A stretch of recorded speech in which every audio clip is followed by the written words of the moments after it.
All right, and it looks like we're live. Hey, everybody, this is Roberto Blake helping you create something awesome today. Welcome back to the channel. We're doing something different today. Today, we're doing a little bit of a YouTube Q&A show, and we're also going to have a live audience with also some of you coming into the stream this evening. So it is 6:30 something p.m.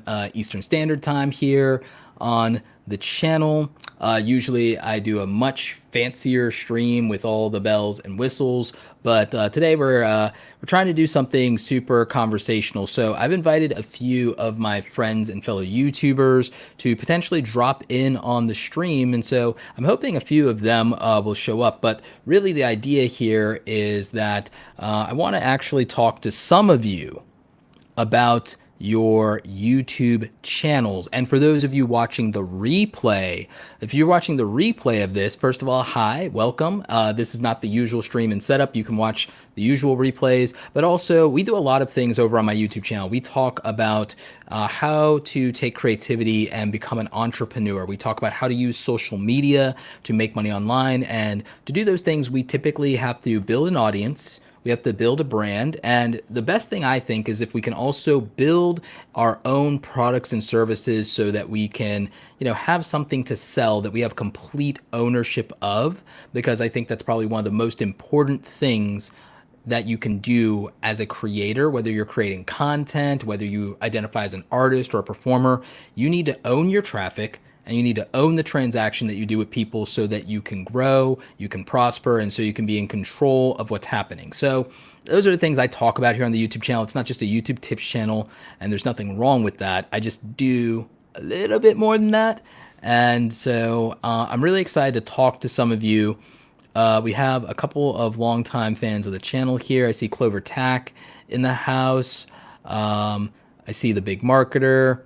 I see a couple of you guys. Pierre Plays, how are you? So yeah, really excited to talk to you guys and find out what it is you are dealing with as content creators.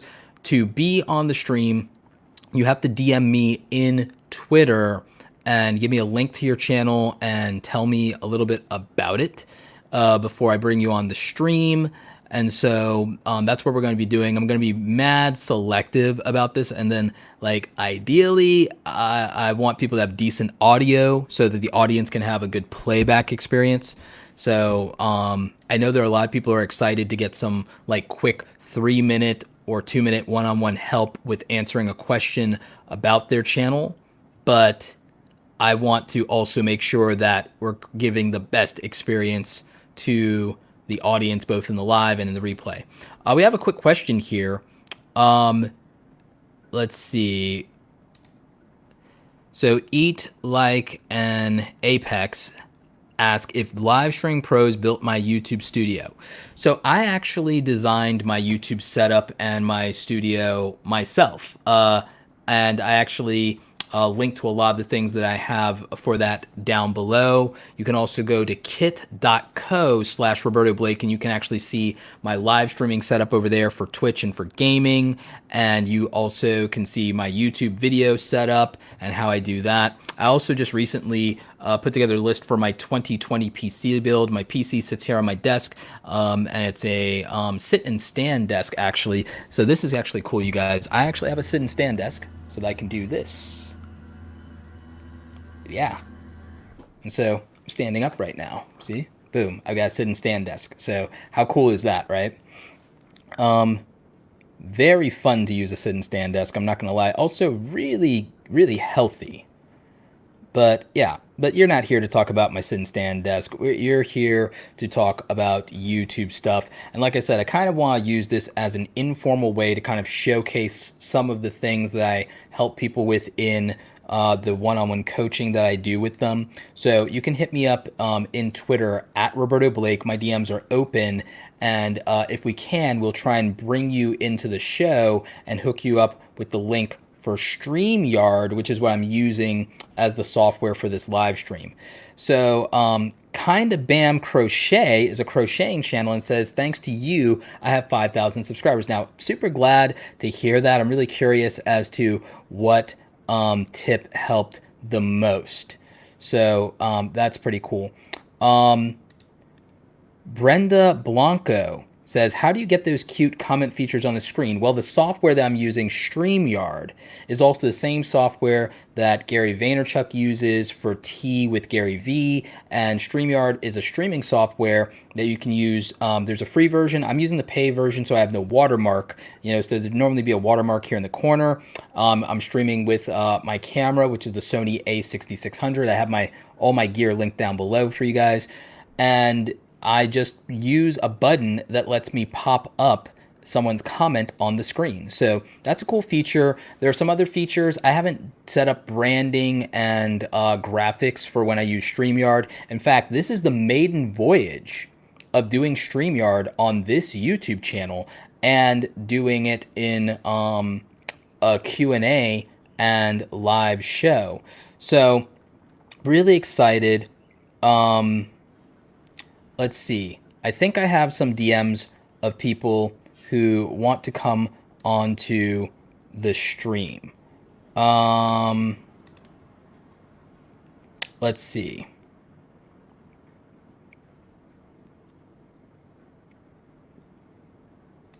Let's bring in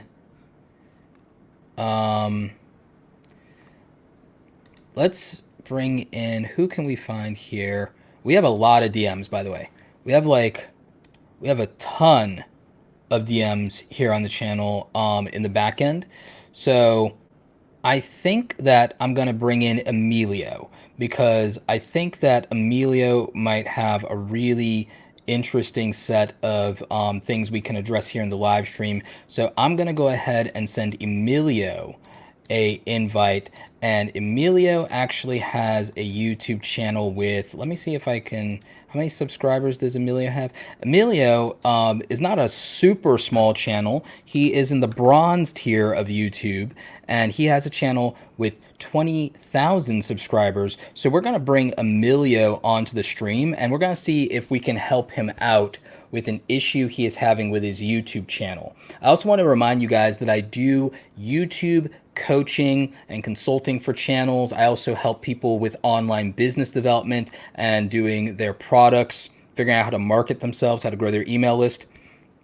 If you are interested, and this is just an option, you have the ability to work with me. If you go to awesomecreatoracademy.com, I have links for that down below. And there are a couple of different things that we do. I actually do one-on-one YouTube channel reviews, and I tried to make that as affordable as I could while respecting my time. I also do business coaching if that's something you're more interested in because you want to monetize, and you want to diversify your income or develop a new business idea. I also have two things you could buy that are more do-it-yourself. So we have the YouTube starter kit that has over 160 Photoshop assets for you, for YouTube thumbnails, channel artwork, live stream graphics, and also we put a little bit of YouTube help advice in there. It's not a course, but it is a resource with over 100 different assets. We want to do some more things with that this year. And right now, as of this live recording, until the end of the month of April, we're running $40 off of the YouTube starter kit, which is usually $99. So that is linked down below, and you can use code 40OFF, and you can get $40 off the YouTube starter kit. Just trying to help you out there. I'm waiting for Emilio to come in, but I'll also take some questions on the live stream while we're waiting for Emilio. Emilio, I've sent you a DM via Twitter to come into the stream via StreamYard so I can try and see if we can give you a little bit of advice. I want to thank one of my awesome admins, one of my awesome mod squad, Dr. Sten Ekberg, who you guys should definitely check out. And yes, that's awesomecreatoracademy.com. Really want to work with some of you one-on-one. I have a really ambitious goal. I want to help in my career 10,000 people at least individually to achieve financial freedom by embracing the creator economy. And what do I call the creator economy? If you want to be a freelancer, if you are an artist, a designer, a musician, a performer, a filmmaker, and you want more freedom and control in your life, you want to build a brand and a business that you own and that you control instead of just working a 9-to-5, doing something that may not be your maximum effort, your actual talent, the thing that you're actually truly good at and care about. I want to actually help you figure out how can we monetize something that you are good at and also care about. How do we find the people who will pay for it? And where does a demand exist where you can serve the needs of other people? Because when we figure out this little thing that I figured out when I became an entrepreneur is that you often are rewarded, maybe not always, but you're often rewarded in proportion to the contributions you make to other people.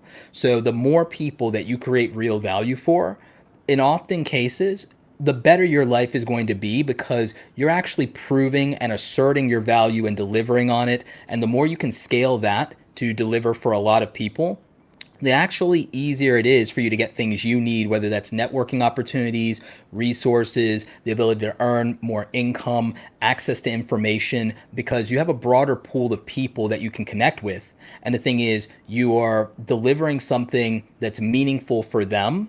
And then there can be a transaction and exchange that actually truly benefits you. So I just like want to put those ideas out into the world. And that's kind of what we do and what we talk about here on the channel. Leela, I'm going to also send you an invite if you want to come on as well. I don't think Emilio has seen my stuff just yet, and because I sent him a DM, but Leela, I'm going to actually be DMing you if you want to pop in onto the show, because I think that could be cool.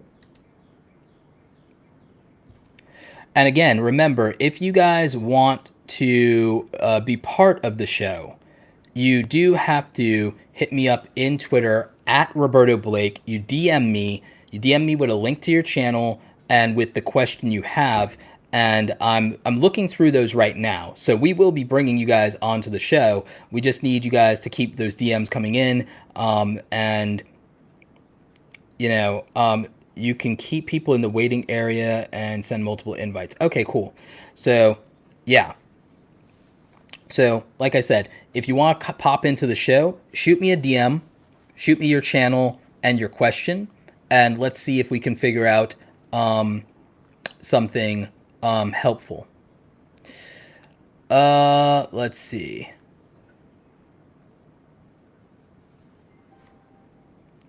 Sunny says, Roberto, love your stuff. Saw your talk at Vid Summit. Amazing. Because of the lockdown, I've been going to sleep early. It's almost midnight here in misty Ireland. Yeah, no. Thank you for that from the, you know, other side of the pond here. Yeah. Awesome. Okay, let's see here. We've got, oh wow, we've got a lot more requests than I thought we did.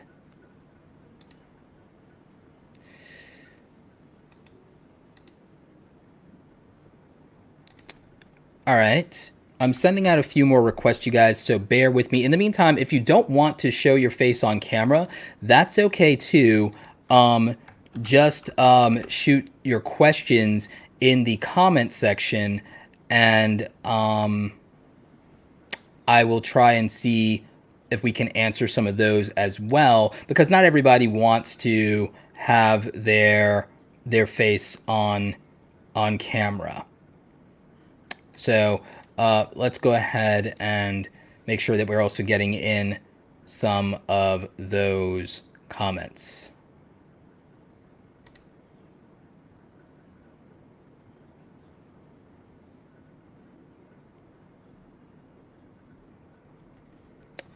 And again, bear in mind, I am looking at you guys' channels just to make sure that there's nothing crazy or out of the way here.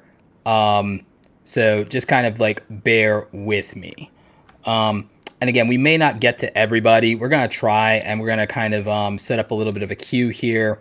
But I'm also not staying up super late tonight, just so we're all clear on that. I'm not staying up super late tonight. I'm going to do this for like maybe an hour and a half. And then that also may make the replay easier.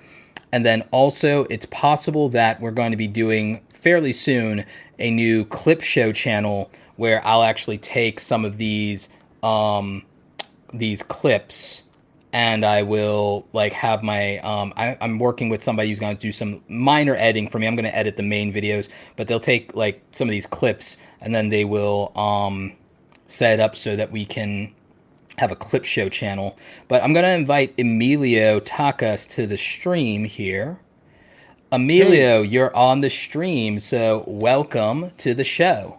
hello, Roberto, hello, everybody.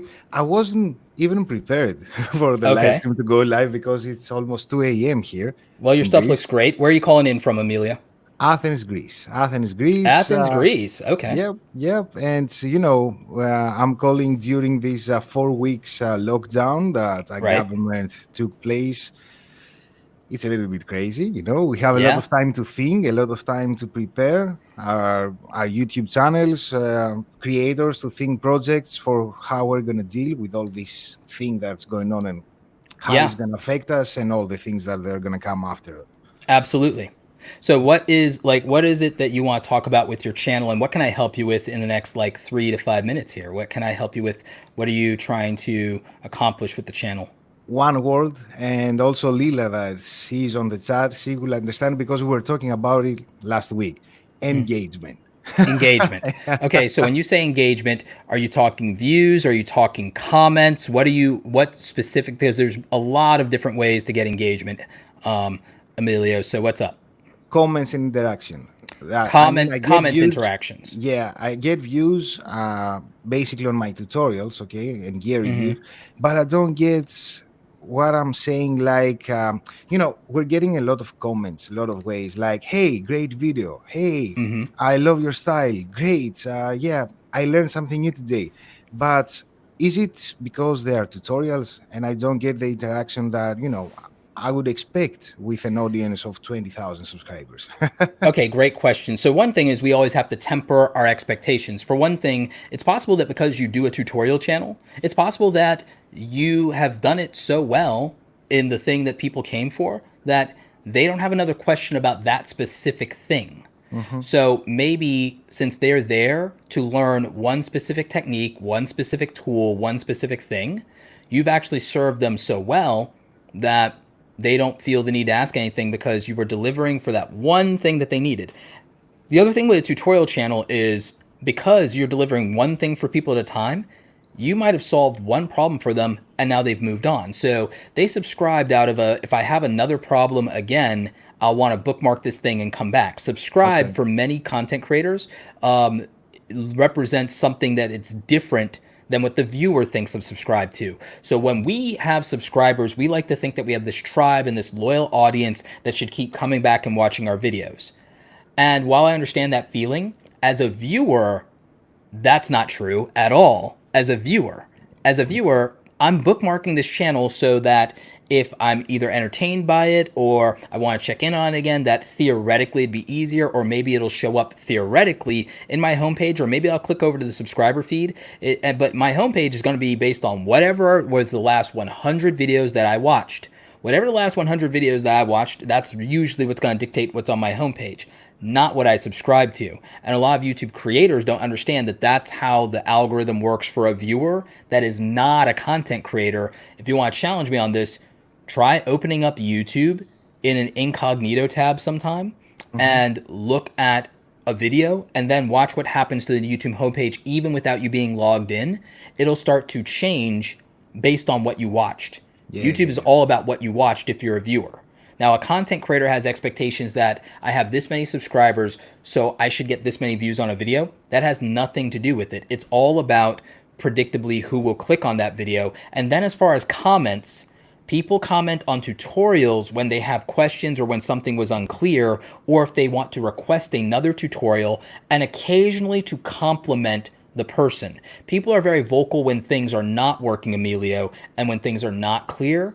So with a tutorial channel, one, you may not have asked them early enough in the process for engagement, like what else do you want to learn, or let me know if this tutorial is helpful for you or what I can improve for you. If you ask for that feedback early on, you'll get more engagement. You ask for engagement, you tend to get engagement. If you don't, then you don't.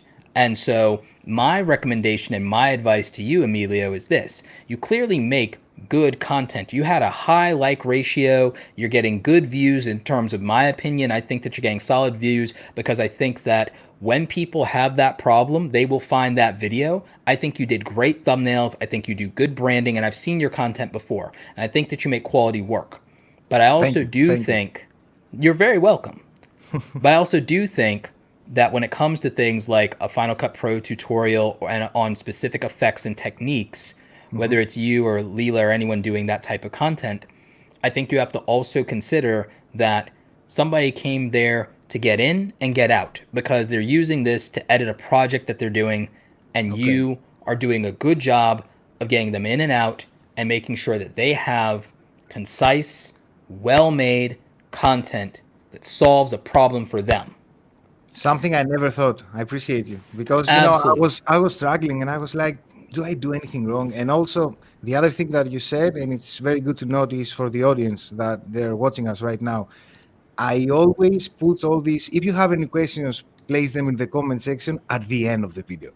And Mm-hmm. there's not so much of retention rate to the last 10 seconds of a video. Exactly so. So with that in mind, I would definitely want to, encourage you to maybe do that early on and maybe in the pinned comment. How are you using your pinned comment right now?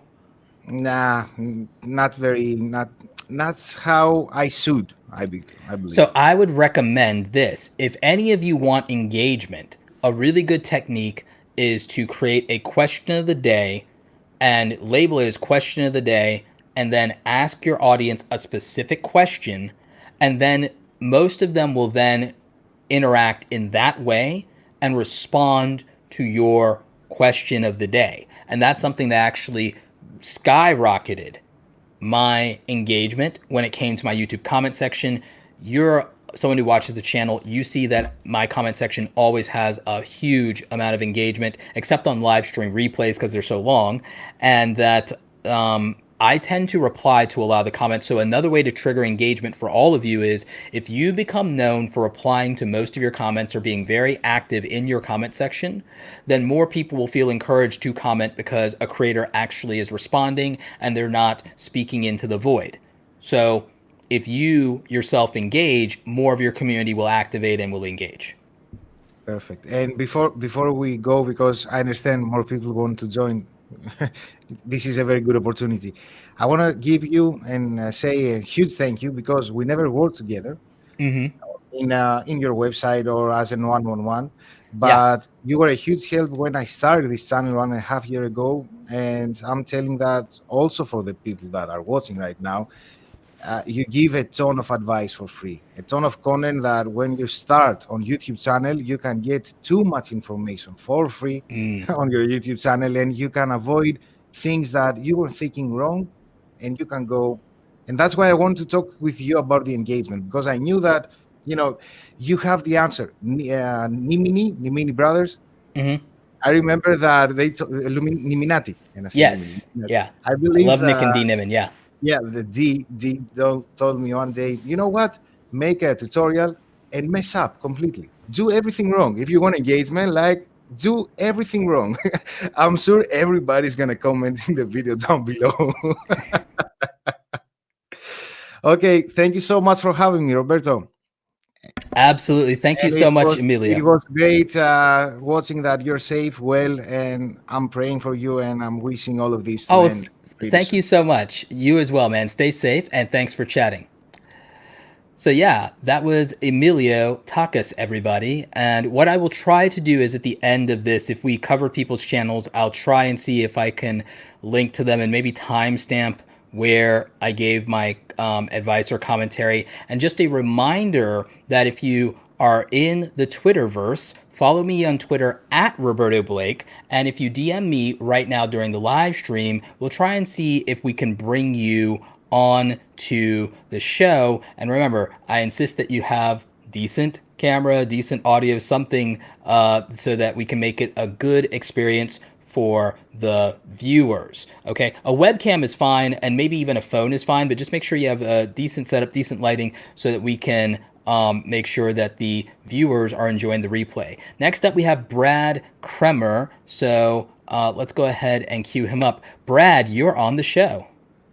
Hey Roberto, how are you? I'm doing awesome. How about you, Brad? You hanging in there? Doing good, doing good. Hey, I just wanna let you know like how much of a help you were when we first started our channel. A lot of inspiration. There's obviously a lot to figure out how to get going. It's a complicated game, but you were huge. So really appreciate it. Thank you so much.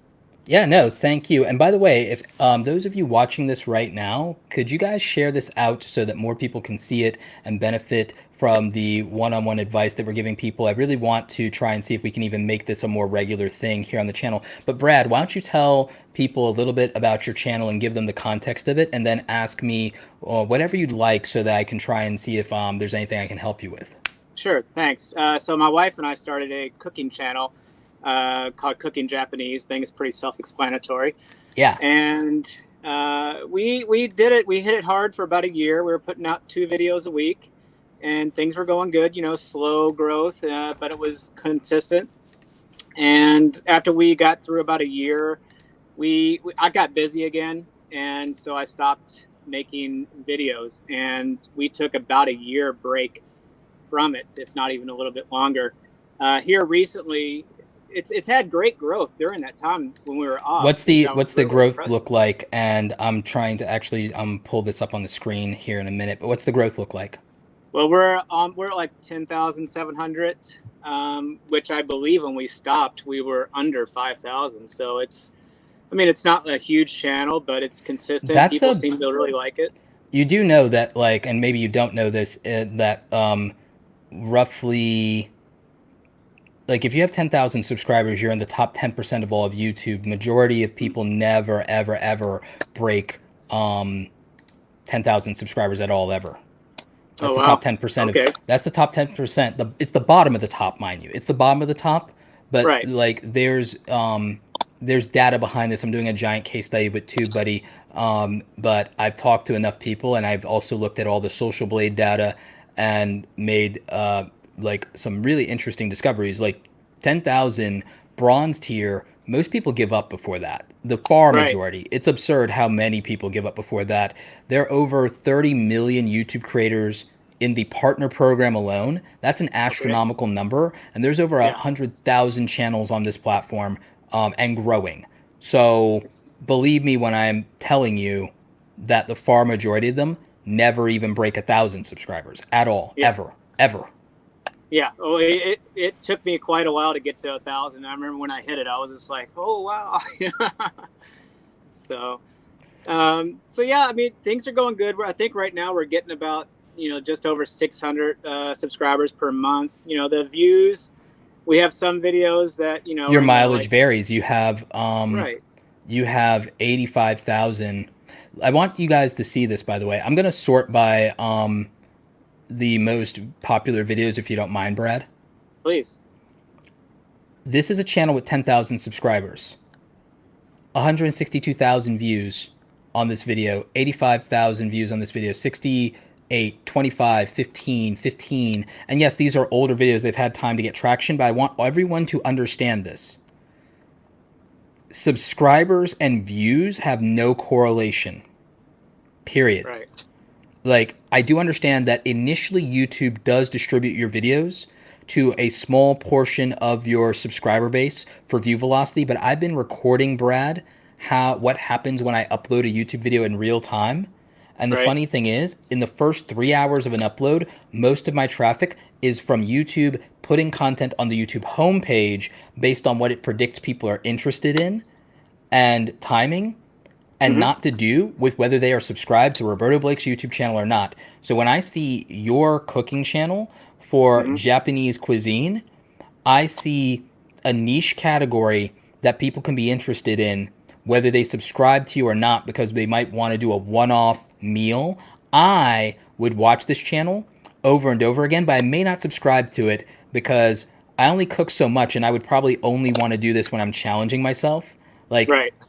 this would be like if my friend Paris, who has the channel with Sweet Pea, she lives in Japan right now.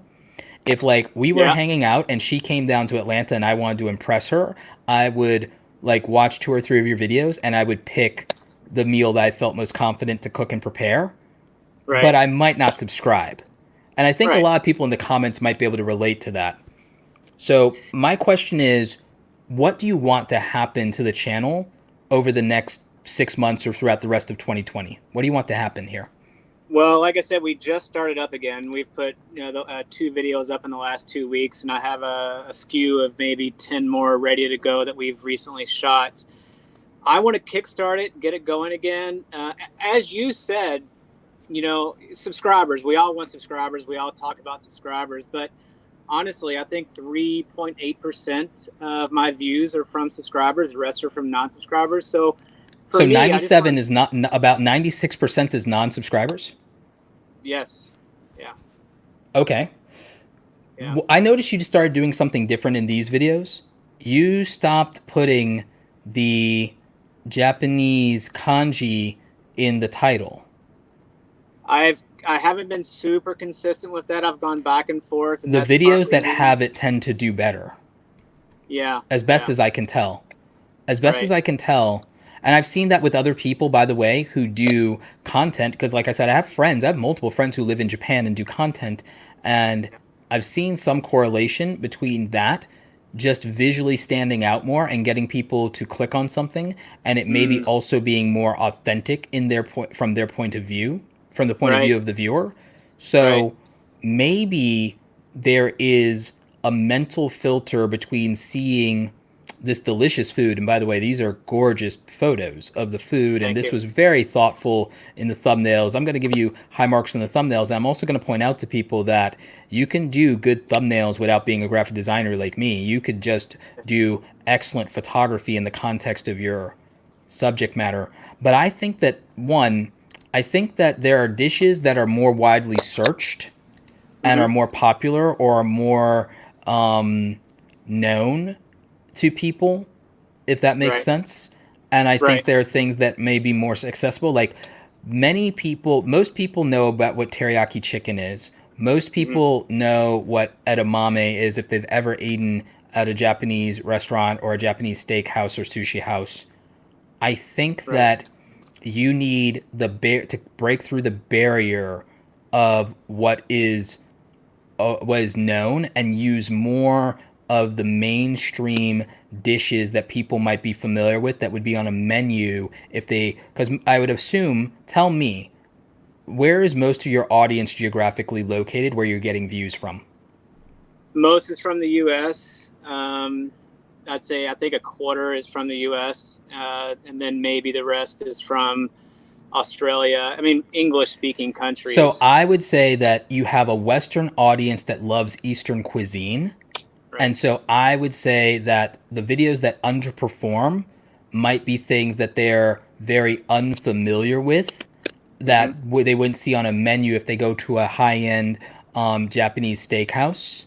And I think that when I look at what is the most popular content on your channel, I think that we can easily identify that, oh, I've heard of that dish before, or I'm familiar with that. Anything teriyaki seems to do very well for you. The ramen dishes do well for you. Your biggest stuff is teriyaki, I would say. Have you done anything with katsudan on here? We haven't done. We do a tonkatsu. I think we may have. Yeah, I'm super weeaboo, so I would know what that is. But yeah, I would look at what is most likely to be on the menu at a place that a Westerner would go to. And then I would prioritize probably doing that. I would also search and see what the highest performing videos are with regard to Japanese cuisine. And I would also look and see if there's anything timing wise in any of the cooking or chef communities where anyone covers anything that's Japanese. And then you can make a video that might be theoretically more authentic to that than they are because you're on site. Right. No, that's great advice. I think, the teriyaki chicken one, obviously that one's our, most viewed. And that was specific because we just knew it was a popular dish that everybody in America or Western audience knew. So That and putting the kanji or katakana in it. That's great advice. Really, I kind of go back and forth with my wife about whether to put that in there because she's from Japan. We live here in the Bay Area, San Francisco Bay Area now. Yeah. So. All right. That's great. Thank you. Yeah, like absolutely. I feel that when you consider where the audience is, not only geographically, but where they are in their awareness, you have a better chance of winning with the audience. I tell people that when you make a video or upload a video, you have to understand whether the audience is going to be awake, whether they're going to be aware, and whether they're going to be active. And if you can figure that out, then you have a much better chance of succeeding than if you go in a different direction without considering that in the equation. I'm sure that I would have double the live audience if I had done this earlier in the day, but I also was making some content for the coming week and actually went on to a live show with a friend that I really wanted to do something for his audience. So I did that for like 2 hours. And yeah, so I think if you really take what I said into consideration and you really think about the audience's awareness, familiarity, and what they are most likely to be familiar with, you'll crush it. That's great, man. I really appreciate it. Before you let me go, let me ask one more question quick. Absolutely. Time of day for uploading. How big of a difference? Predicated on the audience, like I said, being awake, aware, and active. So I would look at the geographical breakdown of your audience, and this is for everybody in the community, by the way. Look at the geographic breakdown of your audience, consider the truth about the day for the average person who lives there, and then based on the concentrations of the population of where you have, look at a world map and look at where the sweet spots might exist, and also think about the trajectory of, okay, in the first hour or even in the first day, I want to hit my biggest pool of population, but it's okay if in long tail, the others just get to it. And then in your case, your content is search friendly anyway. It's evergreen in nature and it's more niche and it's topical and it's search. So don't overemphasize the timing, but timing matters, but your stuff is timeless. And you just need to focus, I think, also on ranking your videos for these dishes. So that whenever I want to, like, impress my friend Paris, if she actually does come and visit me, like from Japan, or if I ever, God forbid, stop being single and I need to like impress a date or something, I can just actually cook a really authentic Japanese dish and not embarrass myself or burn down the house. So I need your content to rank in search. Yeah. In the unlikely event I stop being single. So. Roberto, thank you so much. I'm going to hit you up next time I'm in Atlanta. All right. Thank you so much, Brad. Take care. Thanks for coming on the stream. I hope you guys are enjoying this so far. We've got a lot more people here in the lineup. And I want to remind you that if you want to come on the stream, you got to DM me in real time now at Roberto Blake. Give me a link to your channel. Tell me what it is you want to do. And of course, I do need you to have a decent webcam or something because we need to see your smiling face. And hopefully, please, please, for the love of God, have halfway decent audio. So next up, we're going to bring up Stephanie, and then we're going to bring Strawberry Lolly onto the stream right afterward. But quickly, I do want to plug our friends and sponsors, our good friends and allies at Tubebuddy, who help all content creators to navigate the YouTube ecosystem, rank their channels in search, use great productivity tools. Tubebuddy.com/awesome, and you can use my link in the description down below. Discount code Roberto's Buddy gets you 20% off. But the good news is you can use the free version of Tubebuddy, see if you like it, and if you use my link, of course, that is an affiliate link that helps the channel. Thank you to Tubebuddy for sponsoring these videos, especially in these trying times where, creators have to really think about their future. So without further ado, I'm going to bring on Stephanie. Welcome to the stream, Stephanie Harper. I'm pronouncing that correctly? Yes, Stephanie. How are you doing today?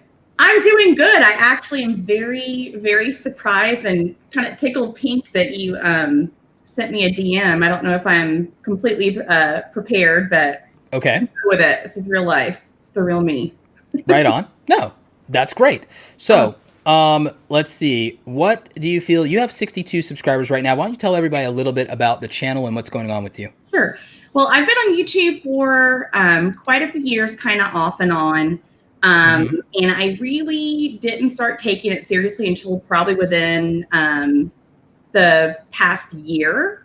And so I wasn't consistent. And so I know that contributes a lot. I wasn't looking into, SEO or using things like vidIQ or TubeBuddy, thinking about thumbnails. And one other thing that has changed is when I first started, I was in a completely different niche. Like I was interested in doing, beauty and fashion and all of that. But then my interest changed. I changed as a person, life happened. Yes. I realized. So that I almost had to start over. I was starting with an audience. And so now I kind of want to really inspire people, provide a lot of, fun, entertaining content, but, focus more on kind of age is just a number, that you're never too old to really go for what you want to do, whether it be YouTube, and try to inspire people that way. So I think I've maybe kind of finally found my niche. Okay. Possibly even though that's still kind of broad. So that's probably my biggest struggle of now that I think I know what I want my focus to be. Instead of being such a variety channel, try to figure out how to focus in on that and be known for that and be entertaining and inspiring at the same time. Do you think that you've been worrying a lot too much about, well, what is my niche?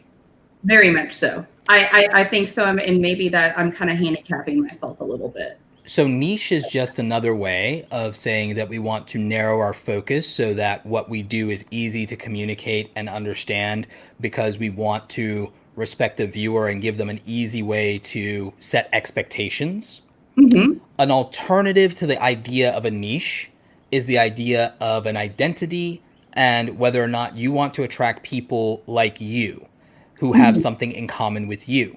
So in the real world outside of social media, we know that we are different things and that we have all these different aspects of our personality. But when we go to a group or a party or sit down at a lunch table or we go to an event, we know that we're contextualizing ourselves in the frame of the group that we want to communicate to.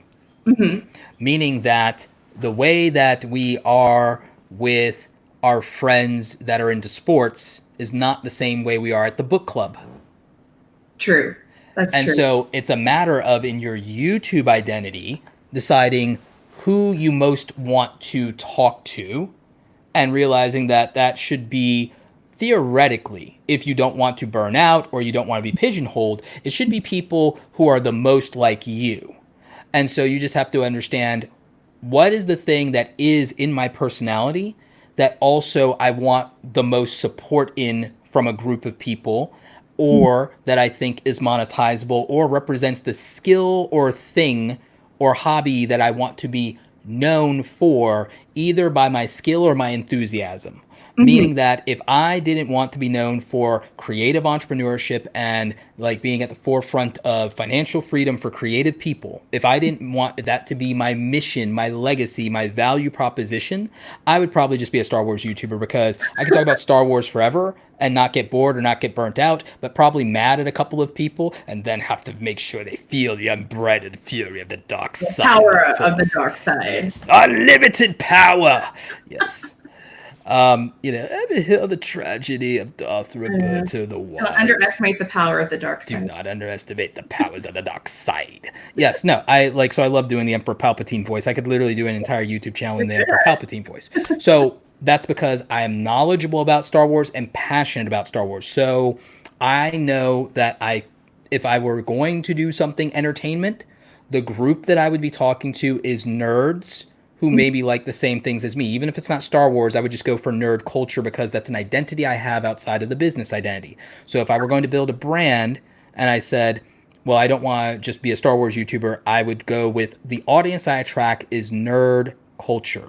And so I think you need to look at what the identity of your desired audience is. For any of you who are confused about what a niche would be for you, consider instead, who do I want support from, or who do I want to serve, and who do I want to support, or who do I want to excite, surprise, and delight? Who is that group? Okay? Gotcha. And depending on who that group is, that should then dictate the content that you do based on your natural abilities, your interest, and all of those things.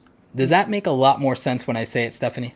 It does. It does. And I'm very extroverted, so I like making people happy. And what I've tried to do when it comes to, I keep focusing on my niche, but trying to kind of rebrand myself, is I think about what I've been through in my life and what I've overcome. And now that I am happy with what I'm doing and I have a focus, I want to inspire other people and keep other people pepped up. But at the same time, I mean, I'm gonna tell my age. I mean, I'm 37, and sometimes I'm 36. Yeah. Oh, woo! Yeah.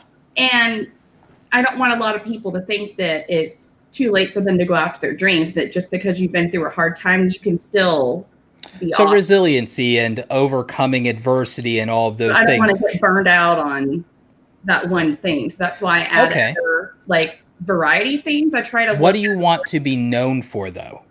What do you want to be your claim to fame? And I'm just using the word fame loosely, but what do you want to be known for is the more accurate phrase here. But everyone's heard to the idea of your claim to fame. So I just am using that loosely because you guys know how I feel about becoming YouTube famous. You know how I feel about that. Yeah. Unless you're new here, in which case I'm like, don't go viral. I'm familiar. And I'm joking when I say don't go viral, but I'm like, don't make going viral or being a big YouTuber a goal. It's a vehicle. It's and not that's something I stopped focusing on. Like I stopped, while the numbers are very important and to help guide you, I was just getting too stressed out by looking at that. And so I kind of am just realizing my love for creating. I love being a creator and connecting with other people. And I don't know why it's so hard for me to think of what do I want to be known for. I think that's the biggest hump. And I think once I finally realized that, that's why I'm kind of experimenting with my content right now, not only to see it's fine to experiment. I encourage people to experiment for as long as possible. People are drawn to, and then maybe that'll help. Yeah, sometimes most of the successful creators on YouTube threw everything at the wall like spaghetti until something clicked for them or for the audience, and then they went all in, and then most of them went and deleted all their old attempts at not knowing what the hell they were doing, and very few of them left them up, and so no one knows the humble beginnings of these YouTubers who experimented with everything before they focused on one thing. I thought about doing that, and I privated a lot of those videos because I was embarrassed by it, but then I'm like, you know what? I'm gonna own it.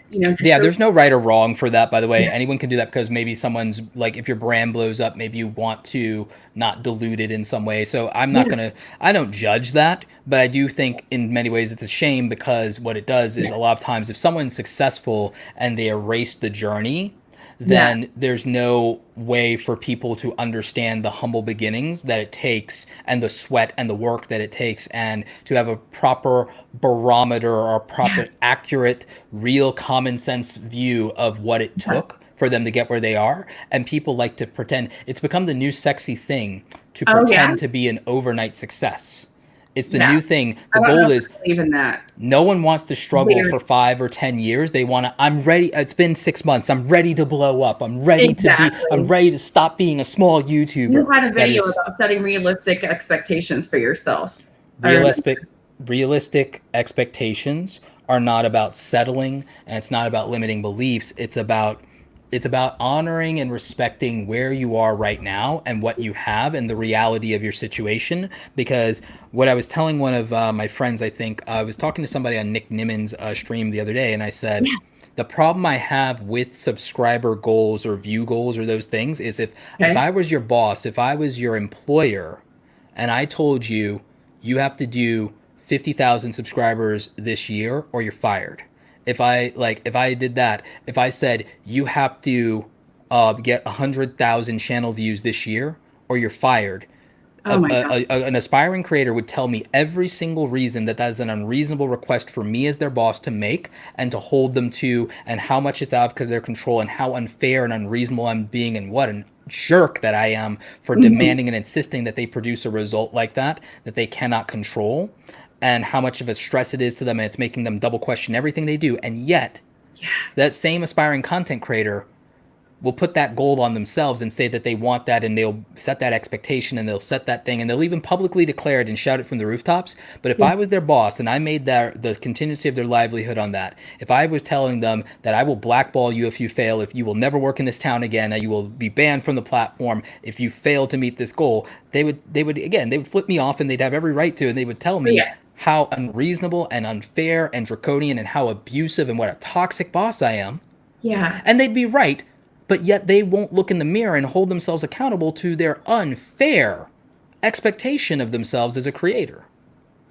Exactly. Sorry, I just put my phone on silent. Yeah, no, I think that most content creators have to look in the mirror and realize that they're probably the most abusive, worst boss they've ever had, because they are making unreasonable requests and unreasonable demands on somebody who has to navigate their limitations, learn new skills, adapt as they go, and that you have no ability to control people's acceptance or rejection of you. And it's not even an acceptance or rejection of you sometimes. It's about also the priority of their time, and where they want to put attention right now, or what they're invested in.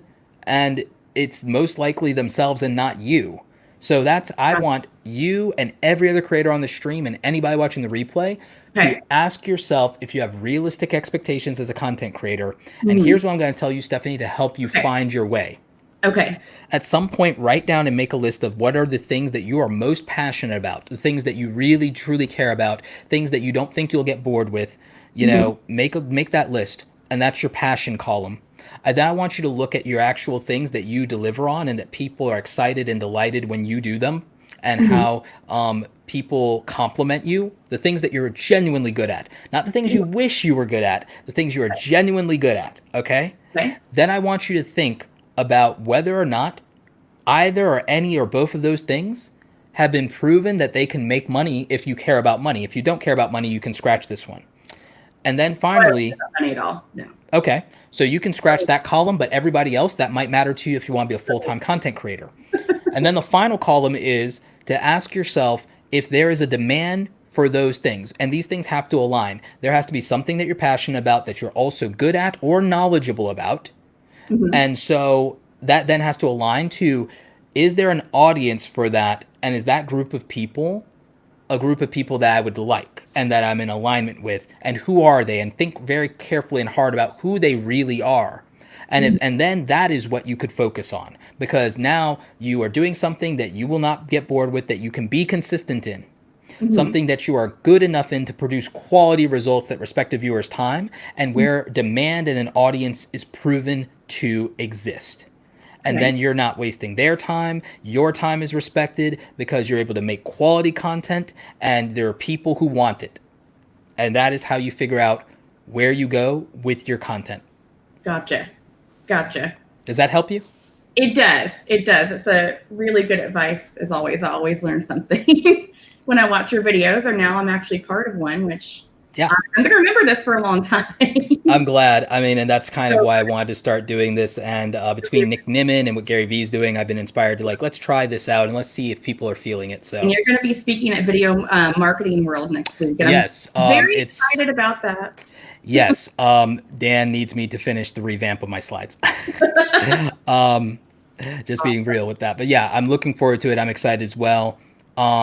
You'll probably get some value out of it, but a lot of it's going to focus on YouTube money, which you may not care as much about. But right now, no, yeah, you heard me say I was totally lying. I was being sarcastic. Okay. For people, it's not the main focus. It may not, but the thing is, some people it may not be. And by the way, I don't think in the beginning of your creator journey it has to be, because in the beginning of your creator journey, there's not a lot of money to be made. Absolutely. When because you have to focus. If you focus on making money in the early days, you're not putting all of your energy into the audience and into the quality of the work and into your process and in discovering your voice as a creator. And I think it becomes a distraction. So that's all I wanted to say on that. But Stephanie, I hope this helps you out.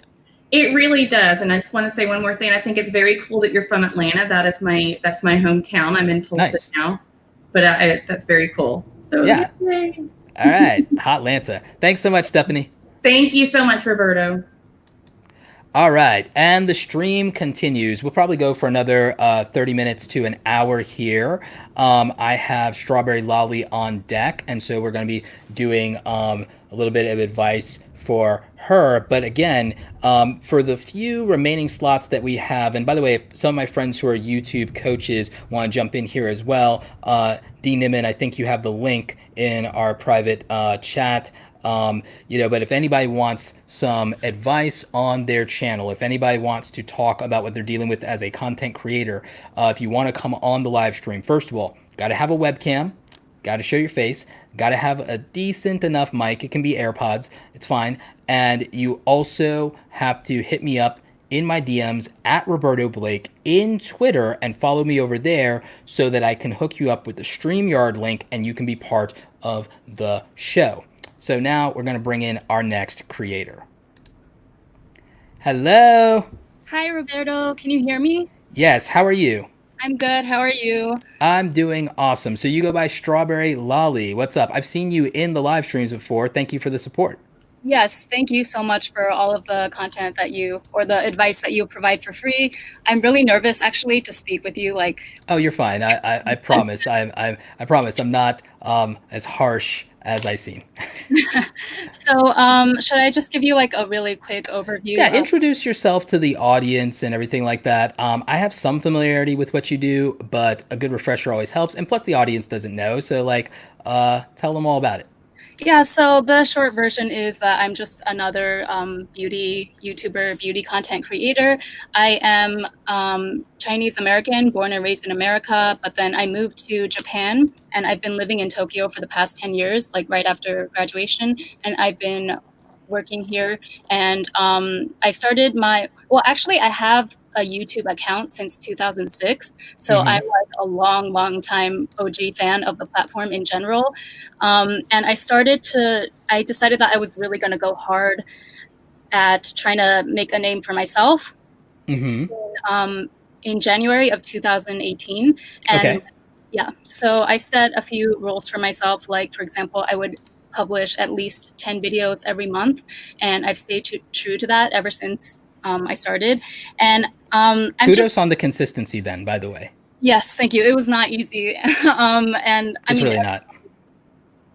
Lots of sleepless nights and a lot of Monster Energy drinks to help me get through because I was working a full-time job at the time. I've actually been unemployed since December. Okay. But anyway, so I've recently I've let go of the urge to do more variety content on my channel. I used to really enjoy slipping in, aside from the makeup content, I would do vlogs and things with my cats, pet related content.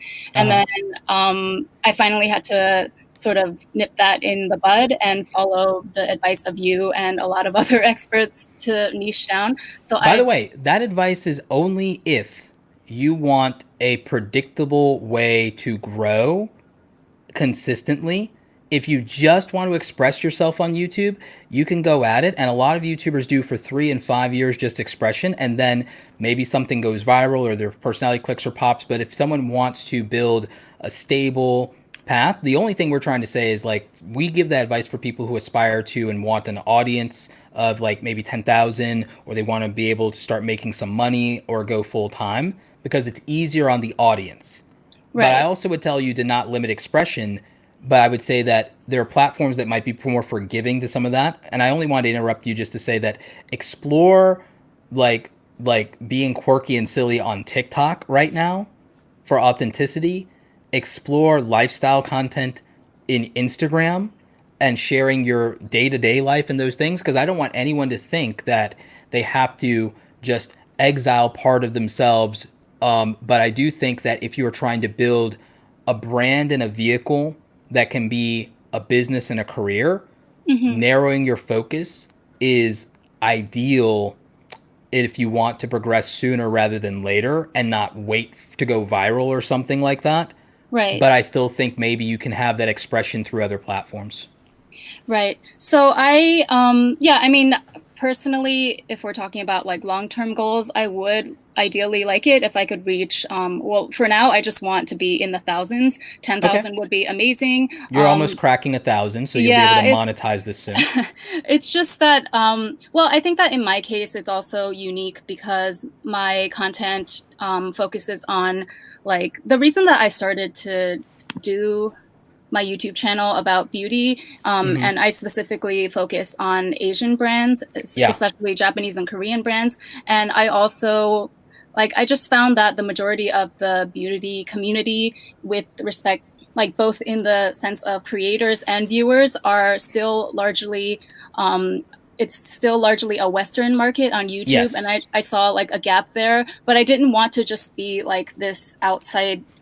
I didn't want to just do, because I do speak Japanese. I've learned it ever since university, and I've worked in like 100% Japanese companies before. So I also, like, I want to respect my Japanese viewers as well by continuing to speak both English and Japanese. And I think that like the Japanese viewers, they also appreciate the English content because a lot of them also, they've told me there's crossover. Yeah, they've told me that they watch my channel to also try and improve their English while at the same time enjoying like their hobby of makeup. Do you have dedicated days and a content calendar planned for the Japanese content? So I don't really divide it into Japanese and English content. I speak both, like I translate in real time in the video, and that's probably the one area where I'm really, like, I'll admit that I'm not good at that. I'm not good at working on a schedule. I'm good at the, producing at least 10 videos a month, but I am not good at like upload every Monday, 8 a.m. So if you do the content in batching and you give yourself more production lead time and planning, then the releasing of the content on a schedule so that the audience is active, awake, and aware is really helpful, and you can create predictable traffic. If you've watched Philip DeFranco, have you watched him at all? I know of his name. I haven't Okay, watched so him. He's a news channel, which is a little different, and he produces content usually Monday through Thursday, if not Monday through Friday. He typically uploads between 5 and 6 p.m. It's supposed to be 5 p.m. Eastern Standard Time, but he's always late. That's the joke. Right. But there's a block of an hour where people literally just check in on the channel and refresh to see if the video's up. Because there's predictability, that means that there's traffic that is guaranteed that is not left up to the YouTube algorithm. And that's a secret that most people haven't figured out is, can you create predictable traffic? Because that can give you the consistency and momentum, and also make things easier for your audience and not mean you have to struggle with the YouTube algorithm. So if you can have a scheduled day, if not a scheduled day, an hour for at least some of the content, or some kind of promise that's made at least to the day of releasing, then it's easier for the audience to have a habit that's tied to you and to decide to make you a priority, because they could decide to watch other content during different days or different times, but they could make that time set aside from you and make you a priority. Does that make sense when I say it? Yes, it does. Yeah, I definitely need to, like, I've been telling myself for months now that I need to get on a schedule. I'm not completely convinced, which I'll never know until I try, so I have to try, but I'm not completely convinced that my audience is the type that would, like, I don't know that they'd be exactly waiting, even if I announced that I was going to upload every Monday and Wednesday, let's say, I'm not sure that they would be the type to, like, wait. A segment of the audience might be. And the thing is, if you have that, the segment of the audience that is always increases over time.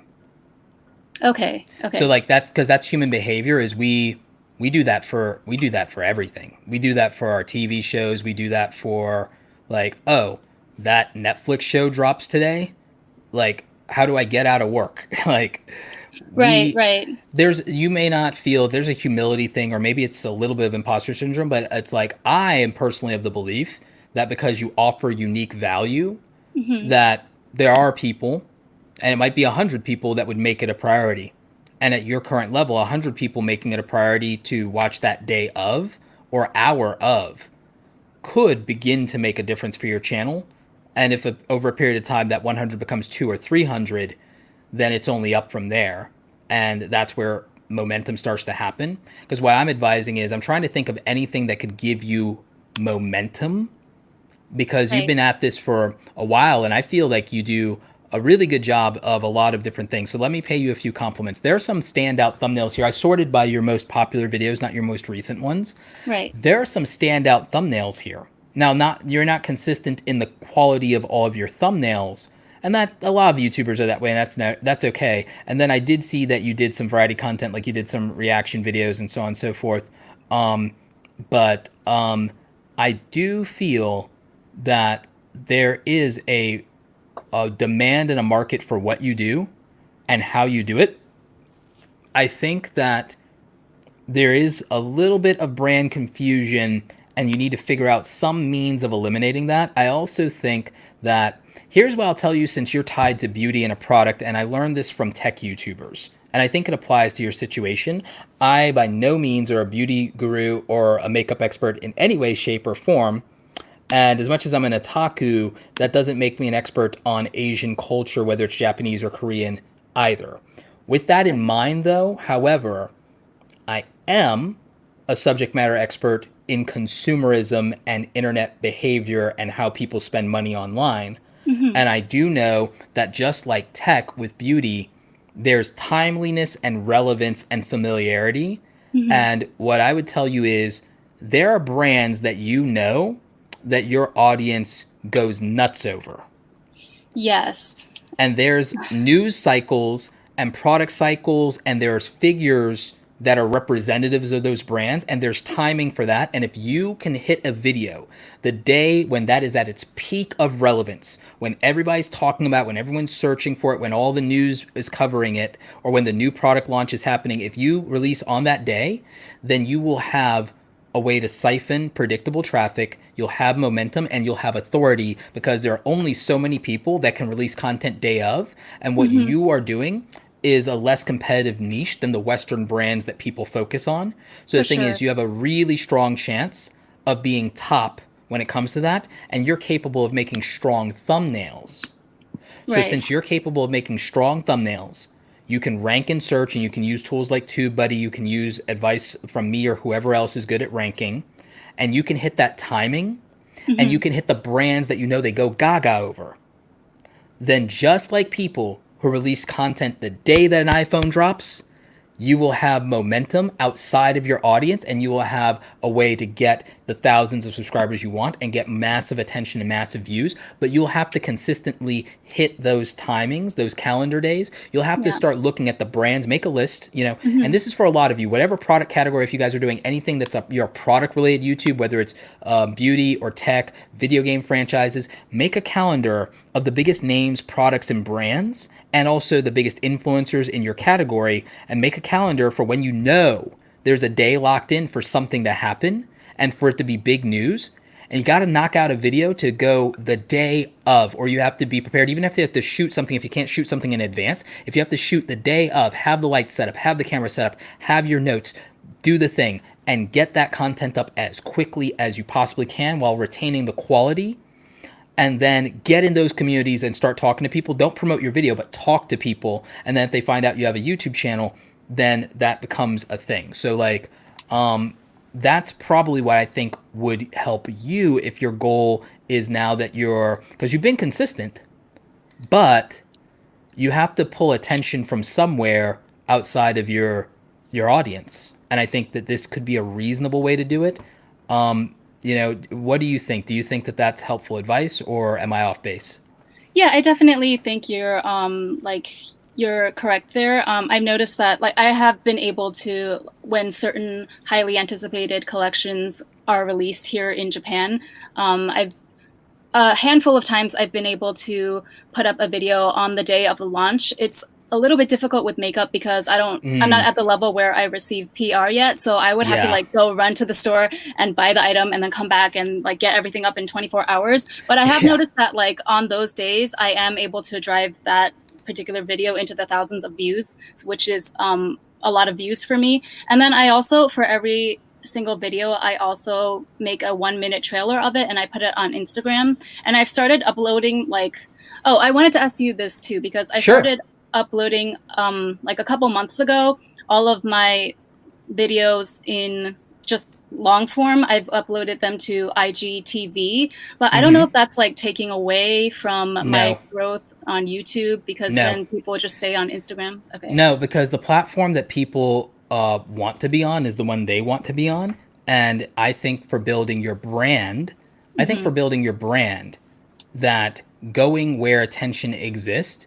And the thing is, you may want to be a YouTuber and you may have that as a goal, but you should also have the larger goal of what being a YouTuber allows you to do. And by the way, being popular in Instagram or TikTok would allow you to do that as well. So the phrase is by whatever means necessary.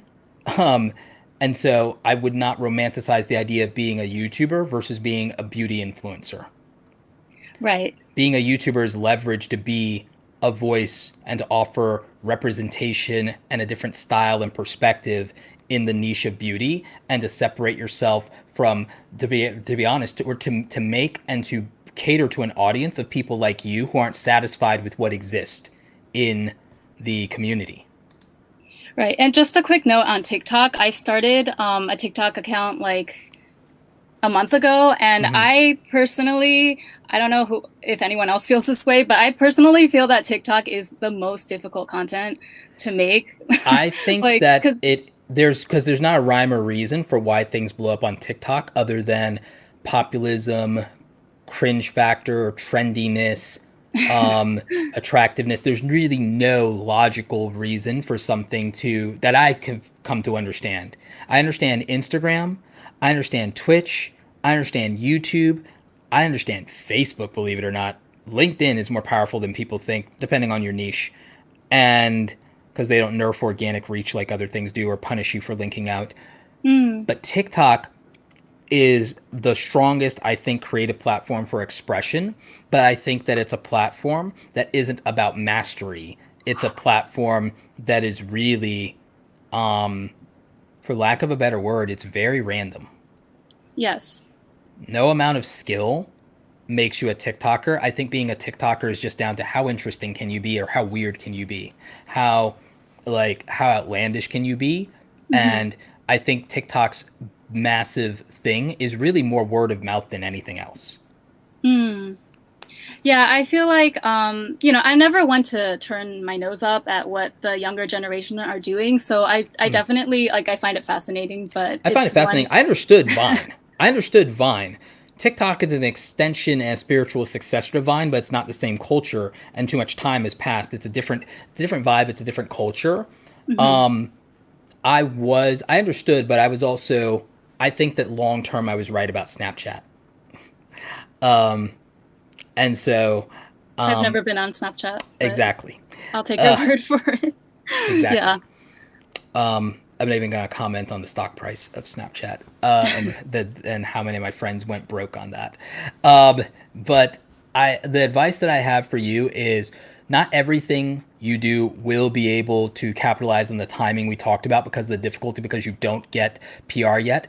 But consider how you can build relationships without leveraging your following count, just by building actual relationships to be able to get access, whether that is through the store, if not through the brand, then through the store, through your local store managers and things like that. And maybe you give them some free plug and play in your content, especially Instagram, TikTok, et cetera, because they're always looking for that. And so you can give them leverage with exposure and advocacy, because you become a face and a user and a customer testimonial kind of for them through the content. So that has leverage and that has a value, but you're not going to charge them money. You just want access to product ASAP, or even if they can, early access, and whatever you have to do to get that within all legal reasons. No bribes. I'm just joking, but for clip purposes, I have to say that. Then what you do is you build the relationship to get product access. And there are people willing to work with micro influencers, especially from a representation standpoint. Plenty of people are willing to do that. And if you can get even a little bit of that, it gives you leverage and it gives you speed of getting your content out. And that's, like you said, thousands of views in a day. That's what that is for you, versus hundreds of views, period, versus thousands of views in a day. Comes down to timing. When you are a reviewer of product or a showcaser of product or something like that, I would also not just do reviews. I think that you should do tutorials for people like you, because that content is searchable and evergreen and will give you constant traffic. Okay, yeah, I've been told that before. I know it's not maybe what you're passionate about, but again, as a foundation for traffic initially for your channel, so I that just your did reviews. a Tiger King tutorial. Huh? I just did a Tiger King tutorial. Like, Okay, well there you go. That's relevant. See, that's relevant and timely. So like, yeah, if you can tap into those things, I don't know how into maybe, are you into the anime community or culture at all? not super into it, but like I'm open to. You could leverage tutorials on makeup around popular anime characters or franchises, and they don't have to be outlandish things. They could even just be well-known things. And so there's a stylistic component and relevancy component to that. And Okay. I also think that that is crossover content that performs well in Instagram and TikTok because of culture and age. Okay. I have to get better at makeup first before I do Sure. that. By the way, this is something that Michelle Phan executed on, and so it has proven itself in the past. Yeah, well, I don't want to take too much time, but I really want to, like, one of the reasons that I feel like I could have, if I really wanted like faster growth, I could have done more clickbaity things in terms of like, you know how people, I don't know how to say this without Just say it.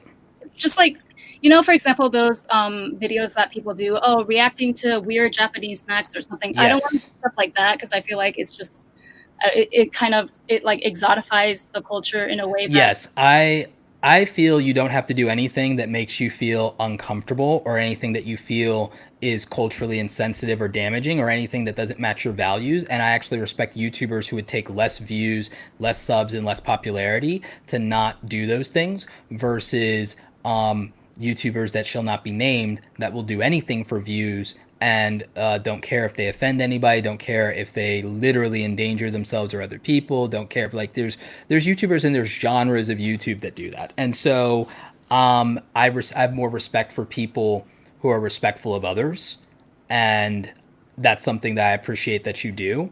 And I don't think it's worth the views to not do something that you would be embarrassed by later. right. Because if I wanted like if I was just after subscribers and views, I would have named my channel Weird Japan something or other, but I Yeah. didn't do that. So I just have I've seen content that but I understand it's an important issue for you and a lot of people because I've seen people who do that and go that route and blow up. Yeah, I have too. But I don't compare myself to them. I don't feel jealous. Good. Not like Yeah, good. Michael way. I just have like one last question about Sure. I guess related to growth rate. I want to just get your idea of if I'm growing at like a normal rate. There's no such thing. Okay. So even in the real world, there's no proper rate for when will I be successful? When will I earn this much? When will I retire? There's no, when will I get married? There's like people use averages as a idea of normalcy, which is false and ignores the individual experience and the individual relationship you are building with an audience and a viewer, because every channel is too unique for us to talk about normal. Now, I like numbers and averages and things like that only because I can use that to create a framework for work ethic for people for how long it takes to be in the game and to gain experience or to build relationships or how many uploads to prove consistency and test things and get data. I only use numbers and data-driven content for that. Not to say that there is a normal or a baseline for any of it, because everybody's situation is based on the amount of time that they have to put into their content, the resources that they have, what they are willing to do and not willing to do, what they are, where their talents and abilities lie, and also the unique relationship they are building with their audience, because no two audiences, regardless of demographics or psychographics, are made up of the same exact makeup and group of people, period. And so I want everyone to take a common sense to approach to YouTube and realize that this is an individual experience, because these are individual relationships that someone has with you as a watcher through a screen. And the relationship they have with you is not the relationship they have with anybody else on the platform. And so there's no point in any of us comparing ourselves to anybody else on this platform, because even if a viewer does superficially, realistically, they don't. because people who watch me feel very differently about me than they do about Nick Nimmin or Brian G. Johnson or Daryl Eves or Tim Schmoyer or, or anybody. And they should, because we're not the same. Even if we made the same video, it would not line for line be the same, nor would our delivery, nor, anything about. So like everyone has their own individual experience of YouTube. And you need to honor that and realize that there is no normal. There's only what's normal for your channel. And algorithmically, the platform looks the micro of your individual viewers' preferences and not the macro. The macro algorithm is only get your click-through rate up so that people see your video by clicking on it.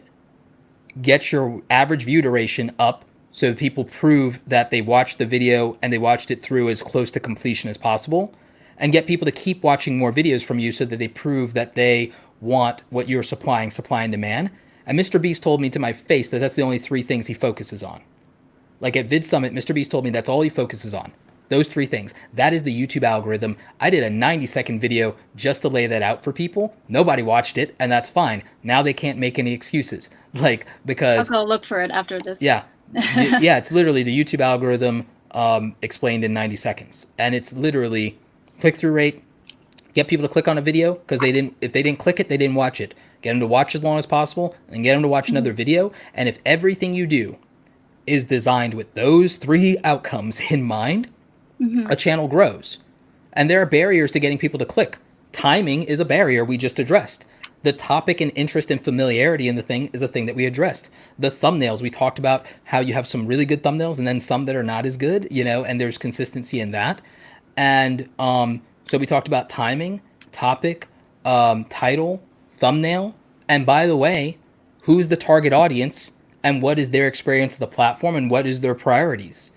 And you have to get those 5 things right in order to get people to just even watch your content.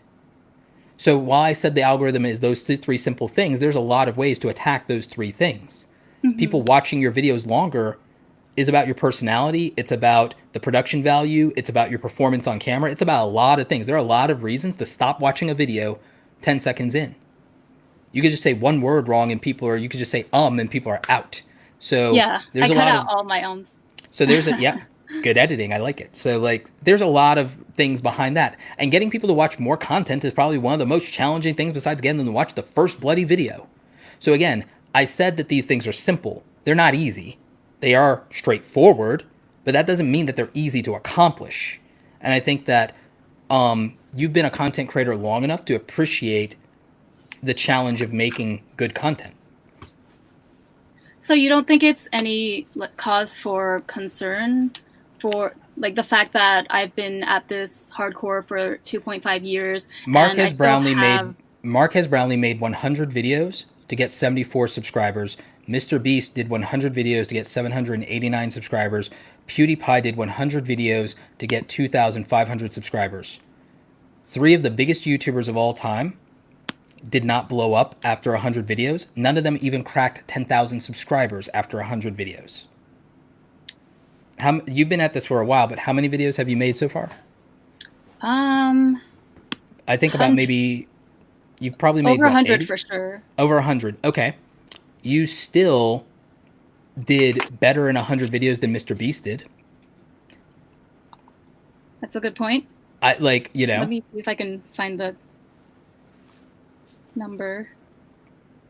So my friend Andrew Can is in the chat. Andrew, I gave you a link if you want to come on the stream, but Andrew says that the average channel with 100,000 to 1 million subscribers has done at least 1,171 uploads, and the average channel with 1 million subscribers has done 3,873 uploads.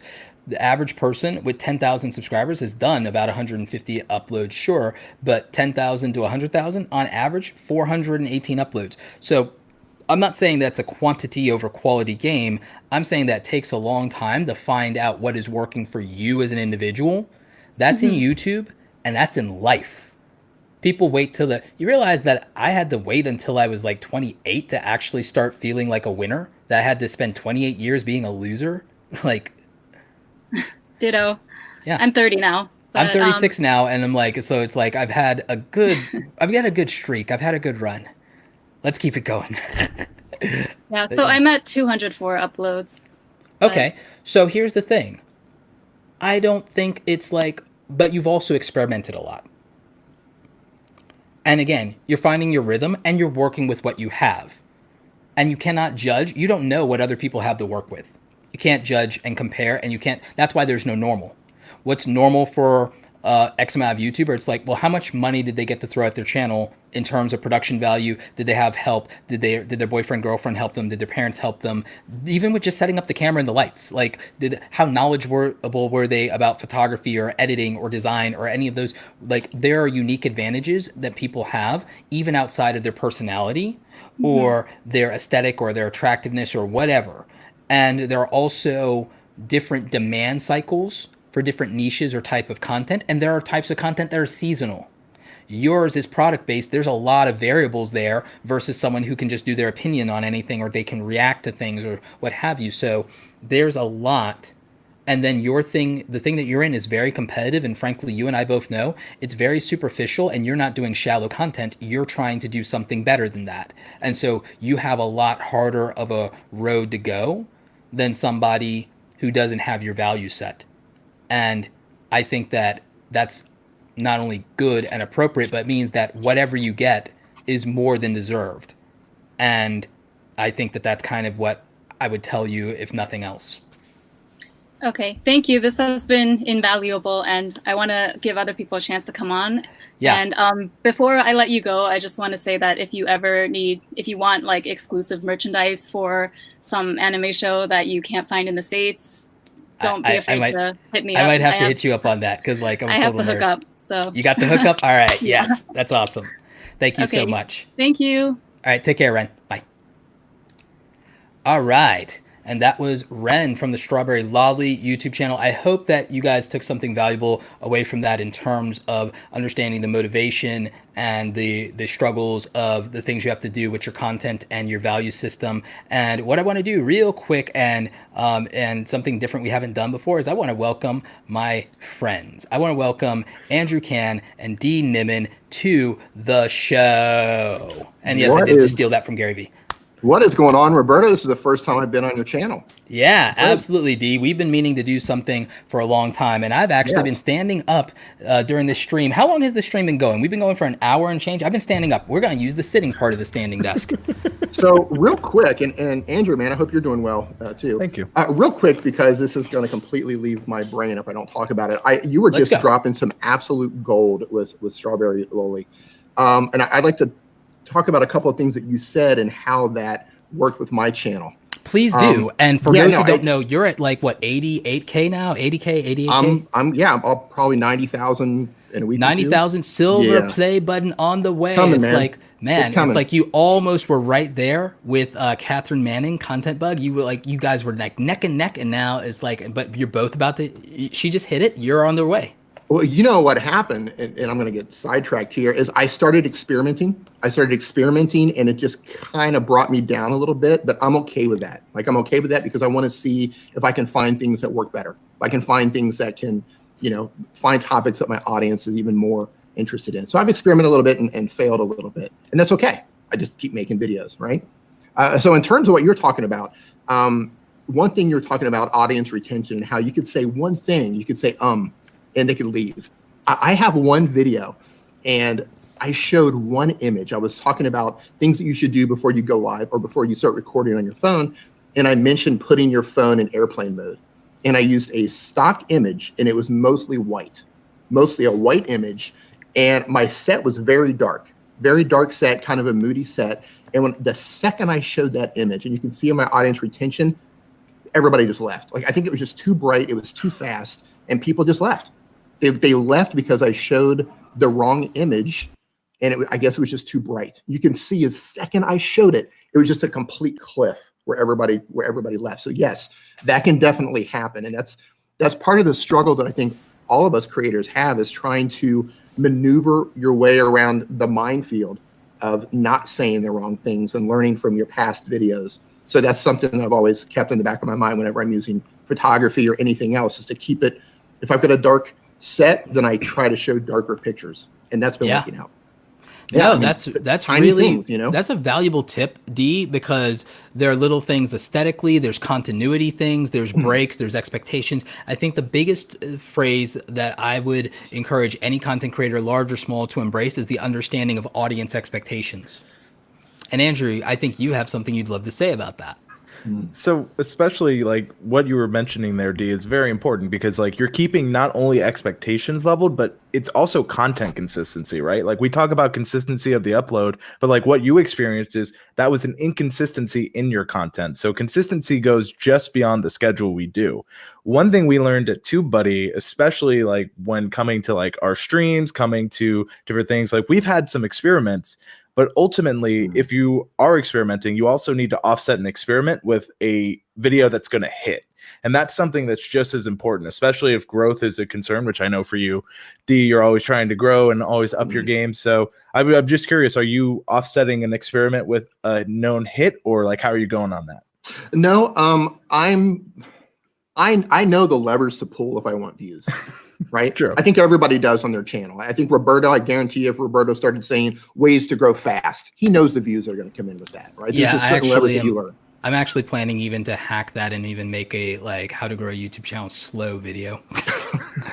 Because I'm like people, because one, I'll get all the same referral off of fast because the inverse of something is also an algorithmic association. So the opposite of a word. So then no one's making a video for how to grow a YouTube channel slow. And people will be like, wait, is this a parody or is this legit? Or is like, and then the thing is, it'll be interesting. I want to do that video and we'll see what happens. But I have an idea of what will happen. So Andrew, so what I've been doing is I'm focusing a lot more on gear instead of apps, instead of, I mean, I'm throwing some normal things in there too, but I've been focusing more on some of the gear, and I've been focusing more on iOS users.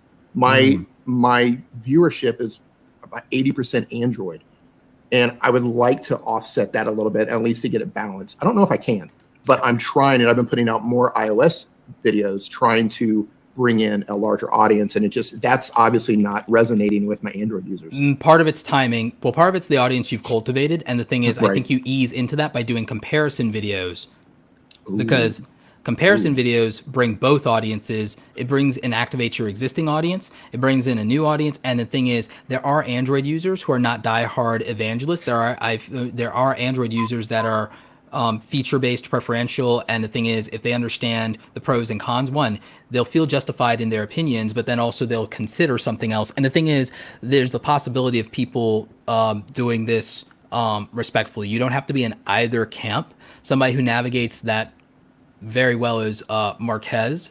Somebody else I feel who navigates it well is Linus from Linus Tech Tips. They'll cover everything. They'll be brand agnostic. Other people go all in for a brand. And then, as you know, people like our friend Jason Lewis, Painful Linus Tech, sometimes can get trapped by catering to one audience too much or the other. I think the key to balance is for everyone to realize you're agnostic, you're fair-minded, you're balanced, and that you're prioritizing what somebody needs in either feature sets, budgets, or there are other concerns, whether it's operating system. Number of available apps can be a factor as well. So I think that, one, when you do the comparisons, that will be the bridge. Two, I think if the iOS stuff is tutorial, very heavily step-by-step, which I know you're very good at, bless you, you will inevitably, through search, get the audience by doing the rankings, the relevancy, and the superior thumbnail. Yeah, that's the only place that I have been winning is some of those older you also videos. need the timing of Apple releases, by the way. Yeah, well, exactly. That was my whole thing. I'm like, okay, as Apple starts to release more products, I ramp up my videos for iOS, trying to bring more people in. And they usually tank out of the gate. And then months later, I'll start to get that lift on, out of search. But that's a great idea about the comparison. I haven't done that yet. And the thing is, you can be authoritative there, and because it's specific to video content creation or making thumbnails on YouTube, those are very specific niche things. Because as you know, the mobile content creator is the underserved creator, and it is the budget creator at the end of the day. Yes. And so you have viability there, and I think that's the strongest thing for you. And see, by the way, notice that we are all different content creators at different levels, but we're all capable of helping each other. I ask Andrew things and to audit my channel all the time because of his insights. As someone who works at TubeBuddy has seen so much data, it helps me with my database case studies. And also the fact that he helped grow the TubeBuddy channel to over 300,000 subscribers. That's mostly his baby. It's like I attribute, Andrew can't speak for himself in this. I attribute all of TubeBuddy's YouTube channel growth to Andrew Can, the man. And the, so I'm going to give you all that credit, and anybody who says otherwise can take it up with me. And, but I talk to Andrew about this all the time. I talk to D all the time. I have a lot of things I want to collaborate with D on once the crisis is over. Because I think that he's the best person to introduce a lot of budget-friendly solutions to my audience. I'm in always. Yeah. And I'm sorry to interrupt you, Roberto. One thing just I wanted to say to D is like to keep on that idea, like an easy video that if you want to experiment but also get people in is like 5 things that iOS does better and 5 things that Android does better, and then you can link back to one another. That's good.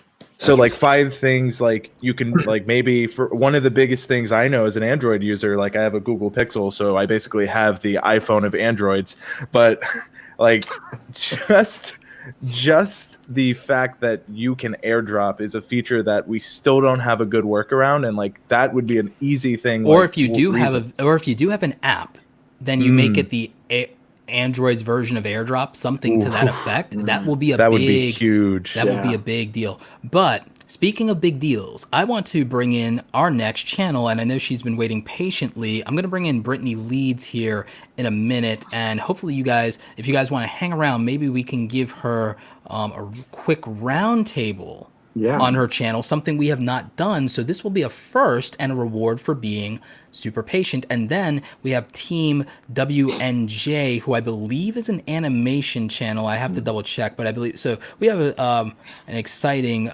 remainder of the show if you guys want to hang out. Sure. Before we jump into Brittany Leeds here, hello, Brittany. Hope you are doing well. I want to talk about one more thing that you were discussing with Strawberry Loli about timing, and timing. And I just wanted to go back and say that the moments that defined my channel, the things that really started driving momentum, almost all of them were about timing. I happened to nail, like as soon as the information came out, I just stopped what I was doing. I made the videos and I uploaded them. And those things just drove enormous amounts of views to my channel and continue to drive enormous amount of views to my channel, way above and beyond anything that I've strategically tried to put together. So yeah, timing and topic, I swear by that. Timing and topic blew up our good friend Ian Corzine, everybody's favorite social media lawyer, by him tackling COPPA head on. Same thing when he tackled Article 13. His channel thrives in a crisis. Yes. You know, if I were Ian, like I'd be conflicted between like praying for the next crisis or not for the YouTube community. Like I'd be genuinely conflicted because then when everything goes sideways, everyone needs a lawyer now, don't they? So timing is important. And again, I kid for all the clipping and whatnot. But Brittany, welcome to the show and welcome to a first on the show. Welcome. I'm so thankful for this. Thank you so much. Thank you. Is there any way for you to increase the volume on your mic? Oh, is this a little That's good. better? Yeah, that's a little bit better. Thank you so much. So you have a Christian lifestyle vlog, and you say that's for leadership and administrative development. That's a mouthful. What are you struggling with as a content creator? You currently have 326 subscribers. You're just shy of 100 views on most of your uploads, and you've been uploading for about a year. It looks like. Looks like you have about roughly, I want to say 30 videos or so. So what's going on with your channel? Well, it's of course like I wouldn't say the most popular niche because of it's a preference at that point because it's safe space and everyone is entitled to believe in whatever they believe in. Sure. Me, I feel confident in terms of getting on the platform, sharing about how to have a relationship with God and how you can be saved, and also be able to live your life. It's not, all cracked up to what, some others, may believe. Yeah, So it I try seems like there'd be to, demand there. It seems like there'd be demand for that. yeah, and especially in this kind of time, it's really important that there is some representatives of the faith that's encouraging, especially in the times that we're in now, obviously. So Okay. that's really what I've been trying to do. First, I think my biggest challenge is just like really trying to get visibility on the platform. And since YouTube is so big, trying to find someone in my niche is a little bit more challenging. So my strategy of what I've done was to really build up my Instagram. I went from 260 followers just, by, people who I know to now 2.5K. So basically, that's what I've done. And I've been successful with doing that, but I've also hit some roadblocks with that as well. Because, that kind of rapid growth and Instagram forever changing and doing that. And with the network, I actually lost my Instagram for maybe about 3 months. And it's been going a lot of back and forth. So I've faced a lot of adversity with that. And a lot of my followers come from my Instagram. And then I'm trying to make sure that I take advantage of the platform with Facebook and everything like that. And so I kind of, sum it up to, because I'm so excited to meet you, Andrew. I've been looking at your videos, and my question to Roberto, because I've seen your testimony, and literally, if you're just really starting YouTube and everything, you're going to go to Roberto for everything. Like, he's just the guy. And so I've been following through that, and now that I just literally yesterday, I've been sleeping on it, and I've been watching Tubebuddy for a while, and I've seen that you guys have done so much expansion to it that now I have decided to invest in it. The reason why I didn't do it in the first place was because I just didn't know how it would benefit me to spend money in order to reach the audience that I'm looking for. Whereas it was for me for free, I'm able to get to people quickly to my niche through Instagram. So a common theme and misconception is that people feel that when they spend money on anything to do with YouTube, they're spending money to reach an audience.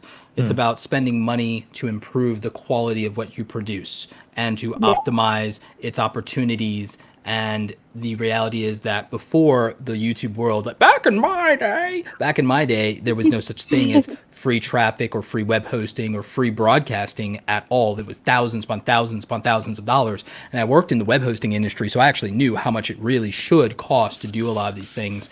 And so with my technology and advertising background, I know how much visibility really cost and how much we take it for granted.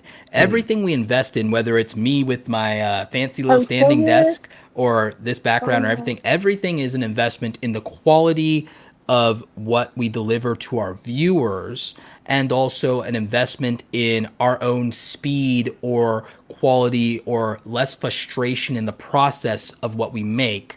For me, Tubebuddy is about limiting my friction and frustration in aspects of how I package my content, how I categorize it, how I make it easier for YouTube to find my ideal audience, or even just the logistics of how I handle my links for my products or my affiliate, or for people to go to my other platforms. And so if I need to replace things and so on and so forth, what I would say in looking at your channel is I think that your channel has a lot of value, but I think the value is unclear to the ideal viewer that you have.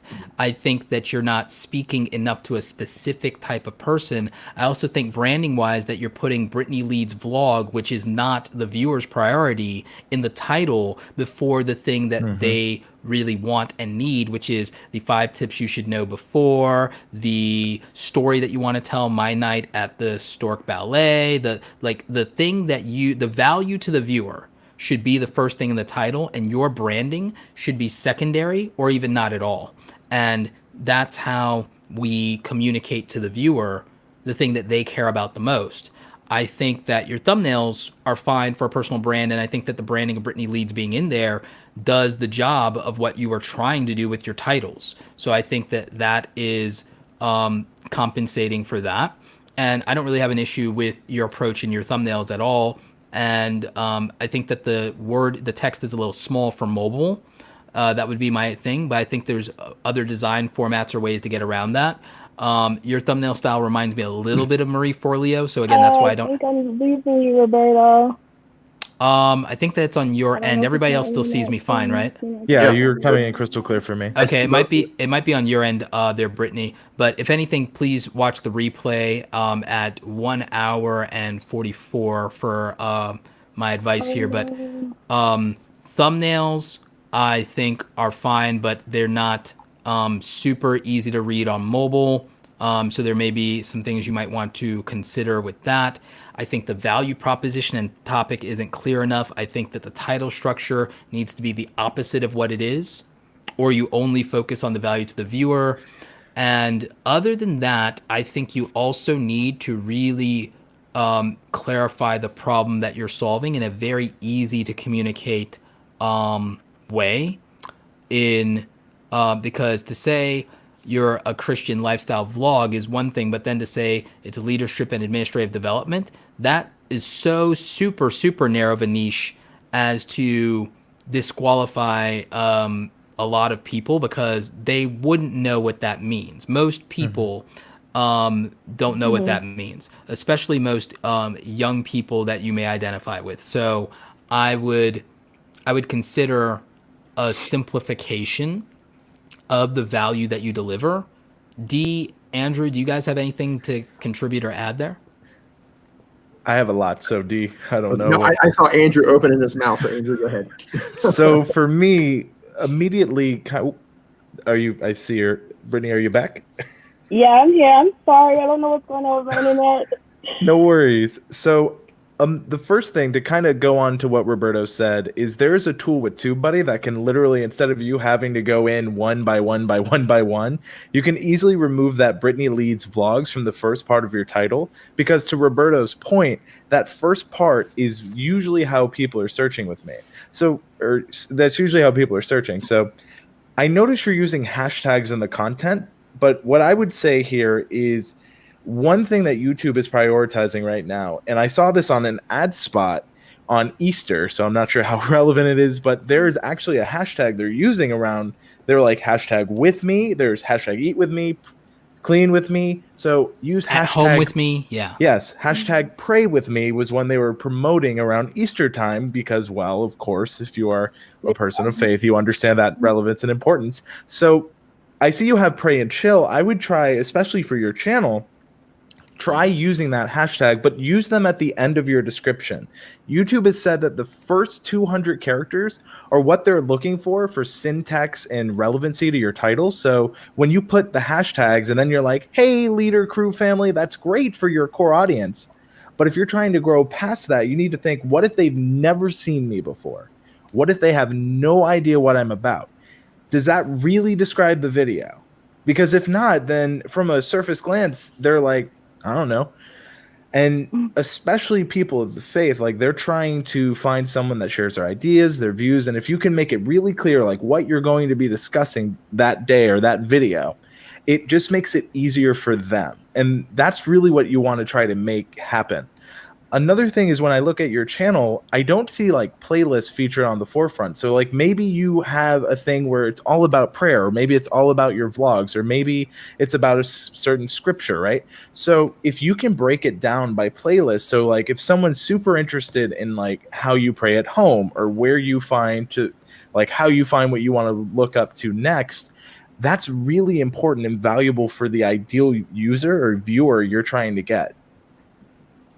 That's solid. That's very solid. So, go ahead, Brittany. No, go ahead. Roberta, can you pull her channel up one more time to the header?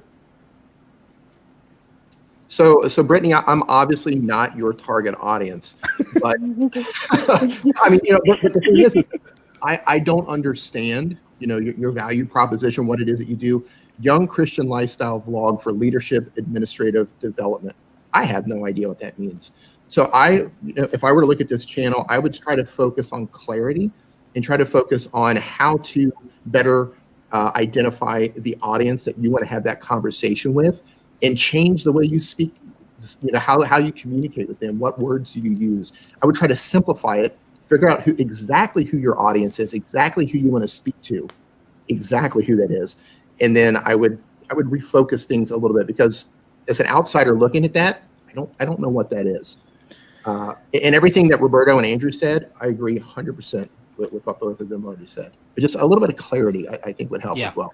I'll just like possibly tell you even a way to just get that clarity and everything like that. And I could be completely off base, but if I was going to just use my marketing and branding brain here, I would probably throw something like, a Christian lifestyle blog, live your life, honor his plan. Boom. That's like a simple way to interpret like, oh, this is what I'm here for. This is what, because when the first thing you said, I could basically just simplify that to a slogan, but because that's my skill set, because that's how I was made, So yeah, I was built for that. That was my purpose. I am here to reduce everything about an individual to a simple bumper sticker. That is my purpose in life. Now, I'm being facetious here, but great gift to have, Roberto. That's yes. A great gift. So that is.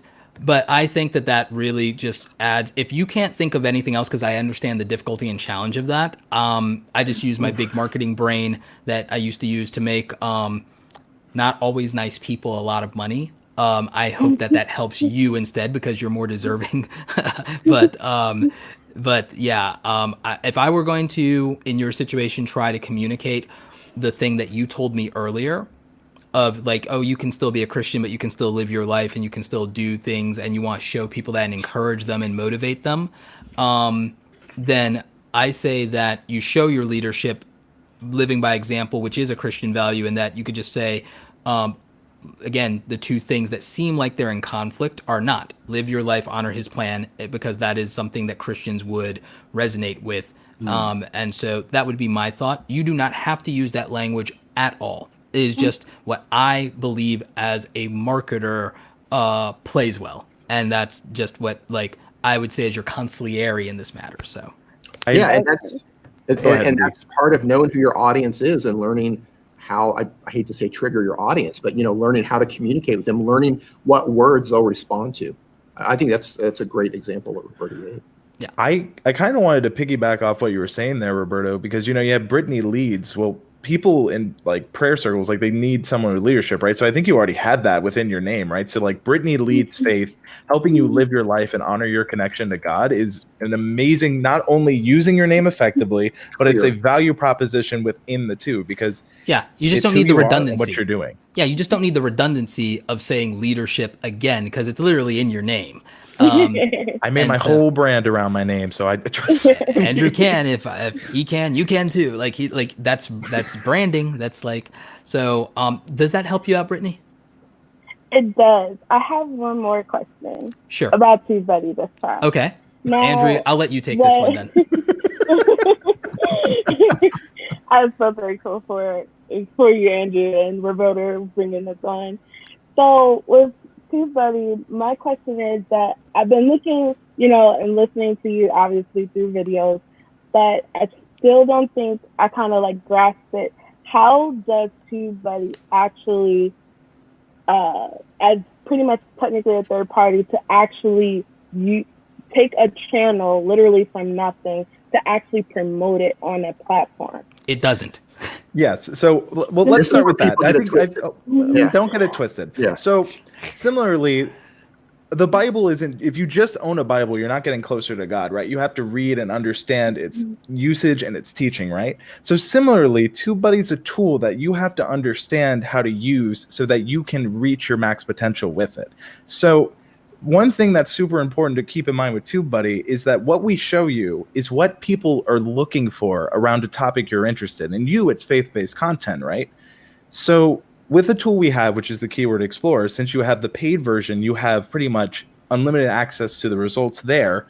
So what I would tell you to do is when you are creating content around faith-based, things, are you just doing it based on your gut instinct, or are you researching what people need right now? Because right now, a lot of people are having struggles with their faith. And are you helping by answering those problems or helping be a solution, right? And the way TubeBuddy works is through our Keyword Explorer. You can see what people are searching for on the platform so that you can make a video for them to help them to be whatever they need. The idea of like crisis of faith literally applies Yes. to the times we're living in right this moment. The idea of struggling with your faith through financial hardship right now is probably, and so figuring out what the phrasing of the person searching for that, because someone has that struggle right now. Tens of thousands, if not hundreds of thousands, if not millions of Americans have that struggle right now. What coded language are they using to seek out answers if they are a person of faith, or in general and would be open to becoming a person of faith? TubeBuddy is a way to figure out and find that data, to find that report, to find out what those people need, how to serve.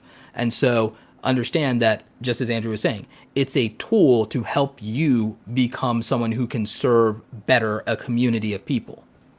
I like to look at TubeBuddy as a tool just to help me find video opportunities. Yeah. Help me find opportunities where I can connect with an audience. Yeah. That's for me. That's what it is. It's also a productivity tool. Whereas where I use it the most, I use it the most probably as a productivity tool, so that I can do everything I'm doing a little bit faster. But that's the situation I'm in. I don't think that may scale to most people. I think that comes with what level you are in your journey. Sure. Not unlike anything else you use in life, whether it's the Bible or whatever else, there's a time and a place in your life where there's a different methodology that you use it for, or a different place that it has in your experience. And so, does that answer your question about TubeBuddy? It does. Now, can I ask one more question? Sure. We're going to let you have the one more. This is the one more. Because I also come across with like, because I used to try to do with like my Google account and everything like that to run campaigns on certain videos. Now, the only thing is, which is unfortunate, is that there was a time when I had one campaign and it wasn't running. So I called Google, and I probably shouldn't even say this, but I'm going to say it anyway because I really want your opinion. Now, when I spoke with them, they said that the word Christian in some of the titles is counted as derogatory. So they wouldn't run it. And so that's not what in context, because I can answer this question. And then if you have something, Andrew, because I know you have some context on this, it is not by itself considered derogatory or classified as that. It's considered, the person who you dealt with in customer service wasn't given the nuance on that. Derogatory is sometimes considered brand detrimental or inflammatory, meaning that it's not that they consider Christian or Christianity a bad word or that they have a bias against it. It's that they know that there is, because religion is so sensitive, that there are people that attack people and brands, whether it's because even if you did it and it wasn't Christian, you could do it under almost any religion and you'd have similar results. And I know this from a lot of my friends who are in different situations and have different brands and even businesses, because I also know a lot of people who have church or faith-based organizations, businesses, nonprofits, et cetera, and I've worked in advertising and marketing. And what no one talks about, because it's very difficult to explain advertising to people, is that there are thresholds of viability in the advertising world that are predicated largely on sentiment and risk aversion. And a lot of that actually has to do not with what you as the brand are going to do, but what other people are going to do and what other people have done or are doing right this moment. And there are multiple niches in YouTube in which it has nothing to do with you or what you're doing or even your topic. It's the fact that other people can't seem to behave themselves. Yeah. And there's a threshold at which that just becomes, you know what? We're out. You know? And so there are many things of that. And the reason that there's just not a list for it, which is what everybody wants to demand in transparency, is that is fluid in real time. Yep. And that is another thing that no one considers, is that it's literally based on, it's kind of like how they had the same issue when the health crisis came out, and how to deal with that and deal with even monetization around that, and also what was appropriate, because they also had to figure out, are people putting out conspiracy theories? Are people putting out misinformation? Is this a public, or are people doing something that could be detrimental to the public good? Anything that reaches a sensitive category flag, and religion, unfortunately, can be one of those things, is going to have challenges. And there are people who may not fully appreciate or understand the business context or business responsibility associated with it. And I understand it because I understand it's a very personal issue, but there are other categories of YouTube that's true too, with regard to identity and gender and other things as well. And I've had to talk to everybody on every spectrum and aisle about this, but I approach it from the perspective of, let me talk to you about this as a business owner and as a brand manager. And let me also talk to you about this as a technician, and interject that there's a possibility that even like if they just said, we're not going to do anything about all of this, and they let people run amok, you could imagine how that would go and how that would turn out. And the problem becomes detrimental to other creators on the platform at scale too, that weren't even involved when it gets to a certain point, because the news cycle becomes whatever when people don't behave. And I just would say the other thing about this, by the way, is avoid running campaigns if your goal is organic growth, because the paid traffic undermines organic traffic, and they're not equal on YouTube. I encourage all small YouTubers to not buy ads. I know that there's conflicting advice out there from people, and I respect their opinions, but most of the content creators and educators that I know will tell you, do not buy ads to grow your YouTube channel. Do not buy ads to grow your video content, even if you get a call from a Google Ads representative that needs to make a quota that week. Do not buy ads to grow your YouTube channel. Grow organically, or even use another platform to siphon from, but do not buy ads to grow your YouTube channel. Exactly. And just to kind of hop on the end of kind of what Roberto was saying, is that there are some things that, as Roberto had to mention, is that they can be sensitive. So advertisers are going to be weary of advertising on them. If you did the want to platform run, as well will have vetting for Yes. those things, and there's reasons. But go on, Andrew. What I was going to say, Brittany, is that if you did want to run ads, the only reason I'd recommend it is if you like start a service where it's like, pray with me, we're doing something that's private, or it's more so it's like a select group, kind of like Create Something Awesome Today, like the private group. Like if Roberto wanted to run ads to get more people interested in that, that'd be a great reason. But unless you have something that you're trying to promote or build Sell. in that way, or Grow an sell, email yes, list. it doesn't make a lot of sense, especially because you don't want to come across, especially to your target audience, like you can reach outside of just the people you're trying to reach. And like, what happens if you get over flooded? Like Google's looking at it like this. What happens if she's running these ads and she thinks she's bringing in these people that are going to, you know, share her ideals and faith, and you attract people that don't believe the same way you do, right? Now, Or Google's attack you for that. Right. Exactly. That So happened now, on my first day So on YouTube. go after channels. exactly. It's So- hard for the platform to navigate how to serve the interest of, and to keep things safe and above board when there are 2 billion people that log into the platform largely anonymously every single month. It's a logistics problem that I don't feel I even have the brain capacity to fully appreciate how to deal with. And it means that it's impossible to serve everybody to 100% satisfaction. I just love the free hosting and bandwidth at this point. I'll take it. yeah.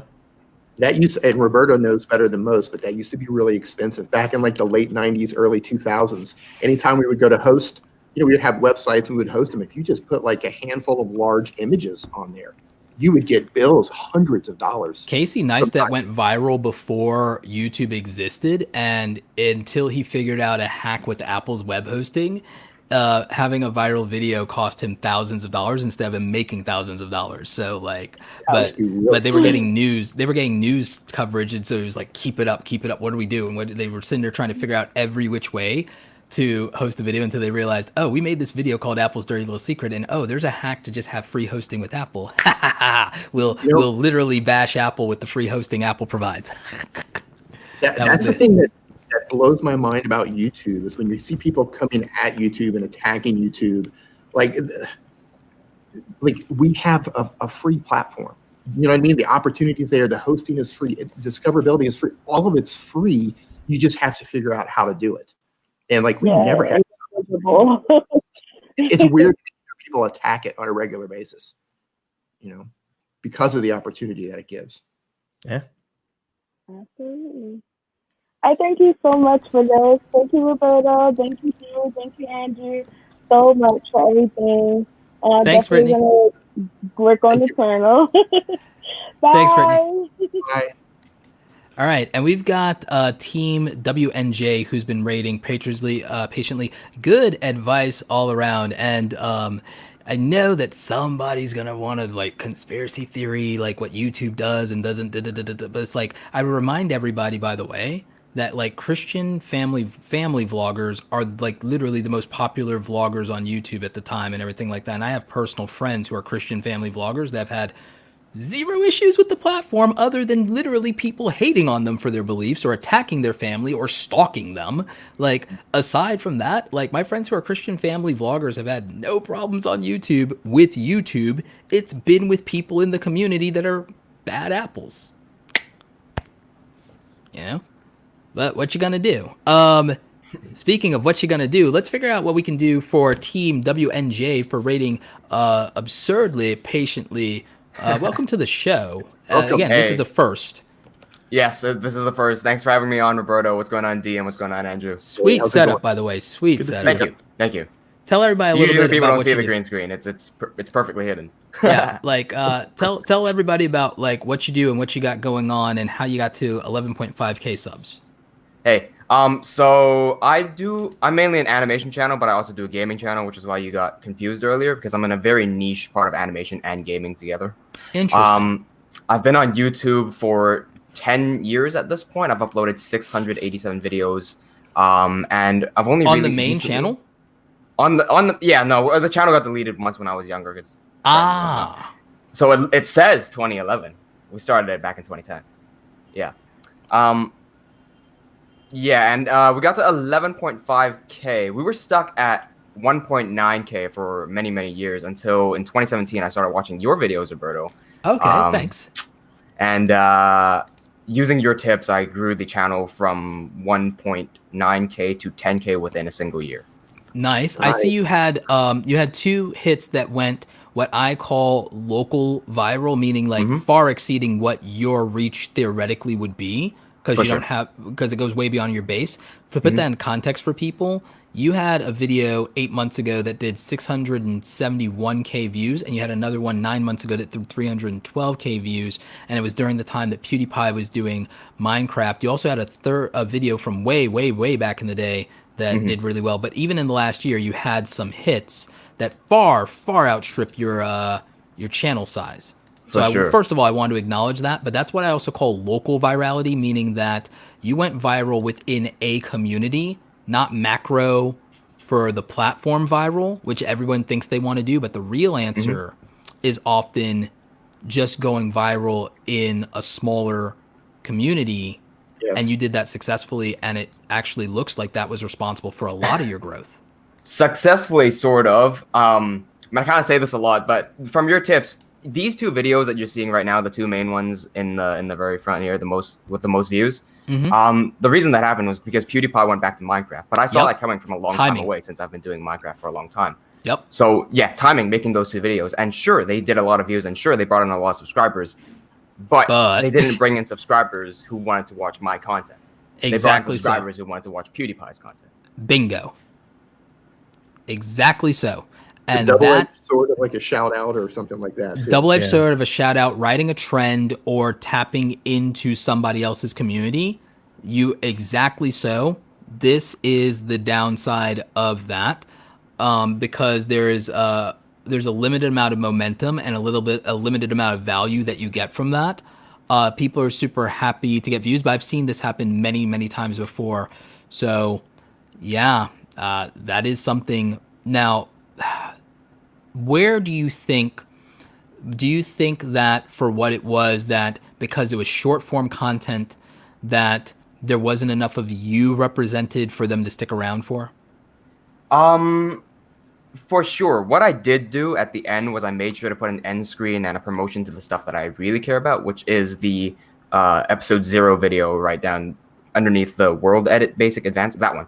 That's the main content that I want to make. That's my animated series. So I put an end screen at the end of those 2 PewDiePie videos, and that brought like 20K views to my animation.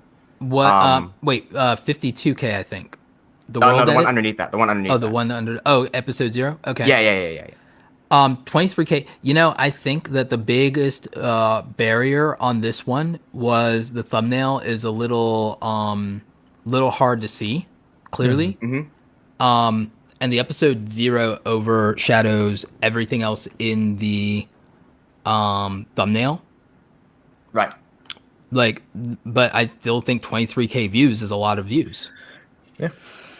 Yeah, for sure. But you see, a video like this is the type of video that I want to make. It's a fully animated episode of a web series. And that took me an entire year to make. How many episodes of the web series is it just the one because it was so hard? In 2014, I made 1 episode, and this is the most recent episode, episode 0. It takes me a year to produce an episode because I'm the only animator here. Yeah. Oh, Lord. Wow. That's dedication, man. Respect. That's quality content. Yeah. And because it takes so long to make, it's hard to grow the channel consistently. So I have to do a live stream. I do 2 live streams every single week now. How's that going for you? Not as well as I would like, because I would like to do animation streams. That doesn't really bring in that many people. So recently I've been doing gaming streams. Is there a reason that you don't feel that animation streams bring in a lot of people? Because I've been doing them for the past several years. But do you feel that there's a way to do them more effectively? Let me ask this. Is there still a demand, and is it still an aspiration of people to be animators and to be legit animators? Or has everything shifted in the culture of art to people just wanting to be animators as a way to grow on YouTube?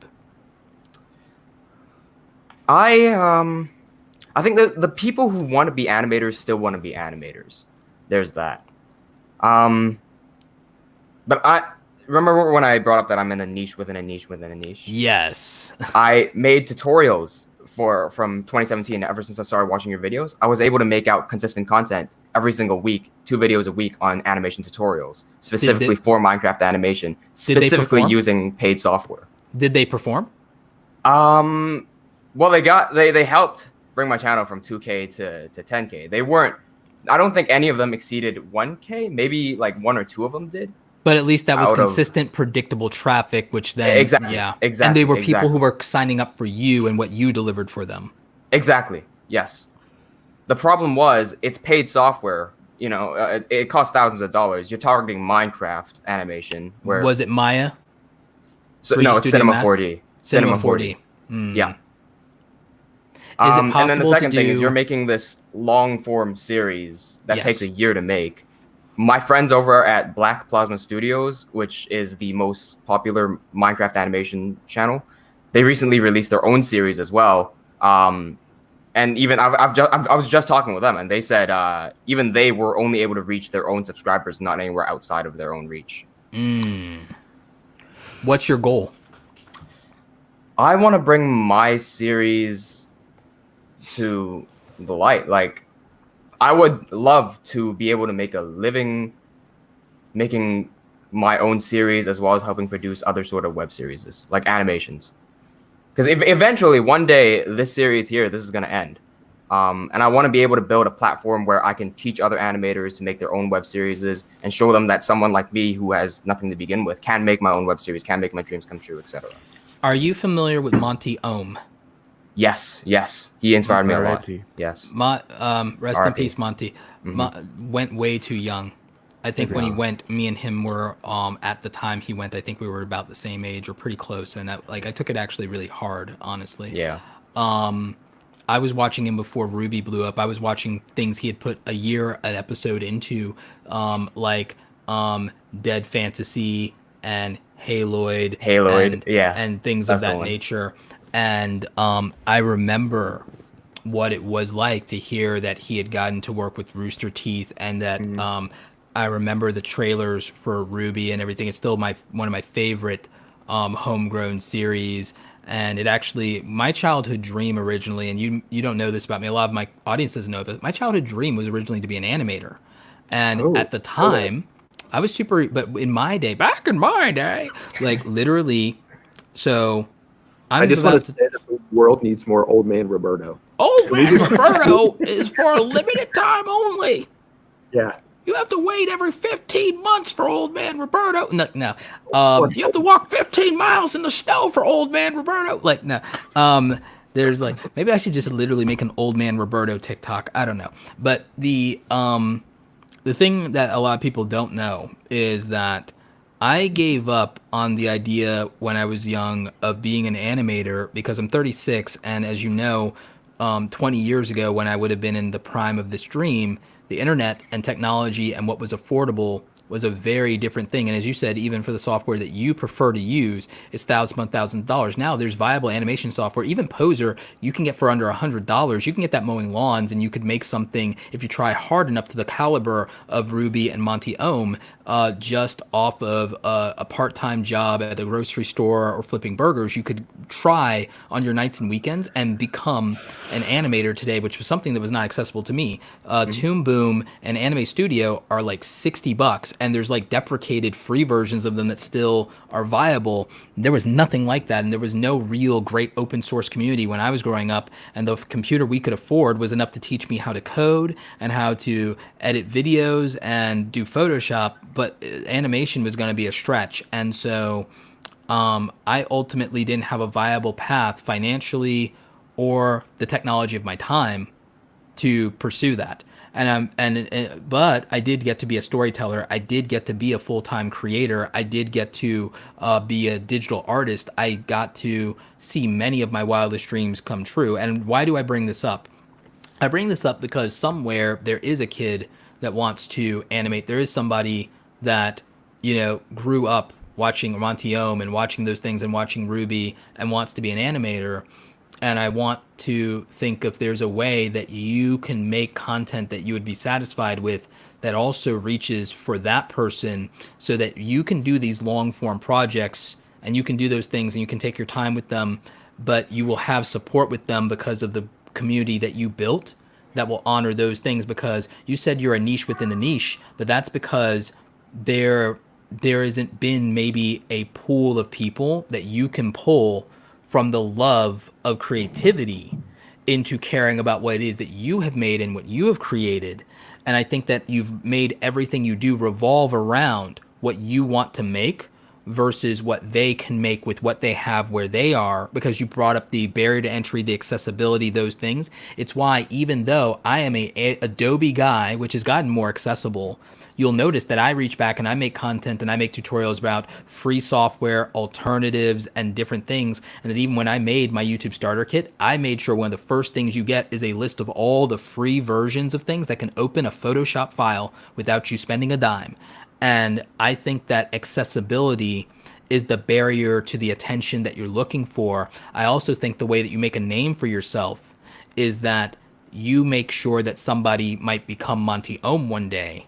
And I think that you being the person that is the pathway to everyone developing the skills and the foundation for a generation of animators, whether they want to do your style or Monty style or anything, because you have the principles and concepts and they don't have to go to Full Sail College to get it from you. And you actually have something to show for yourself. Whether it has the views, it has the fact that it exists, which is very challenging by itself. The thing about creative skill, and the thing that I've tried to help people understand, even with my content, and then Andrew and Dee, I want your thoughts on this. I don't want to just ramble forever and tell old man Roberto stories, but I've made another channel that might be viable on. The thing that I would say is that it may not be that you want to by yourself become a teacher or mentor, but I do think that you becoming a teacher or mentor and inspiring a generation of audiences builds a coalition of people who have loyalty to you and therefore will support whatever it is you do. And I don't think that you have an awareness funnel outside of PewDiePie for that with what you've currently built and all of the content that you've made. I think that you need to build what I tell my clients is the YouTube subscriber funnel strategy, which is you focus on where attention already exists and think about what contribution you can make to a group of people that aren't being served with the attention that exists, and piggyback off of that to then show what you're capable of. And then they may have came for that, but they stay for you. And even if it's not the largest segment of those viewers or even this largest segment of your subscribers that truly stay for you, the thing is, you'd be surprised. You don't need that many to make this your full-time career. You don't need that many people to support you on Twitch. You need about 500 real fans, and you can make a living on Twitch. And so in what you do, you could build and expand your brand even beyond YouTube. And I would say to Twitch, because I think what you have is more standout even there. And I think you can parallel your brand and say, I'm not an animation gaming hybrid YouTuber. There's a culture for what you do that exists in Twitch, but yet not a competitive market for what you do. And therefore you can be a breakout there versus that YouTube animation and there's easier paths into it than what you do. But I also think in YouTube, because that, you address those people that want to do what you do, but don't have the means to do what you do, and you give them a bridge. You build a bridge for them so that they can even understand and do something of their own, while also building a respect for what you do and care about what you do because you cared about them first. Value comes first. That's so. Andrew, do you have anything to add to that? No, I that's 100% on point. I mean, that's kind of what I've done on my channel. Is I looked for a community of people who weren't being served, and I wanted to build that bridge and teach them how to do the thing with the thing they already have, right? And by doing it, I mean, I didn't set out to be an educator. It just kind of evolved into this. But by being an educator, the opportunities that have fallen in my lap because of it, like, it would have, these opportunities wouldn't be here. I wouldn't be able to make a living on YouTube if I would have went down the road of trying to become a mobile filmmaker. Let me show you the films that I've made with my mobile phone. By turning that around and by showing people how they can do that. Yes. That change, it changed everything. And now I become known as a person who helps people do those things with their phone. Yeah. And Peter McKinnon was a tutorial channel first. And then he got the luxury of being Peter McKinnon, and that being enough, But exactly. Yeah. Yeah. And what's happened, and obviously it took a while, but what's happened is you have those people who get on board, they become part of your community because they're interested in what you have to teach them.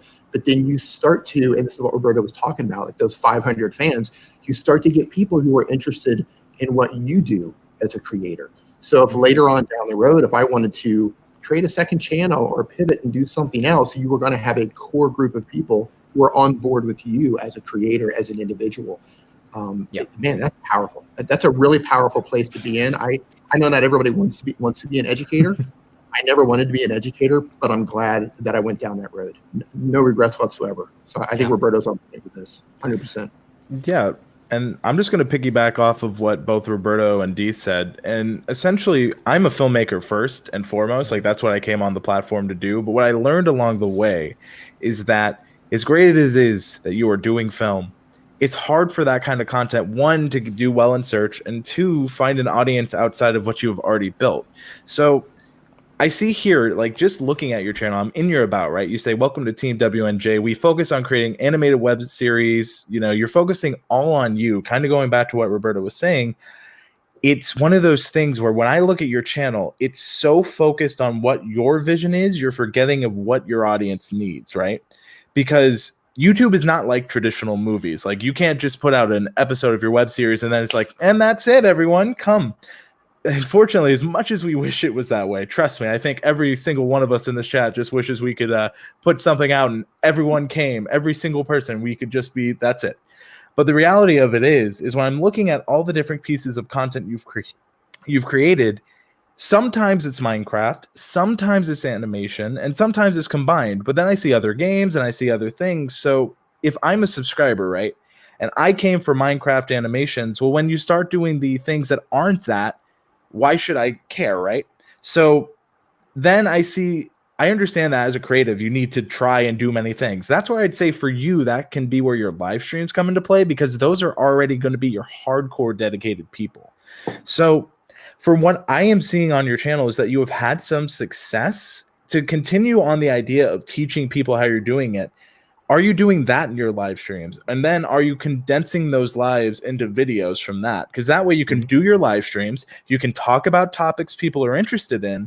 And then if people are like, wow, this is so helpful from a certain period of time, you can either clip that live stream, or since you're a creative, you can make a video around it too. And don't let tutorials limit your creativity. One thing I was taught when I went to film school, and I often say you don't have to go to film school to be a creative, because you don't. But one thing I was told really early on that made me really rethink about my films and such was, it's great that you care about your production, that what you've put in. An audience does not care the amount of work you put in. They do not care anything other than how they found it and how it made them feel, right? Mm-hmm. So if you want more people to find you and more people that are interested in Minecraft animations, then you've proven you are successful with that. Yes, it was through PewDiePie, but you were able to. I've just watched your animation. It's good. You don't need me to tell you this, but it is very good. But the thing is, what I'm seeing is found success for you is, one, yes, it's a PewDiePie related thing, but there are ways to go beyond that, right? Like, even if you broke down things from that video piece by piece, or even individual things you're doing in your series in the meantime, right? Because I already see you have a video on how to make water look realistic within Minecraft using the tutorials, things like that. That did well for you, considering the amount of subscribers you had and things like that. You have found many opportunities. What I would say is keep in that vein, because one, it's been working, and two, you can expand past that. So what I see here is a really solid foundation. You've grown, you clearly understand what you want to do, but it's just like really driving that point home. And stop it from the presentation of your channel. It seems all about you instead of how a channel functions, which is the audience. I argue that YouTube used to be broadcast yourself, which it still is. But now YouTube is, you need to help your audience, and your audience is who you're building and making your content for. Yeah, that's my high horse, everyone. No, that's great. And I want to go back for a second, because Roberto brought up Peter McKinnon starting off as a tutorial-based channel. I know, like, maybe you don't want to do a lot of tutorials, but what will happen is, by becoming someone who is good at that and by teaching other people how to do it, you will get to a point to where, as you build that community, as you gain that following and you gain fans, you'll get to the point to where when you do release something of your own that's not tutorial based, you're going to have a lot of eyeballs on it. And you're going to find that you're going to get more eyeballs faster by going about the education route. And real quick, Brick DBA says in the chat, he says, what if you're not an expert yet, but you want to be an educator? My advice to that is, there's always I'm looking for that comment because I want to put it up here. That's Brick DVA. And yeah, my advice is, there's always someone who knows less than you. Yes. Find those people and teach them. Don't try to teach people who know more than you. Find the people who know less than you. And everybody's in a different place in their journey, so you can always find some place to get in. I never do advanced stuff on my channel. I never do. Most advanced things, a lot of people who are advanced, they don't need tutorials. So yeah. Other people will call you an expert because you're an expert compared to them. That is literally what it is. Mind if I put something in here as well? Within the Minecraft, I actually do want to become an educator. In fact, I've made hundreds and hundreds of tutorials already, and that has grown my channel. And I'm already known in the Minecraft animation community as an educator and as the tutorial guy. So I'm already doing all of that. Can you expand beyond Minecraft animation education? I actually have as well, but it doesn't seem to reach as far as I would like it to reach, and I've done several videos on that. It's performed. One of them has performed well. Can you combine? Because the thing is, the animation, this style that you do, is because Minecraft is a popular thing that there's a demand for, that's easy to isolate and is not broad in animation. But can you tie yourself to yet another brand with another type of tutorial to then be the bridge, because the thing is, hybrid content, PewDiePie himself actually popularized the concept of hybrid content. It's similar to what I did with PewDiePie, because I have no interest in PewDiePie. I'm not even subscribed to PewDiePie. I don't watch PewDiePie's videos. I just saw that he was in Minecraft. Hey, he's Minecrafting. I'm Minecrafting. I'll do an animation. I have no problem with that. You would think that I would. You would think that I would, but no, I've got no problem doing that to get views either. But I do have a problem from a creative standpoint because I don't like making that. That is what I was going to ask next. That is what I was going to ask next. I have no problem with that if it doesn't make you uncomfortable, and if you don't think that that's a problem for the audience because they enjoy the thing and you did it justice. Because there's a point where you may not be able to do a thing justice if you don't understand the community around it. One could make the argument that that was you ever hear the tragedy of director Rian Johnson? It's not a story that Disney would tell you. That's my little joke there. But I think what you are passionate about is the story that you are telling and the thing that you are making. Mm-hmm. I think the barrier to that is that you have a name and a voice within the community, but it's itself an insular community. And what I think you as an artist, like many artists want, is you want macro attention for the thing that you've made, because you want people to acknowledge the effort that was made to make something that you want to share with them. And that there's nothing wrong with wanting that. Mm-hmm. But when we want things, we have to understand the bridge between what we want and what other people accept. Right. And understand, and also what other people understand. I would not, without like this stream and without checking out your stuff, even if YouTube threw this in my face, I wouldn't click on it. Mm-hmm. But the thing is, as I learn about you as a person and your journey, now I'm actually genuinely interested in watching these things, because I have an interest in some of PewDiePie's content, but not all of it. And I have very little interest in Minecraft itself right now, but partly because I'm trying to avoid anything that might be an addiction. Like, as far as another rabbit hole, I don't need more hobbies. Yeah. I have multiple YouTube channels. I have multiple business ventures. I don't need more things that are rabbit holes for me. But that, you see what I'm saying? So like, but someone who doesn't understand Minecraft or PewDiePie, that's a person you may not reach. So again, these are insular communities, and they may be large communities, but there's also a lot of different rabbit holes for people to go down to. So the thing is, I think it's difficult for us to, right now, which is fine, to find your YouTube subscriber funnel outside of using popular people or franchises that might not be creatively invested for you. You may not be creatively aligned or invested. You can do those things justice, but you will be dissatisfied. And I don't want to tell an artist to do things that are unfulfilling, because I understand that that's why I quit the job that I had in the industry. So like, that's why I quit the job in the industry. Back in my day, I used to work for the man, and now I don't. Guys, I need to head out of here. I need to get to buy some water before. Yeah. Thank you for dropping in, D. Yeah. Stay safe, D. Andrew, it's great to see you. And Team WJ. What is your name? Julian. Nice to meet you, Julian. Good luck. Nice to meet you. Yeah. Stay safe, everyone. Thanks, Bye-bye. D. Bye-bye. Julian, before we go and we go to our next caller, like, is there any like other like question or like nugget that you like we could probably try to help you with? Because I'm not sure. I want to make sure we left you with some value and not just something philosophical, but something actionable. No, I'm used to it at this point. I've got I'm in such a unique situation that it's hard to find. Well, that's why I wanted to do this stream. I wanted to do this stream. I know that not everybody can afford to do one-on-one coaching with me. I am running a discount right now for anybody, by the way, over at awesomecreatoracademy.com. Use code SPRING30, and I think to the end of this month you can book calls for 30% off. But small plug there. But my point is, I did this stream so that people with unique situations could ask for a little bit of guidance or get one little thing that they might need that can move them forward without the cost to entry, and where they could maybe invest their money into something that helps their channel in terms of production or editing or speed or a resource of some other kind. And so I wanted to try to start doing these streams. Maybe we'll do these every Sunday for a little while here. Maybe it'll be the new live stream format. I don't know. To try to give people like yourself that little bit of one-on-one context, because I genuinely believe that every channel is unique and that there's only so much the macro advice we can give in a how-to.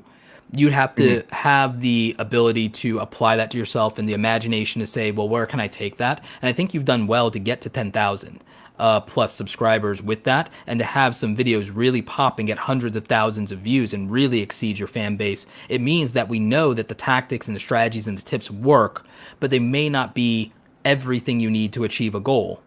And they may not even be the most appropriate path for you to achieve a goal, even if they work on the surface, because maybe you're not creatively satisfied. So what else can we do for you, Julian? What can we do to help you? How can we support you? I'd love to have something actionable that I can do, but I mean, I don't know what that is. I could leave this here. My friends over at Black Plasma Studios, they've got something like 2 mil, I think. No, nice. 4.1 mil. Wow. 4.1 mil. And my other friends, Rainimator, has 1.22 mil. And I collaborated with both of them at the same time, and they both do Minecraft animation content in the exact same way that I do. Is there anything you can reverse engineer from their success, and would they be willing to mentor you directly? Well, when you're talking about mentoring, what do you mean by that? So the role that a mentor plays in someone's life, and Andrew, maybe you can speak to this, as you know, we have a friendship, but also I've done some mentorship of you in aspects of your life, not as a content creator as much as in life, but in a mentorship. And I learned this by being a mentor, because unfortunately I never had a hands-on mentor. Now, the difference is I've had mentors from afar in terms of people whose success I've analyzed and applied to myself and replicated and found my own way using what they did as a starting point. Where we are similar, I went, and where we were not, I diverged and went another direction, and so on and so forth. And so I cobbled together my path in life largely from historical and fictional characters and successful, smart, brilliant people that I'd never met until I became friends with them many, many moons later. And the thing that I will say about having a hands-on mentor, having been one, is what I try to offer the people that I mentor is I try to offer them ways to find structure in what they do, and where structure is valuable and where it is not. And that's self-awareness. But I can help offer some perspective on that, or introduce them to ideas, or show them my structure and let them borrow it or use it to make their own. I introduce them to the systems that I use to be productive and efficient and organized and sustainable. And those things either are valuable to them because they either let them start playing with the idea of having or building systems or using existing systems or tools, or they introduce them to the idea of what it could do for them and they look for one that would benefit them or that fits them that I don't use. I also then help people to figure out where they are with their strategy, find the holes in it, improve it, or build one if they don't have one, and really prioritize what does a good strategy even look like, and what does this contribute to my overall goals, and am I really specific enough in my goals? And then finally, I offer them support, and not just my own, but I tell them where they can find support and encourage them to look to other people to help them test their ideas or hear them out or tell them they're full of crap and hold them accountable. And so I think that structure, systems, strategy, and support are valuable pillars and a foundation that a mentor can help you to develop for yourself. And I think that someone who has the success that you would want, or has a result, or has produced a result in the past that you would want, or has a lifestyle that is ideal to you, or at least favorable to you, can tell you those things as a means of at least beginning to achieve them. And also could, if nothing else, take a look at what you have and tell you the truth about the gap between what you're doing and what they're doing. Tell you what that gap really is, and tell them what the gap between, why the gap between your results exist, at least from their perspective, because they'll have one. And you may not love what they have to say about that, but it'll at least give you something to think about, and you can take it or leave it. And that's why I think if that's the type of mentoring, then yeah, they've already been helping me out a lot. Their answer for how they have so many subscribers is simply because of right place, right time. They were animating some animations way back when Minecraft was at its peak. timing. Meanwhile, I was still making it because it takes me 1 year and takes them 1 month. So timing and turnaround, speed of execution. Their advantage was all hands on deck and speed of execution and being able. They were better resourced than you and thus able to take advantage of timing and trend. And I don't know how I can possibly capitalize on that. If I'm a one-man crew, I have to make. How did they not become? How did they go from like? Because I'm sure somebody was the progenitor of that group. How did they scale? Oh, yeah. How did they become a crew? How did they become a crew? And are you open to the idea of being a crew? Because creatively, there are some people that prefer to work alone. I did it too long, to be honest with you. Andrew can tell you that I would be a bigger and more successful channel, a bigger and more successful entrepreneur if I didn't have the scars and trust issues that I had that kept me for 6 to 7 years from prioritizing building a team and just saying, nah, I know I need one. I know everyone else has one. I can just do everything myself. It's faster. It's better. I'm comfortable. I'm safe. I don't have to risk anybody having their hand in anything. Blah, blah, blah, blah, blah. Best thing I ever did in my business, I haven't done it for my channel yet, is realize the limitations I have in humility and entrust what I do to people who can help me do it better. Figure out, or unless you have the answer of how did it go from being one person with an idea to being a crew, and can you live with multiple cooks in the kitchen? I absolutely do want an entire crew. I've been trying to look for one for a long time, but nobody want to animate for free. Animation takes so much time. So again, there's free and then there's free, because there's a difference between being partners and being collaborators and being a crew versus being staff. There's a difference between being a crew and being a staff. And part of the reason that I had the trust issues in solo is because I had a crew of friends, but people had egos. It wasn't even about doing stuff for free. It was about that nobody wanted to make themselves subordinate to anybody else's vision. And the thing is, we tried to pretend that we were all equals when we weren't contributing equally and when we all didn't have equal levels of skill. And we didn't let people stay in their lane. And like, to be honest, I ended up going my own way, because the thing is, it was impossible in a friend group where people respected my abilities, but they didn't respect the idea that I could lead them. And the thing is, I had the background and the business acumen and the corporate life experience to lead and to manage and to organize and strategize and to handle logistics. And while they would allow me to do it only in a technical admin-like fashion, no one wanted to say, let's put ourselves behind a vision, achieve something, and then let's achieve each other's individual visions after we make a viable thing that can financially fund all of the stuff we want to play with. Let's build a viable commercial business product thing that can make us the money to free up all of our time and quit our jobs and do everything to fund any ventures that we want to do. And I'm happy to subordinate my creative thing to build a financially viable thing, to let everybody do their creative thing first, and I'll do my creative thing last. And nobody wanted to go that route. And I'm telling this story just so that you have perspective on you. It's not about getting people to work for free. It's about getting people to unite under a vision and to understand that this vision is going to let you build a vehicle that will allow you guys to do whatever you want on your own terms, independently. And if you can't, and the thing is, it might take time, but you will need to find people who believe and dream that dream. And I think in the world of YouTube and seeing what YouTubers like MrBeast and PewDiePie have achieved, that it shouldn't be that challenging to find people that don't have any subscribers or have 1,000 subscribers and look at what you have and say, I'm willing to listen and to let you mentor me and to be part of your thing and help you build out something faster as a way of helping me get more skills and also tap into the help of that fan base to grow my own individual thing. So I'm willing to help you with your thing part-time because I see how it benefits me. I see where we're in alignment. I see where it's not you taking from me, it's us adding to each other. If you can find people who are legit and you can build the relationship with to where you add to each other, there's not a conflict, because it's only iron sharpening iron.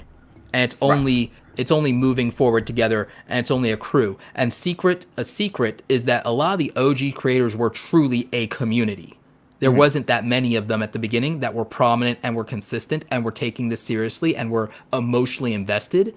And then that's why, because of the first VidCon, the first couple of VidCons, they were able to support each other, move together, and that's why even they circle the wagons. Even when other people come after some of them or try to cancel them, OG YouTubers stick up for each other, and because they all came up together, and in the background they helped each other. And to be real with you, in the background they continue to help each other.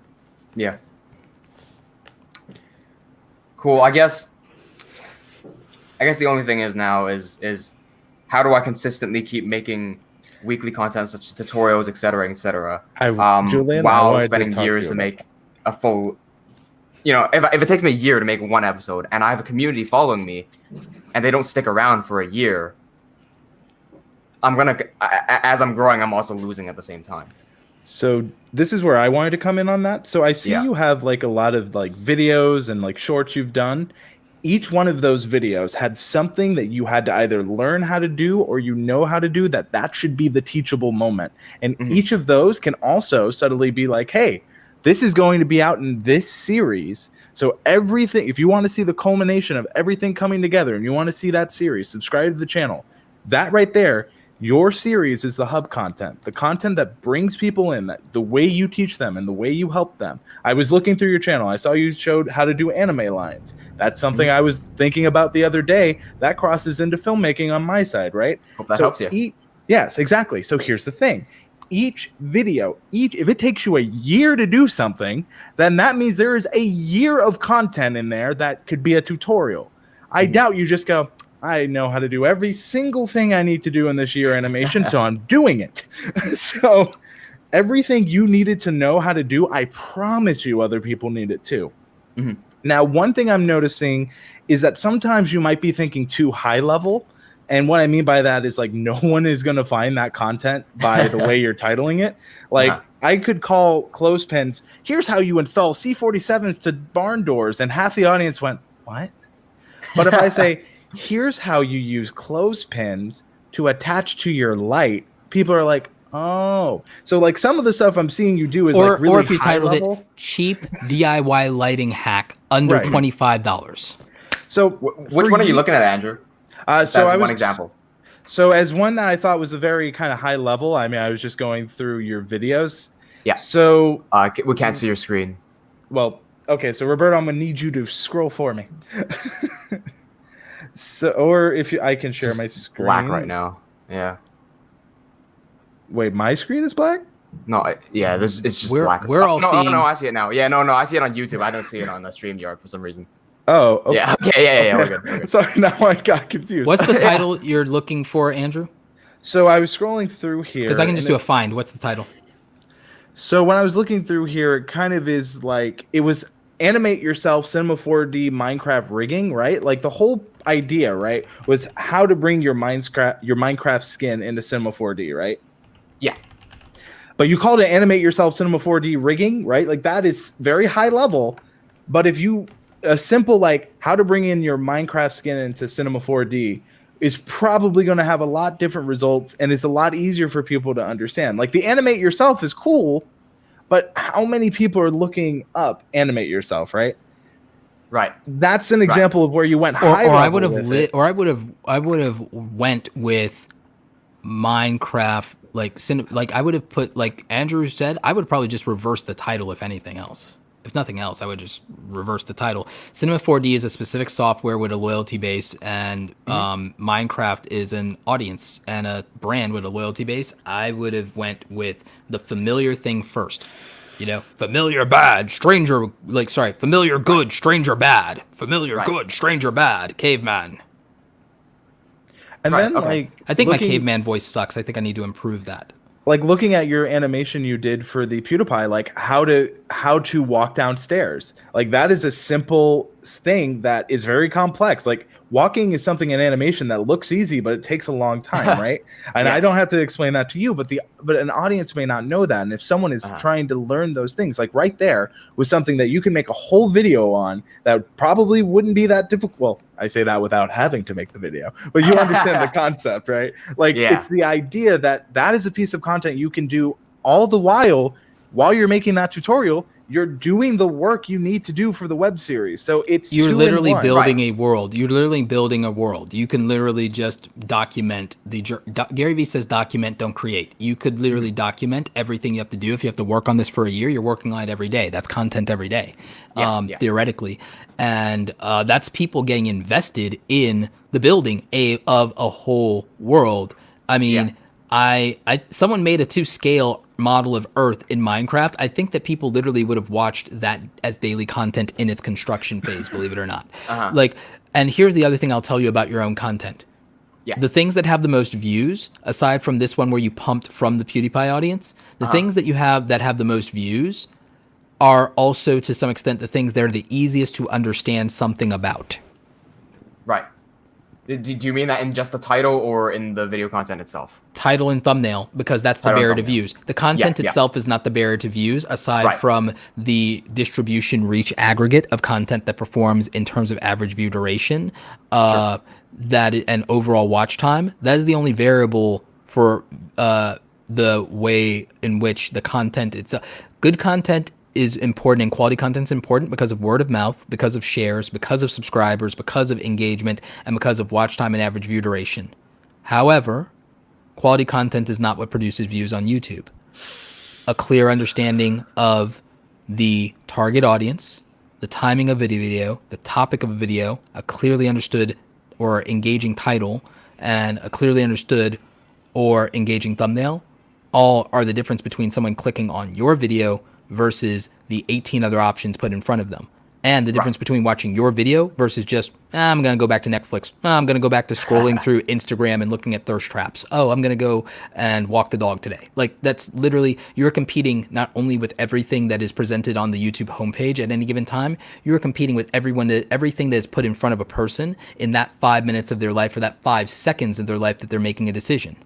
And that is the thing that when you make it hard for something to be understood visually and thoughtfully, that the speed of how quickly I can process whether this is relevant to me, you need to make that as easy as possible of a decision to make. And not only is it relevant to me, is this based on who I am, based on who you targeted, is this a priority to me? Yeah. That's why I expanded my definition of what the barrier to views is to be 5 T's, Andrew. Remember when it used to be 4? And that's where I went with target being the 5th T, the target audience really being, because that speaks to the psychology of what is a priority to that person and what is familiar to them.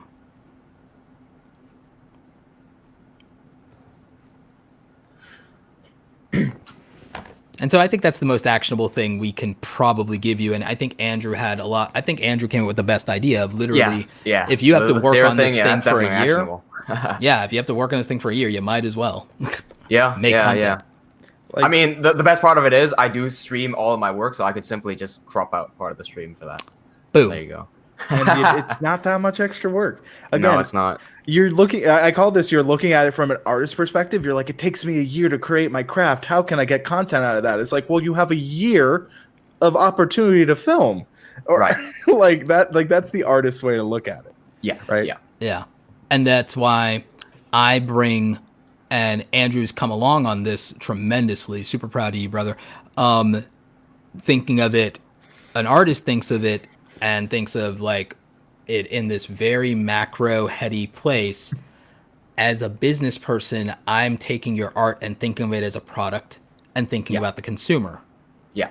And therein is what YouTube, I think of every piece of YouTube content. And this is where people argue with me about quality versus quantity, is that consumerism is an actual thing that happens on YouTube and the internet. Funny story. And every piece of content you make is a product with a SKU number called a content ID. Like, I told you, I'm a business and logistics guy as much as I am an artist and a creative. I think one of those things may have made me more money than the other, though. But, and that's just the truth. And it means that when I do want to create something, I don't even have to worry about whether people care about it or not, because as Andrew will tell you, my best art and photography sits in my house and on my hard drives and on my walls and not on Instagram. because I don't have to worry about how it performs, because I can just make stuff to make stuff. But that's because I'm not monetizing that. I'm monetizing what I can monetize effectively. This gives you a path to balance, which is what I think most content creators want. Yeah, Right. and one thing to talk about, just like you're making your art to tell a story. You're not maybe like the money along the way is great, but like Walt Disney famously said, like, I don't make movies to make money, I make money to make movies. So like if you reverse engineer Boom. that, you can use your animations to fund those bigger projects. And if you want to pay a team, which, because you said no one wants to do it for free, use the tutorials to build yourself up, because that's how you're going to do it. Rooster Teeth, we talked about Monty. What they did very well is that they had a lot of content that can help them build an infrastructure of fan base to monetize so that they can do these bigger productions that they're doing. So for you, that's what those texts and tutorial stuff are, and all the content you have. I want you not only. By the way, to sell show- a Skillshare. By the way, sell a Skillshare course on Cinema 4D, please, for the love of God. Or like, even if you don't want to do that, like another way you can bring people in is like, if you want to get people on Cinema 4D, like if they have an affiliate program, look into that. I'm not sure, I can't speak to it. But another thing you could try to target is beginners. Like, when should you leave Blender for Cinema 4D? That gets you to talk about that, because I'm sure a lot of people have questions like, when do I need? I get asked every single day, when should I upgrade my camera? I'm like, not until you invest in lighting. Yeah. So similarly, like, that's a question I can guarantee you people have. Like, when do I need to did you ever wonder, when should I use a more professional service or software? Most people have. Right. Yeah, I think that gives me a lot of ideas of things that I can do, and I think that really helps Andrew and Roberto. I mean, that's all that I have. I'm taking up a lot of your time. Whoever's next. Yeah, so we've had someone waiting in the cut for a minute. But, but no problem, Julian. We're happy that we were able to help you out there. And yeah. Roberto, I'd love to keep talking with you on Twitter as well, because I've sent you a few things in the past. Okay. Yeah. Eventually. Like hit me up, and yeah, we'll talk. Cool. Awesome. Thank you so much, guys. All right. So before we go to our next wonderful guest who's been mad patient, I do want to let people know that this will be the last guest, and then me and Andrew will chop it up for the very end and try to give you guys the people in the chat, some maximum advice, and then we'll also acknowledge the super chats that I haven't been able to get to, the new members of Awesome Squad, and then we'll also tell you more about what you can do to benefit your YouTube channel. But Andrew, I really want to thank you for the amazing advice that I think you gave Julian and our other guest, and I want to thank you for coming on the show and holding it down.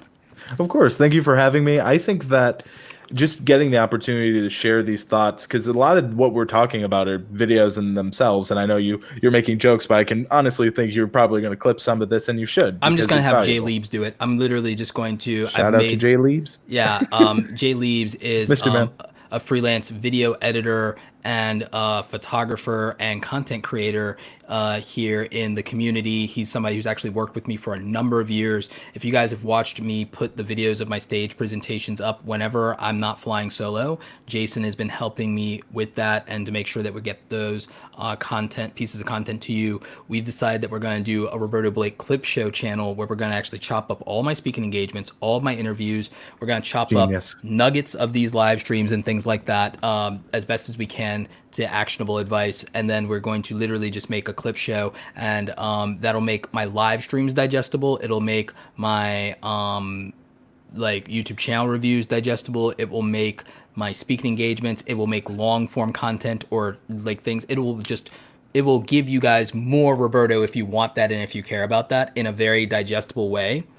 And it means that I will have expanded my network of channels, Andrew, because we're going to be we rebranded my secret vlog to Real Talk with Roberto Blake. I'm considering even doing a show like this over there that's maybe more business advice, more like almost like tea with Gary Vee. So personal development, professional development. I'm going to be doing reactions to things that happen in the world over there. It's just a platform where I can just literally, it's called Real Talk with Roberto Blake. What else is there to say? And I just wanted to say, I love that you're diversifying. Even though you've built this successful channel, you understand, and this is important for the audience to know, is that not everything you do makes sense on your current channel. So there's times like Roberto's doing to put it elsewhere. I've lived on YouTube for over 7 years. I've changed a lot and grown a lot as a person. I've changed my career aspirations and my plans and aspects of myself through personal development over the last 7 years. There's a real possibility that the type of style of content I make or what people subscribe to or who I was when they subscribed to me is radically different depending on when you came in on that journey. And I did not blow up or grow rapidly. Here's an advantage that no one talks about before we bring Tish on, who has been very super patient. But I want you guys to understand, one of the advantages if someone blows up fast is that they end up building the majority of their fan base, at least initially, very quickly, and who they are is pretty consistent for the immediate duration. And by then, they've gained traction, notoriety, and are a name. And the thing is, they've built that loyalty with a large group of people. And then by the time they do change, because they grew their audience on the back of a viral piece of content where that's where everyone came in on, they're that person for at least another year or two before they decide to do anything else. And since they have a big pool of people who are used to them, when they pivot even just a little bit, they'll retain a larger group of people. If you grow slow, however, the disadvantage is if you're like me and you grow slow and you grow like the first it took 3 years to get to 100,000, and then I gained almost 100,000 every year thereafter, except for last year where I fell a little short because I was too busy. So where I did half the content I'd done the year before, but better content. So the downside is then if you're growing slowly, you're also slowly changing as a person. Your priorities are changing. Your style is changing. Maybe your lifestyle or maybe your interests are changing. Not everyone will pivot with you over the long. You'll have churn. So the thing is, rapid, fast growth is advantageous in the sense that there's a macro moment in time and people signed on for you for that and so on and so forth. But the thing is, you will change over time. So the thing is, if you don't continue to grow, which is why YouTubers are so anxiety ridden about their growth, in that way, there's detriments to growing fast. There's detriments to growing slow because also people who grow fast burn out fast. They also, their audience outgrows them a lot more quickly too. Yeah. So there is a balance to longevity. And I would make the argument that I have not even begun to peak and I have never made a viral video, which means that there's a really good foundation for my track record in the event I ever do go viral. And I believe personally that if I go viral, it will not be because of content I do in YouTube as much as it is a combination of that and macro attention of making my name more relevant, like by becoming a best-selling author or by a viral moment captured at one of my speaking events. I believe that my real world success will scale macro more than platform macro because I believe that that's more true of myself, Gary Vee, Pat Flynn, that type. I believe that's true for entrepreneurs. I also believe, Andrew, that if I the sooner or whenever I attain my goal of making $1 million a year, that's probably when I'll blow up in YouTube because then I can throw millionaire reacts to in every title. Just saying. It's like, so I understand I understand this game. Or I literally could just make every video a how to make money online video and then I'll blow up in YouTube because like that actually literally is a strategy that would work for me. So there's that. But I make this point to say this. Don't be in a hurry to grow fast because if you grow fast, it'll feel good until you also decline fast. Yeah, and then you have why Blank's channel is dying and it just doesn't help with the self-esteem. Yes, exactly so. So literally having everyone speculate on why your channel is in decline is not going to help you feel motivated to make content at all.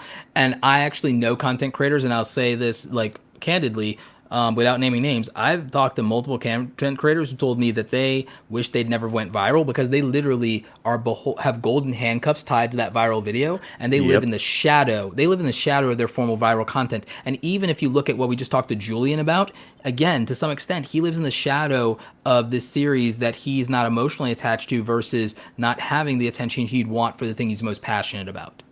Exactly.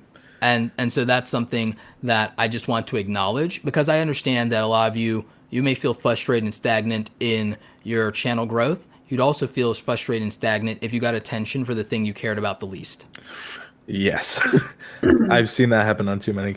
And on that gloomy note, welcome Tish to the Thanks stream. for the gloomy note. I appreciate that gloomy note. Well, we needed your radiant personality to brighten up the place, so that's why you've been brought on. Thank you. How are you doing today, Tish? I am doing okay. It's been a long day. And I'm sorry we've kept it longer. No, it's okay. It's okay. I've had the hiccups like 16 times, so I've been holding my breath, and thankfully I'm not laying on the floor. So I'm hoping that you're not super nervous to be on the stream at all. I'm excited because Excellent. I want to like learn, and that is, I'm an artist first and a YouTuber second. I love that about what you're saying.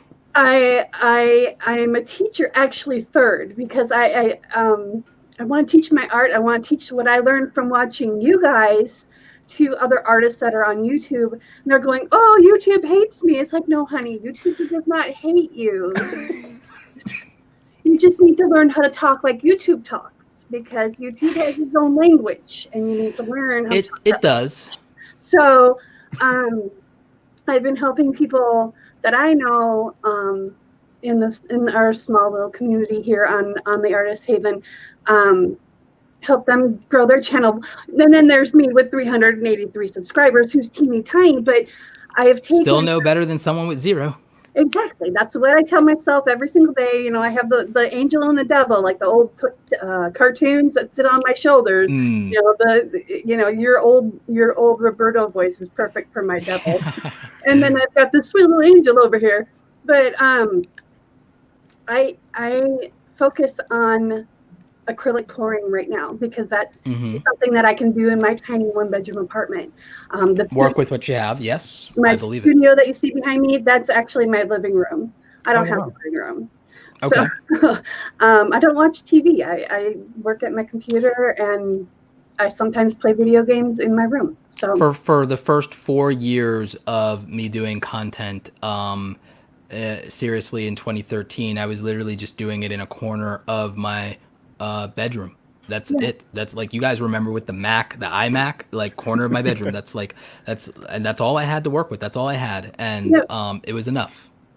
Yeah, I live on a 3rd floor apartment, and I'm a furniture artist as well. Like, I upcycle furniture, and I had to stop doing that because lugging up dressers and beds and stuff up 3 flights of stairs, because I don't have an elevator. This building was built in like 1965. So I had to stop, like put that on hold and find something else to go through and do that I love to do. And I do love doing my acrylic pouring and my resin work, and whatever fluids they throw at me. I do a lot of I did a lot of cooking videos when I first started, because I did go to school to be a pastry chef. Wow. I've been creative since I was knee-high to a grapefruit. So I love being creative, and this is just an outlet for me to be creative and help people. Because 10 years ago, I found myself homeless, and I still just wanted to help people. And this has kind of been a dream for me for the last 10 years, is to build a haven, a safe place for people to gather and do their art. So, and do their creativeness. And so this is how I'm starting it. And now I need to build it. Okay. My question to you is, I have a really hard time editing, okay?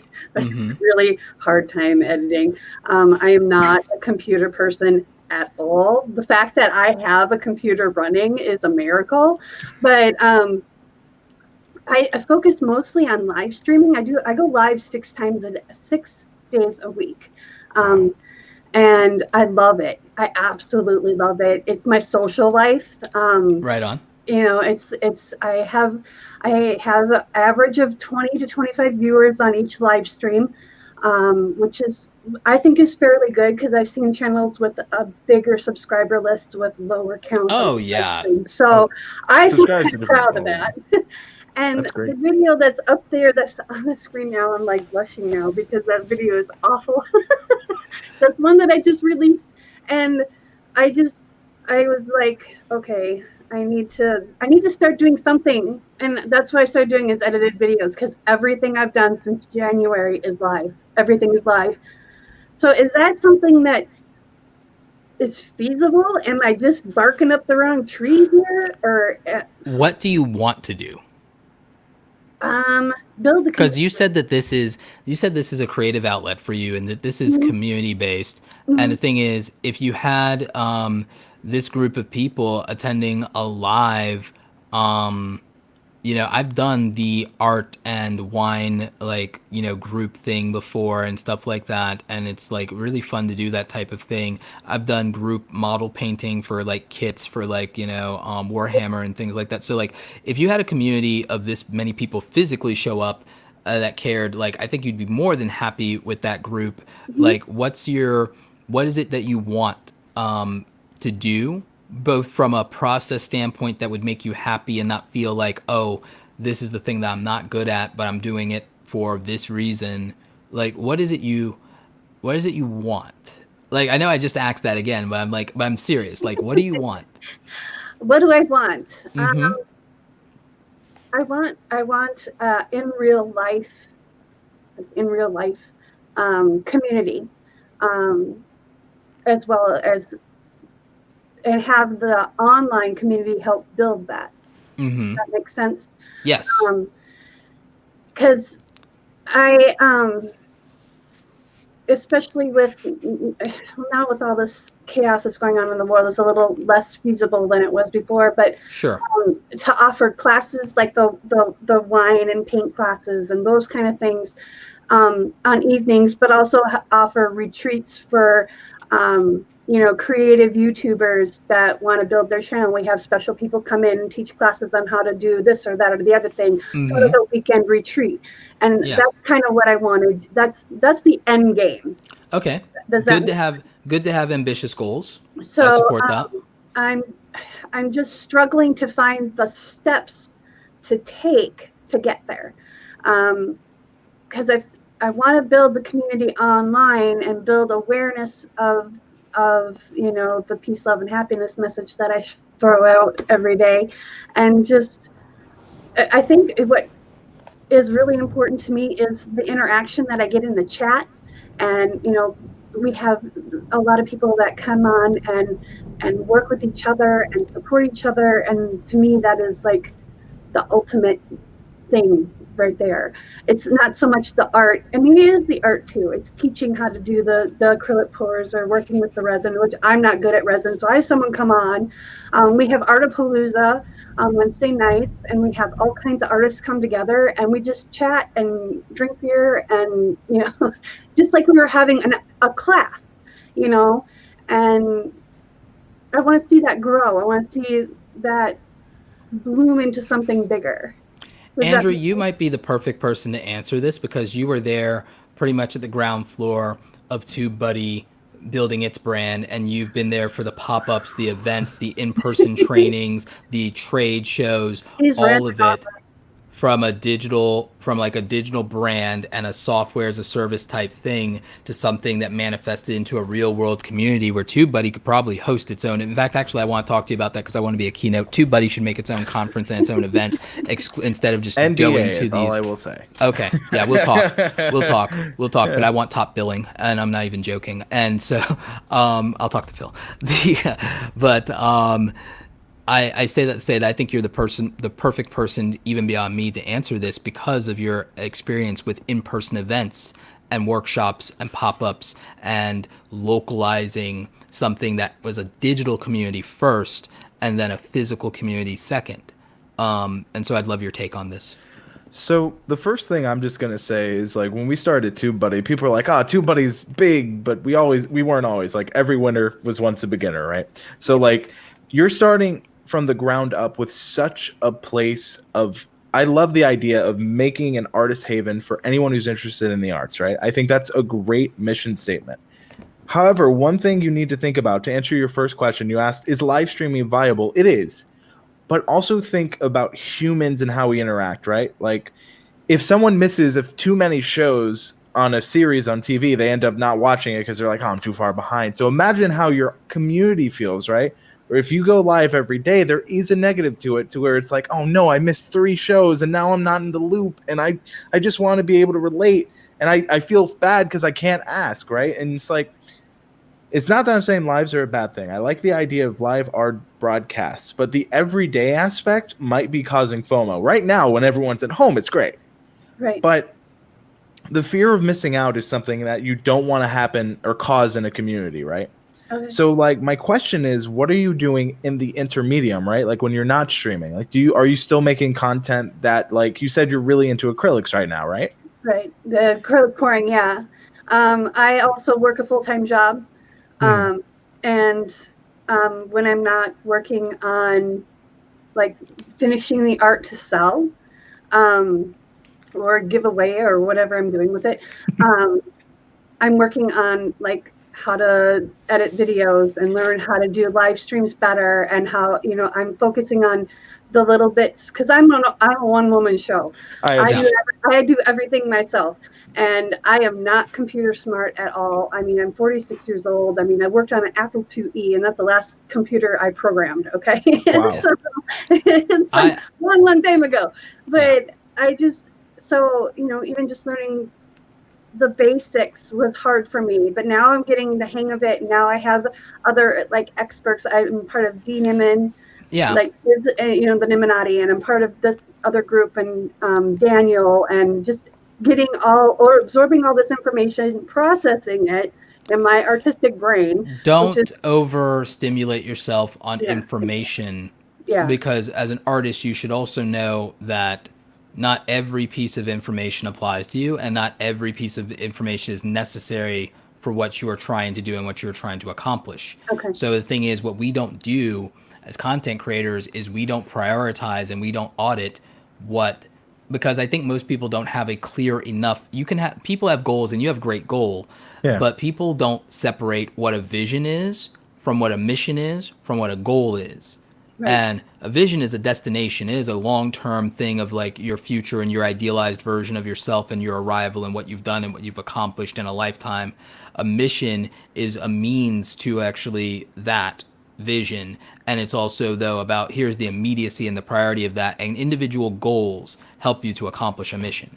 And so there's a hierarchy to it. And that's an important structural thing to think about even as an artist, in the same way that as an artist, you think about the end result of what a piece of art might or could be, but then you have in that the execution of making the art. But before that, you have the preparation of your tools and of your canvas and of all those things. And so I think of it much in the same way. The other thing I will tell you is that the thing that with what you have to deal with in terms of you have a full-time job, I don't spend 40 hours a week making YouTube content. Even in my prime, I never did. And I never say that to shame anybody. I say that to, I desperately want and believe and know that most content creators are not going to be able to be full-time content creators in the first 3 years of their career. They're going to work a 9-to-5 job. I don't think people should quit their job to do YouTube. I think they should quit their job to do a job that gives them more money and more freedom.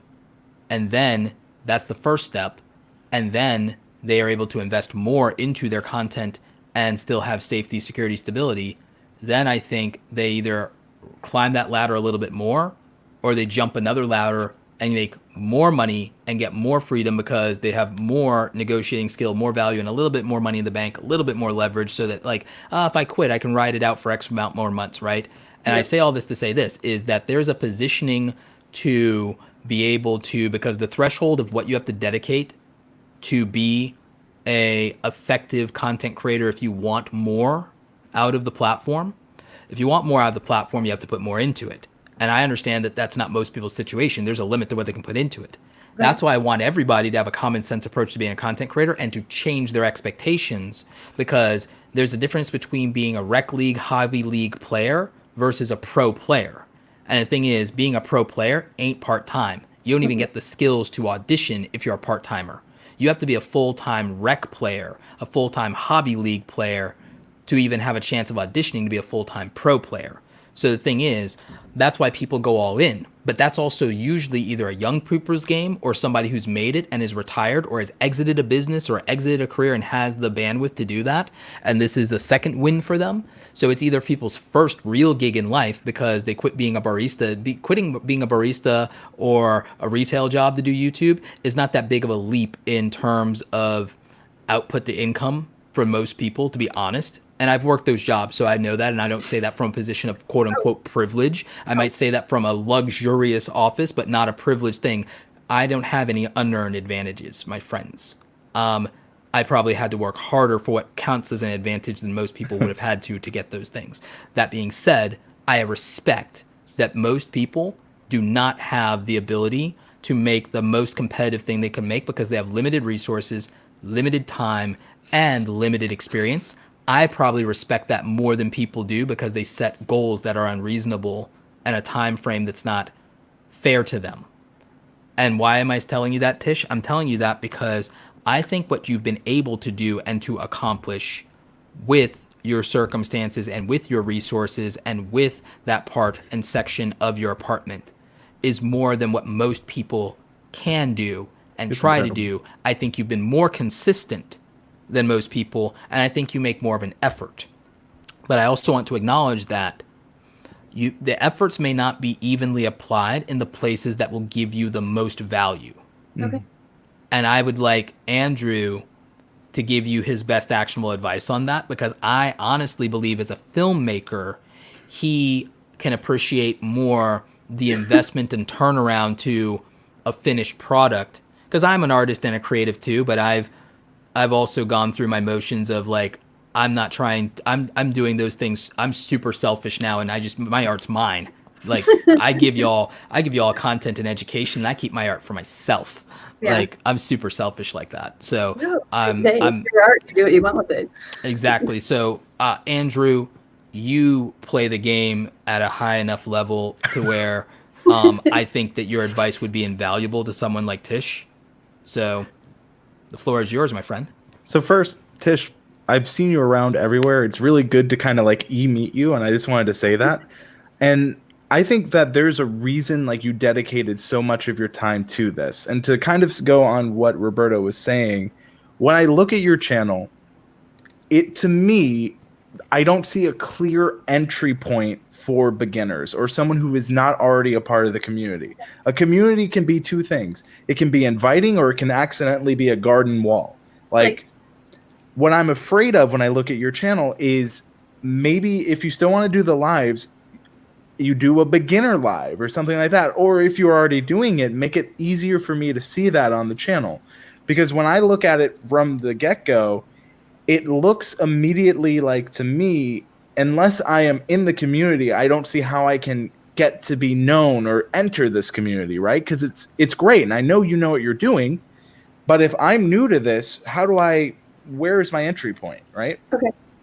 Because what I see here, similar to kind of what we were just explaining to Julian, is like, if I'm a beginner, which is where a lot of the community you're going to start building is going to start here, okay, I don't know where to start. Okay. And if I can't figure out where to start, it's going to make me go, well, why should I even begin? Right? Because... Can I ask a question real quick? Yes, of course. Clarification.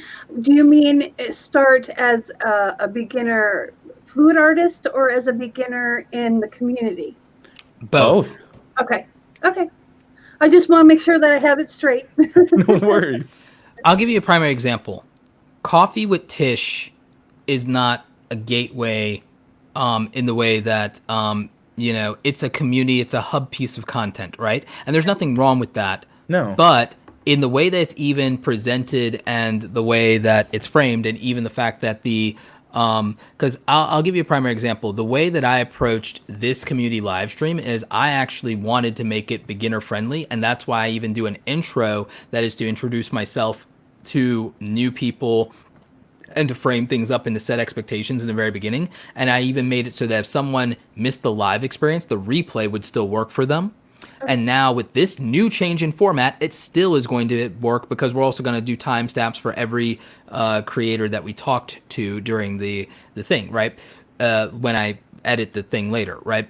And then we're going to do the clips and blah, blah, blah. But like the point that I'm making here is the way I structured even the thumbnails when I rebranded my live streams is I put my face in it so that people know who the host is. And if you remember the thumbnail for today's live stream, I made the thumbnail for today's live stream scream that it is a live show for the YouTube community.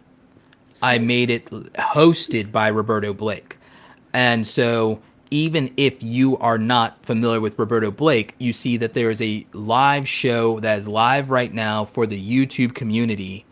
And then the host introduced themselves. And then even if you come in, every time we move on, as you saw, to a new content creator, I basically reiterate things that where if you have you came in on the tail end of something, we reset the frame and you know what to expect and you know what the rules of the game are.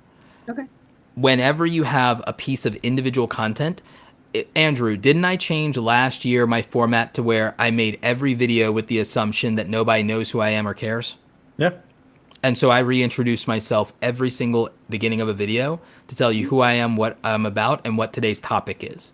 I think that in your content, both in the titles, the approaches, the thumbnails, the intros of the videos, you have to look at how you welcome someone who this is their first experience of you. This is their first impression of you.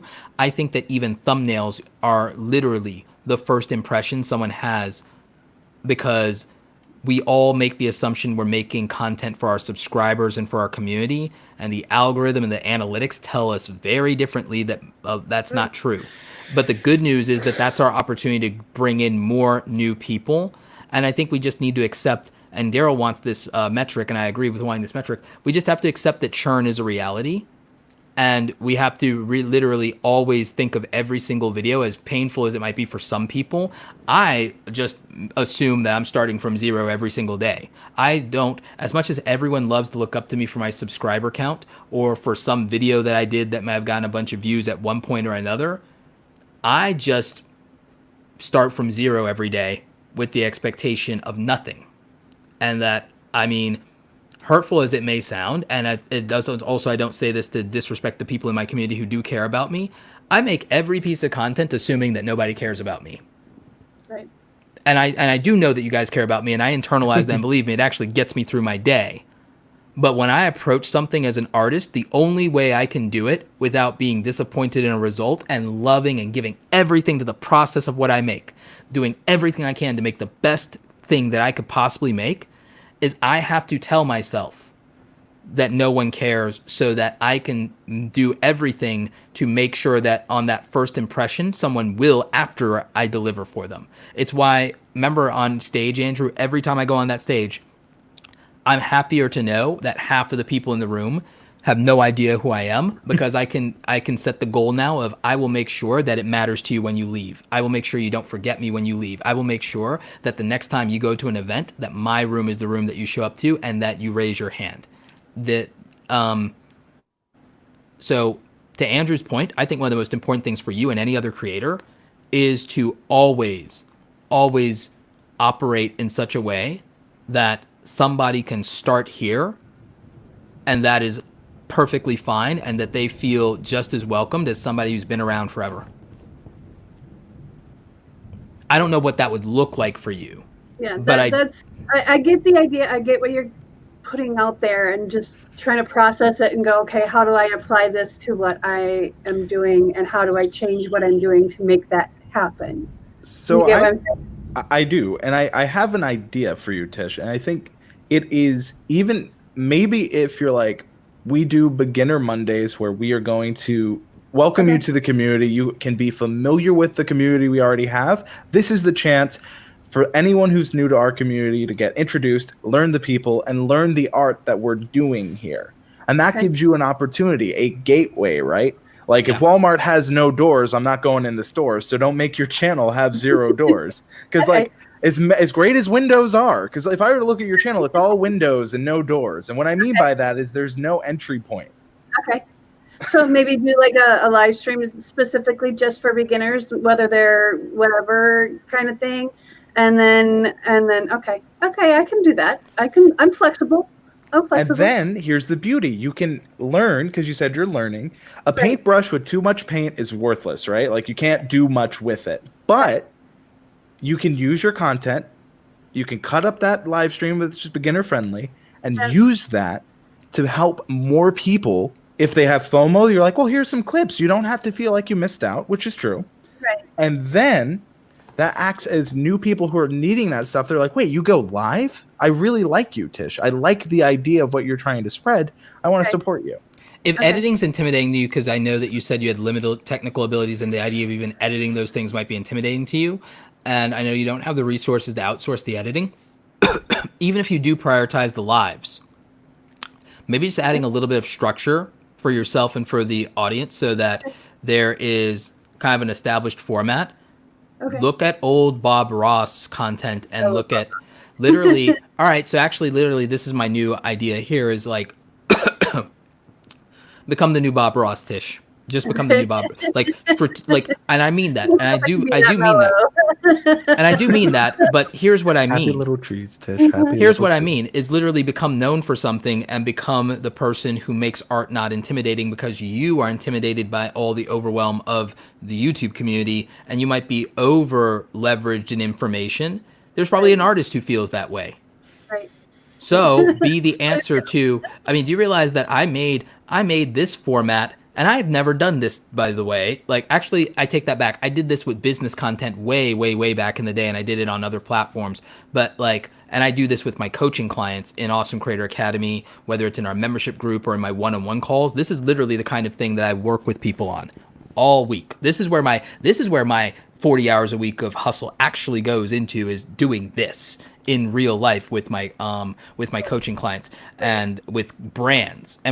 But I say that to say this is that I did this stream for you, Tish. I did this for you, and I did this for people like you because I know that the macro content that me and the Nimmons and Brian and everybody else puts out, I know that there are people who are still lost. I know there are people who are still underwhelmed. I know there are people who still hasn't figured out how do I apply this to me? You're talking to everybody, talk to me. I know that.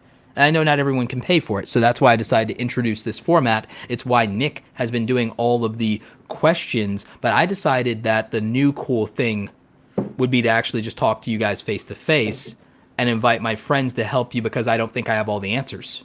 Right. And for one, I'm exceedingly grateful for that because I have been treading water. I haven't sunk yet, but I'm treading water, trying to figure out where I want to go and how I want to do this because editing is a struggle for me. I mean, it took me for that 3-minute video, it took me like 6 hours just to get halfway done with it.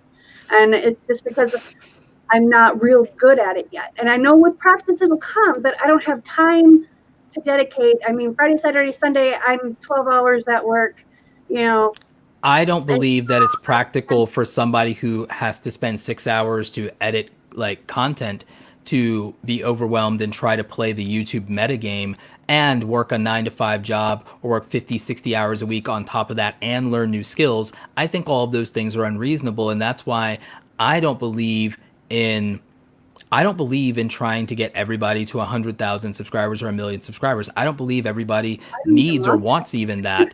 I don't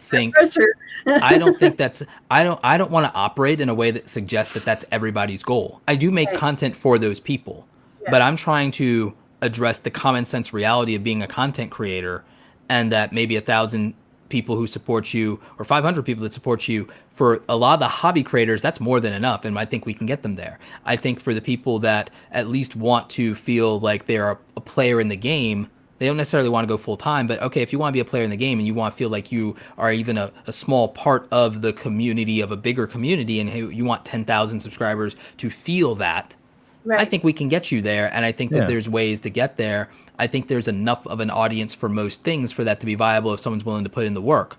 I'm more realistic, I think, not than the educators, but I think that a lot of content creators forget or maybe they don't know, because I think there are a lot of content creators that didn't work a 9-to-5 job. They worked a part-time shift work job where they could do 4 or 5 hours and they lived at home. And then because most YouTube creators and many that are successful, and even the OG creators, some of them became successful super, super young.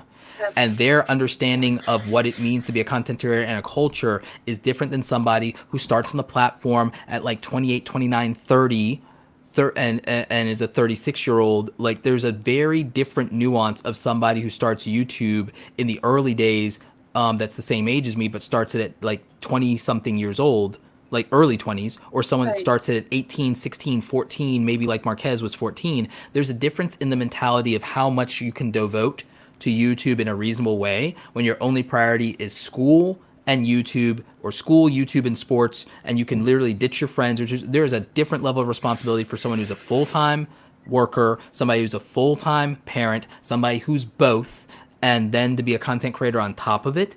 You just have less resources, energy, and time to put into YouTube and to expect to grow at the rate of somebody who either can put all of their time, can put 60 hours a week into YouTube, or can put their manpower and 5 of their friends who also have nothing else to do on a weekend. Like, there's so many situations where people need to figure out how to do the best they have with what they have, where they are. And I don't think that there are enough YouTubers of a certain age to speak loudly enough and that are big enough or popular enough in a platform to speak to the common sense reality and experience of working class creators. Right. I don't think it's that they're so wildly disconnected from reality. I just think that so many YouTubers were successful young that they never had to have a 40-hour, 50-hour a week job working at a company. They had something where they can switch shifts with people, or they had something that wasn't making a lot of money. For most successful YouTube content creators, YouTube was the first time they made real money in their life. It is the first time they made any money that allowed them to have to pay taxes in their life. For some of them, it was literally their first quote unquote job. And I don't think that the mentality that allows someone to be successful, if that is their circumstances, applies to someone in your situation. And because Andrew works a full-time job and is a filmmaker and an artist, he understands your situation. Because I was a freelancer and also I worked at a company for many, many years, and because I built a business and I have several ventures that compete infinitely more for my attention than making this content, I can appreciate your situation, even though my circumstances are radically different and I have control over some of my time. The time that I haven't allocated or dedicated to other people or groups. There's a gap in the experience of, I just don't have really and truly the amount of time to do blank. And I want to acknowledge that, because I know that it's the truth, and I know that where you could be if you had 50 hours a week for this is very different than the time you have available right now. Well, but I think that you're not getting advice that honors that sometimes. I've just now moved. I moved so I'd work weekend shifts. So I was still getting my 40 hours in, but I was doing it Friday, Saturday, and Sunday. So Monday, I'm pretty much wiped out. But that still gives me 3 solid days to focus on, what I need to do, and still do artwork, still do prep for the lives, and still get a schedule going, and still try and organize my time. And that's one of the things that I've had to learn the last 6 months, is how to organize my time and how to, be more consistent with people that I have on my show and say, okay, I need you to contact me by this date. And then if they don't contact me by that date, then they're gone, and I bring in the next person. And I've kind of had to be, kind of the witch mentality. And I don't like being that person, but I've had to develop that. And I think that's something that a lot of people are afraid of, especially in my niche, is just putting yourself out there and being that person and being an awesome person, but still having a backbone and still being able to focus on your work, like your job work, and then have your YouTube work. And that's kind of been my obstacle. So would you say that's boundaries? And Andrew, what are your thoughts on that? So first, I want to know the answer to Roberto's question. Is it boundaries? Yes and no. My own personal boundaries for myself, like how far I need to push it for me, and then how far I can let people come in and tell me what to do and how to do it, and that kind of thing, I guess. And even just being respectful boundaries,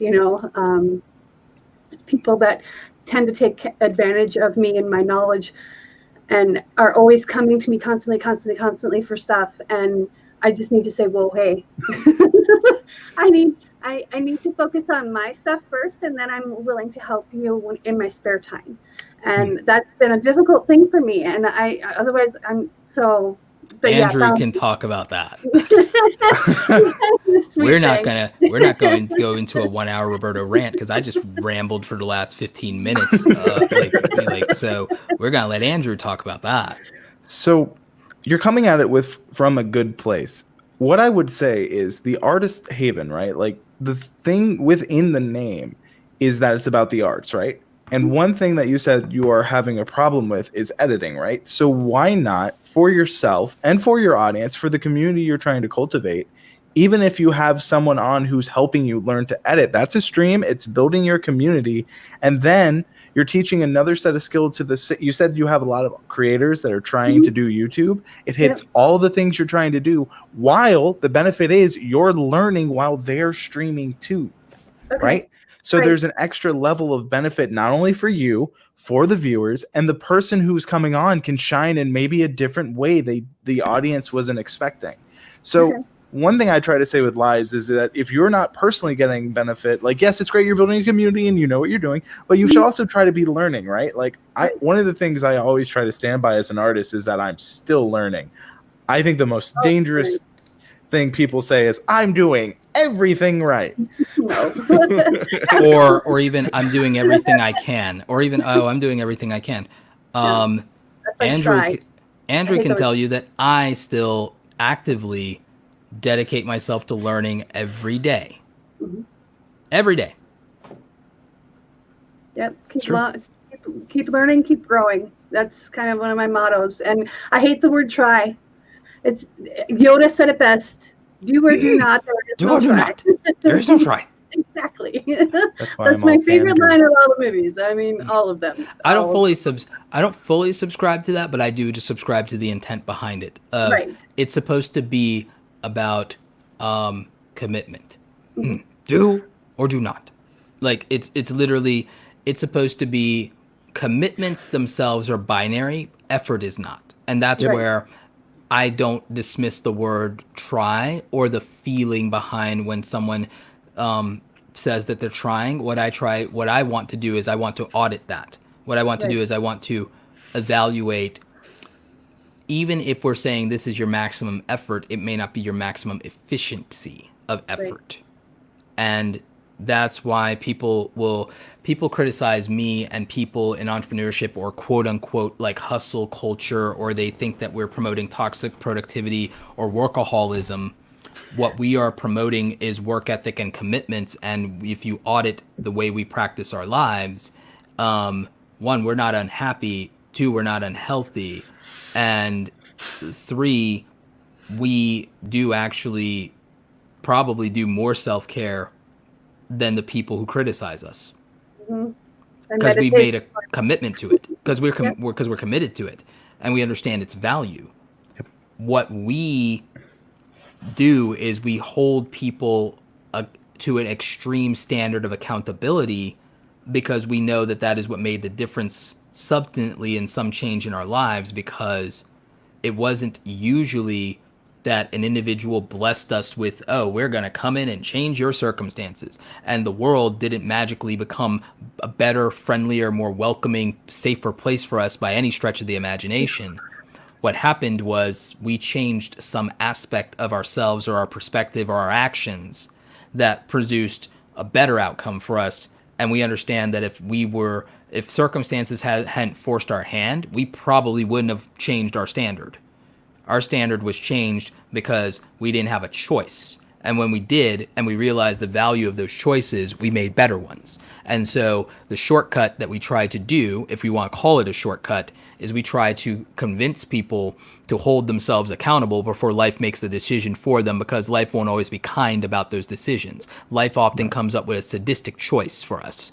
And I'd rather that you change and become a stronger and more resilient person as a result of your commitments and as a result of a decision or a result of a boundary that you set or a goal that you set, than life making a choice for you that may feel cruel or unfair. Yeah. Yeah, and I mean, I've been homeless, I've been penniless, I've had all kinds of obstacles in my life, but I don't let that stop me from doing what I want to do. You know, in fact, that's what doesn't kill you makes you stronger is kind of part of that. And I'm of the notion that I'm smart enough to figure it out. You know, if I can't, is a big deal. If I can't do it, like I'm doing the computer build, I have it all laid out. I know exactly what I need to do because I've never built a computer ever in my life. But I'm so proud of you. I'm literally I'm so happy that you're building a computer. I'm so proud of you. I have no clue what I'm doing. I'm scared poopless, but I'm going to do it because that way I know when Frank breaks, okay, his name is Frank, because he's Frank's monster, and he's like, his oldest parts are like from 2013, and his newest part was from last year. Okay, so, but I'm building a new part, brand new. That's why I did it. That's why I didn't want to feel at the mercy of somebody else saying I don't have time to fix your thing, or it costs this much, or Exactly. I wanted. It's like fixing my car. I learned how to do my alternator. I know how to do my battery. I know how to do my tires. I know how to change that the I oil. do not. That I know how to do all of that because my dad taught me. You know, being the only girl. My dad tried to teach me that I can change a tire and I could do a few fluids and everything like that. But as pretentious people say, the rest of it, that's what the help is for. I wish. So I hate to have to go, guys, but I do have to get going. Oh, crap. I wanted at least 5 more minutes with you, Andrew, but if you got to go, you got to go. I got to go. But thank you, Tish, so much for your time. Thank you, everyone. Thank you, Roberto, for letting me be on. And everyone, remember, if Roberto and Tish can do it, you can too. Bye. Bye, Andrew. Thanks so much. And thank you so much for coming on, Tish. We're going to wrap up the show here in a second. Okay. Thank you. Thank you so much. Bye. This has been a tremendous stream, you guys. I really appreciate you here. I want to check in on one quick thing here. Shelly, are you still around, and did you want to pop on? I invited you over into my chat real quick.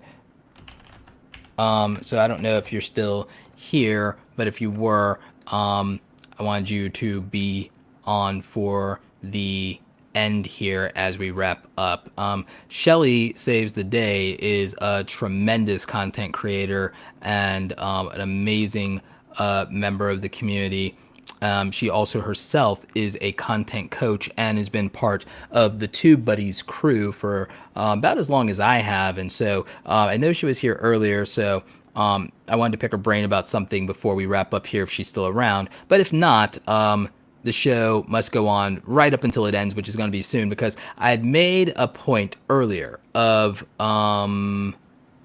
promising you guys that, oh, this isn't going to be very long of a stream. I'm going to maybe do 90 minutes. And here we are 3 hours later. 3 hours later. Ah, man, I really have got to be... I'm very serious about this, guys. I want to be accountable on doing 90-minute streams because, one, it's going to be easier to make a clip show for you guys. And then, two, I want to try and get to these things in a much more, I want to say, concise way. But I do appreciate everybody who joined me on the stream today, and also you guys in the live audience. I really do appreciate you guys, and I do want to acknowledge all of the super chats that I missed real quick. So I want to acknowledge Clover Tack, who's also one of my mods. Thank you so much. Ask Twana, $5 super chat, says that she loves that I share my knowledge. Thank you so much.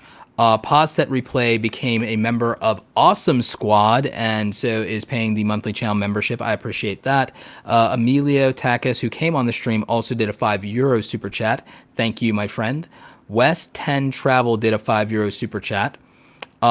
before and after Damix did a new membership and became part of Awesome Squad. Thank you. Natural Larisha became a new Awesome Squad member. So did Ask Tawana. Thank you. How to Plumbing did a $10 super chat sticker.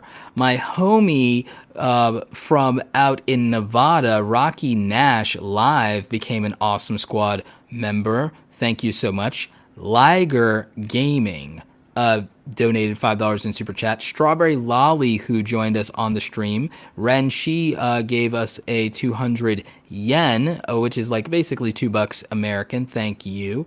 And my good friend Matt Cooper, who is also a member of Awesome Creator Academy membership, did a $10 super chat.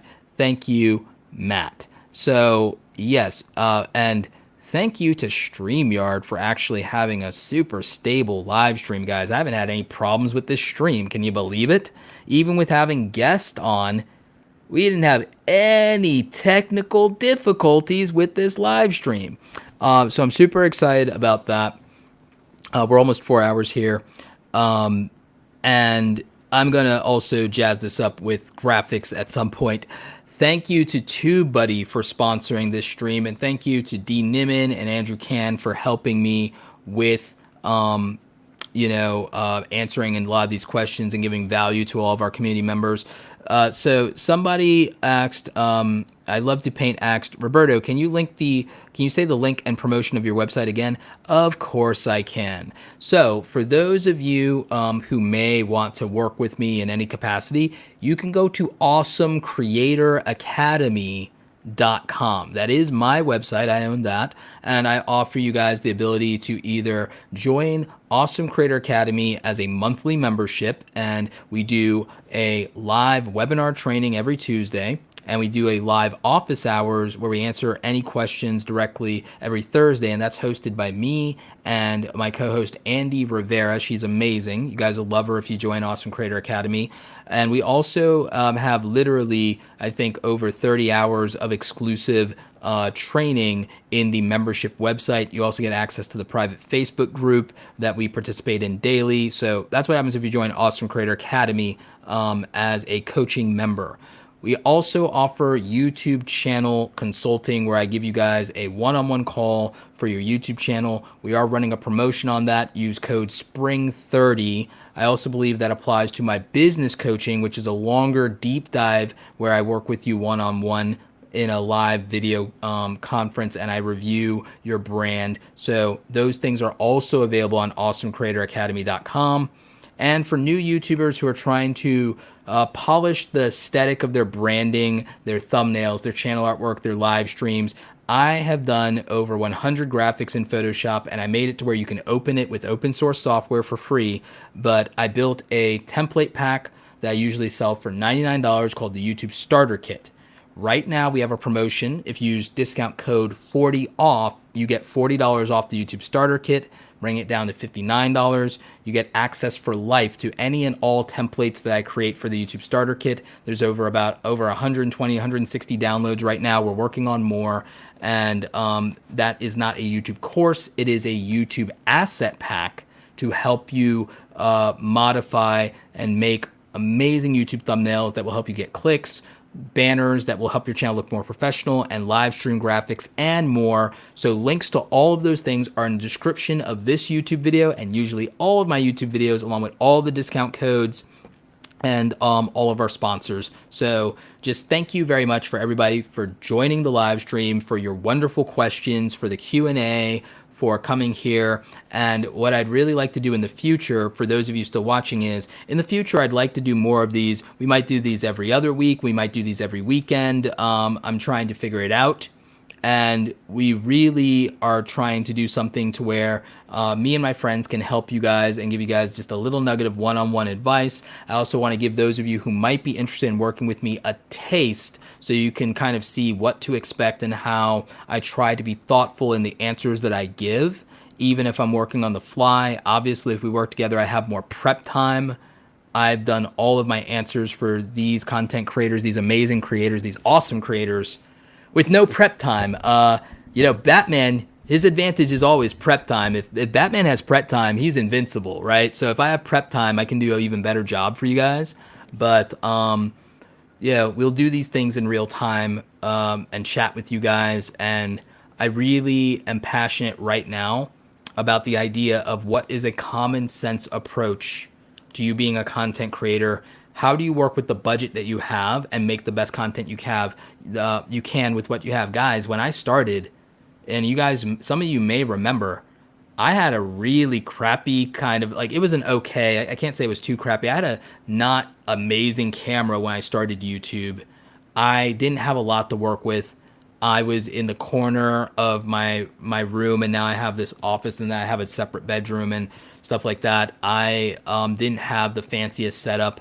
A video that is my most popular video is one that I think has my lowest production values, and all I did video after video for hundreds of videos was do everything I can to make the experience for you, the viewer, just a little bit better every single time. Whether I could improve my public speaking and my cadence, whether I could improve my confidence on camera, my energy, whether I could improve the lighting, the sound, the camera quality, anything I could do to make a better piece of content for you as the viewer was my number one priority in how I could make my content.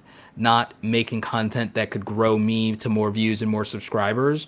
I did have business goals around everything I did, but I know that as a business person, you have to deliver a quality product, or at least an acceptable product, before anyone does anything, or before anybody owes you anything, and you're not entitled to anything. You have to earn it. And so I want, most of you to take a more common sense approach to how you make your content, and respect that you don't need 15 people on your team to make good content. You don't have to make an outrageous stunt video to have a chance of succeeding on YouTube. You don't have to go viral. You don't have to have a $2,000 camera lens. You don't need any of that to be a successful content creator. I achieved most of what is considered success in YouTube without any of those things. And I did it. I wasn't even entertaining. I wasn't even someone who had the most amazing personality or the highest energy in the world. I'm an introverted nerd who likes, some very specific things in terms of the things that I like. And there just happened to be a lot of you who could relate to that, or that found value in the type of advice that I give, or whatever.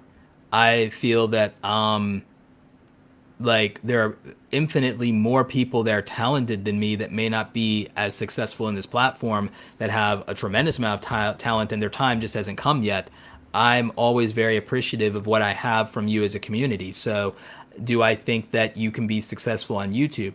I think that for a lot of you, it's going to come down to what you're able to do with what you have where you are, and what growth as a person and growth as a creator looks like for you, not in terms of views and subscribers, but your ability to produce a better product, your ability to produce a better experience for your audience, one video at a time, your ability to grow and to learn and to find your strengths and your weaknesses and act accordingly. And so that's what I believe, and that's what I think would be the most helpful to you. I think that when you learn who you are as a person, it will be reflected, and that confidence and that ability will be reflected in your ability to grow as a content creator. And that was what it was like for me, is that I had to grow as a person, and as I grew as a person, the results that I was able to produce grew in proportion to my personal development more than anything else. My ability to grow my skills, my ability to grow my confidence, and my ability to be consistent are the things that made me successful. There was no shout out from a big YouTuber that grew me. There was even the times I did get one, it didn't grow me at all. And I'm fine with that. I was happier that I got one view that was the right view, that was somebody I respected. I didn't have a video that went viral and grew the channel. I never had any of that. What I had was the work ethic and discipline to stick it out for 7 years to get here, to make 1,000+ videos, make 1,400 videos. I grew to 100,000 subscribers because I made 600 and something videos. That's it. I did that in 3 years because I was relentless in my desire to make better content, not my desire to grow as a YouTuber, but my desire to provide the type of value that I felt was lacking in the platform. And I think that if you can find the thing that you think is lacking in this platform or any platform, and you relentlessly show up and deliver the value that you yourself would want, the experience that you yourself would want. If you make content for the people like you might be shocked how many people that actually is. And so that's why I want to leave you with guys today. And sorry that was super long-winded. Oh, and one last thing. Thank you, Cuban Curls. That's actually a really cool handle, Cuban Curls, for the $10 super chat. Do appreciate you. And yeah, that's kind of where I want to leave it. So I hope you guys are having a wonderful evening wherever you are. Thank you for spending part of your weekend with me. It's super late. I want to grab a snack. I want to wind down. I want to maybe listen to an audiobook and go to bed. We do have one last question, and then I really am going to go, guys. This is from Tiffany Lee. Do you think that making your own courses is a plus since Amazon, YouTube, and third parties tend to do what is best for them when they see fit? So I don't think making a course is about doing what's best for you when you see fit. I think that making a course is one perfectly fine, because I think there are people who learn from courses. As you know, I learn from books. I'm really good at learning from books. And I've also taken and bought online courses, and the ones that I've taken and bought, I feel like they delivered on the value that they promised, and I was more than happy with it. Even the ones I didn't complete, I felt like I got more than enough out of them. I say that if you're going to make a course, that you make the best damn course that you think you can make for someone like you, and you market and sell it to people like you. And people like it or they don't, and they take it or leave it. And if they don't like it, they should be able to get a refund, and that's that. And so you set up a policy for that. And so I think if you make a course, you should do it with the priority being delivering the value that that course can provide, rather than the goal of you're making a course because you think it's an easy way to make money. It's not an easy way to make money. It's an easy way, or rather an expedient way. I won't say easy. It is an expedient and simplistic way of delivering a specific type of value to a specific type of learner with a learning style that you can speak to.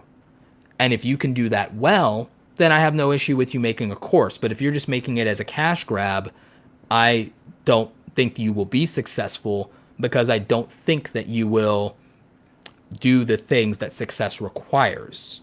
I think that if you have the intent of you're making a course to make money first and foremost, that you'll take shortcuts in delivering tremendous value, and that there's somebody that will just outwork you and do it better because they actually care about their end consumer. Now, I think if you make a course where you care about your end consumer and you're over delivering value for them, I'll give you a primary example. The assets in the YouTube starter kit are worth over $1,000, and not just because I said so, but because I give you actual Photoshop files, and no graphic designer wants to sell Photoshop files for less than $1 a piece. So I know that giving you 160 Photoshop assets, 120, 140, whatever the number is, because I have so many things in there, that I think I just rounded it down at some point, that I know that people sell those things for $5, $10, $20, and $50 a piece of the quality that I made. So I know what the market price is, and I literally sold what I had at 1/10 of the market price and bundled it. And so I know I over-delivered. And that's why over 1,000 content creators have happily purchased the YouTube starter kit. And so if you make a product, whether it's a course, a digital download, or even a YouTube video, you have to make sure that you're delivering a quality experience for the person consuming it. And that has to be a priority. And I'm going to make a video about free versus paid content. The thing that is convenient about free content is the price. The learning experience of YouTube is fundamentally flawed, which is why I had to do a 4-hour live stream to answer people's one-on-one questions, because single serving YouTube videos that have macro platform value do not always have enough substantive individual value to be actionable for some people. One-on-one coaching does. Sometimes the framework of a course that gives you an in-order process and structure does. You come into a YouTube piece of content, like Andrew said, is you came in as a beginner, not knowing where to start. You just came in the middle somewhere. That's what learning on YouTube is like, and that can be confusing. So in terms of a step-by-step, a course has value compared to a free video because of structure, consolidation, continuity, and consistency of quality. Those are all values of structured learning. YouTube is not an ideal platform for structured learning. It's also not a platform for individualized learning experiences versus one-to-many experiences, which is why I had to do this type of stream and why we will do these streams in the future one-on-one with people. And so that is why there is still a value to selling coaching and a value to selling courses and a value to selling digital assets. And I'm ending with that because I want to teach people how to be effective entrepreneurs. I want to teach people how to be educators, but I do want people to understand that from my perspective and my philosophy, we're rewarded in proportion to the value of the contributions that we make to the world. And therefore, I believe that if you want to have an above average life, you need to do above average things and you need to become an above average person in some regard, in some respect. And so what I think you have to do is learn to become a person who can deliver tremendous value if what you want to extract from life is tremendous value. I think that it's radically inappropriate to want to have an extraordinary life without feeling that you would have to do extraordinary things. I don't think that that's proportionate.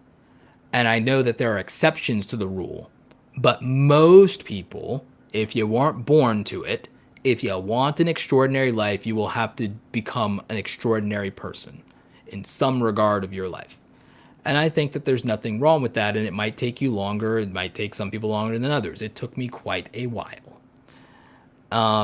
So, you know, that's what my thought is, and that's what my philosophy is. And so I know it was a really simple question of, oh, should I sell online courses? It's like, if you can deliver, if you can make something that's for the people like you, if you can make something for a beginner that you know a little bit more than, sure, I have no issue with it as long as you deliver on what was promised. And so I think that applies to your free content as much as your paid content. I think the difference in free content and paid content is the experience of the platforms, the method of delivery. I also think that when you make free content, you're somewhat beholden to an algorithm and you're beholden to the culture of a platform. When you make paid content, you're only beholden to the customer's expectation. And so I do believe that paid content is better just because it's micro culture versus macro culture. That's why I think that paid content is better. I don't think it's about people hiding their best stuff behind a paywall. I think that you make content different when you make it for somebody who you know paid for it versus when you make it for the YouTube algorithm or Instagram or TikTok or whatever. Because with that, the expectations and the culture is just different, radically different in most cases. So I hope that makes sense to people. Hannah says, I could literally listen to Roberto talk forever. That's why we're figuring out a way to make more content, even though we have to use different channels to do that. And I also am bringing back season 3. Like, we're doing season 3 of the podcast. So if you guys do not know, check out the Create Something Awesome Today podcast in iTunes, Stitcher, and Google and Spotify and all places podcasts exist.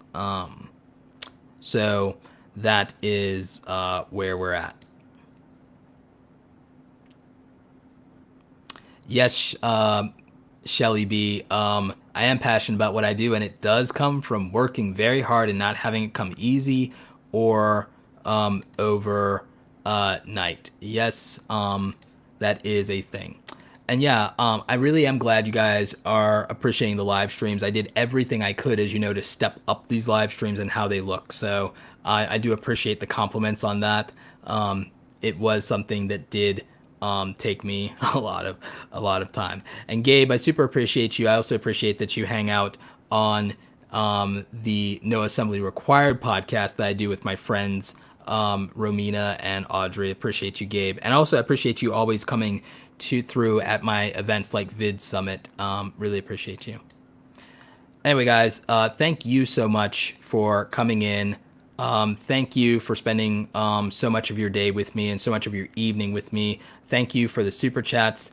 Thank you guys really just for being awesome. And I think that's where we're going to end it. The replay of this will be available when YouTube processes it. I'm going to try to go through, unless someone wants to volunteer, and give me the timestamps for each individual creator. Appreciate that.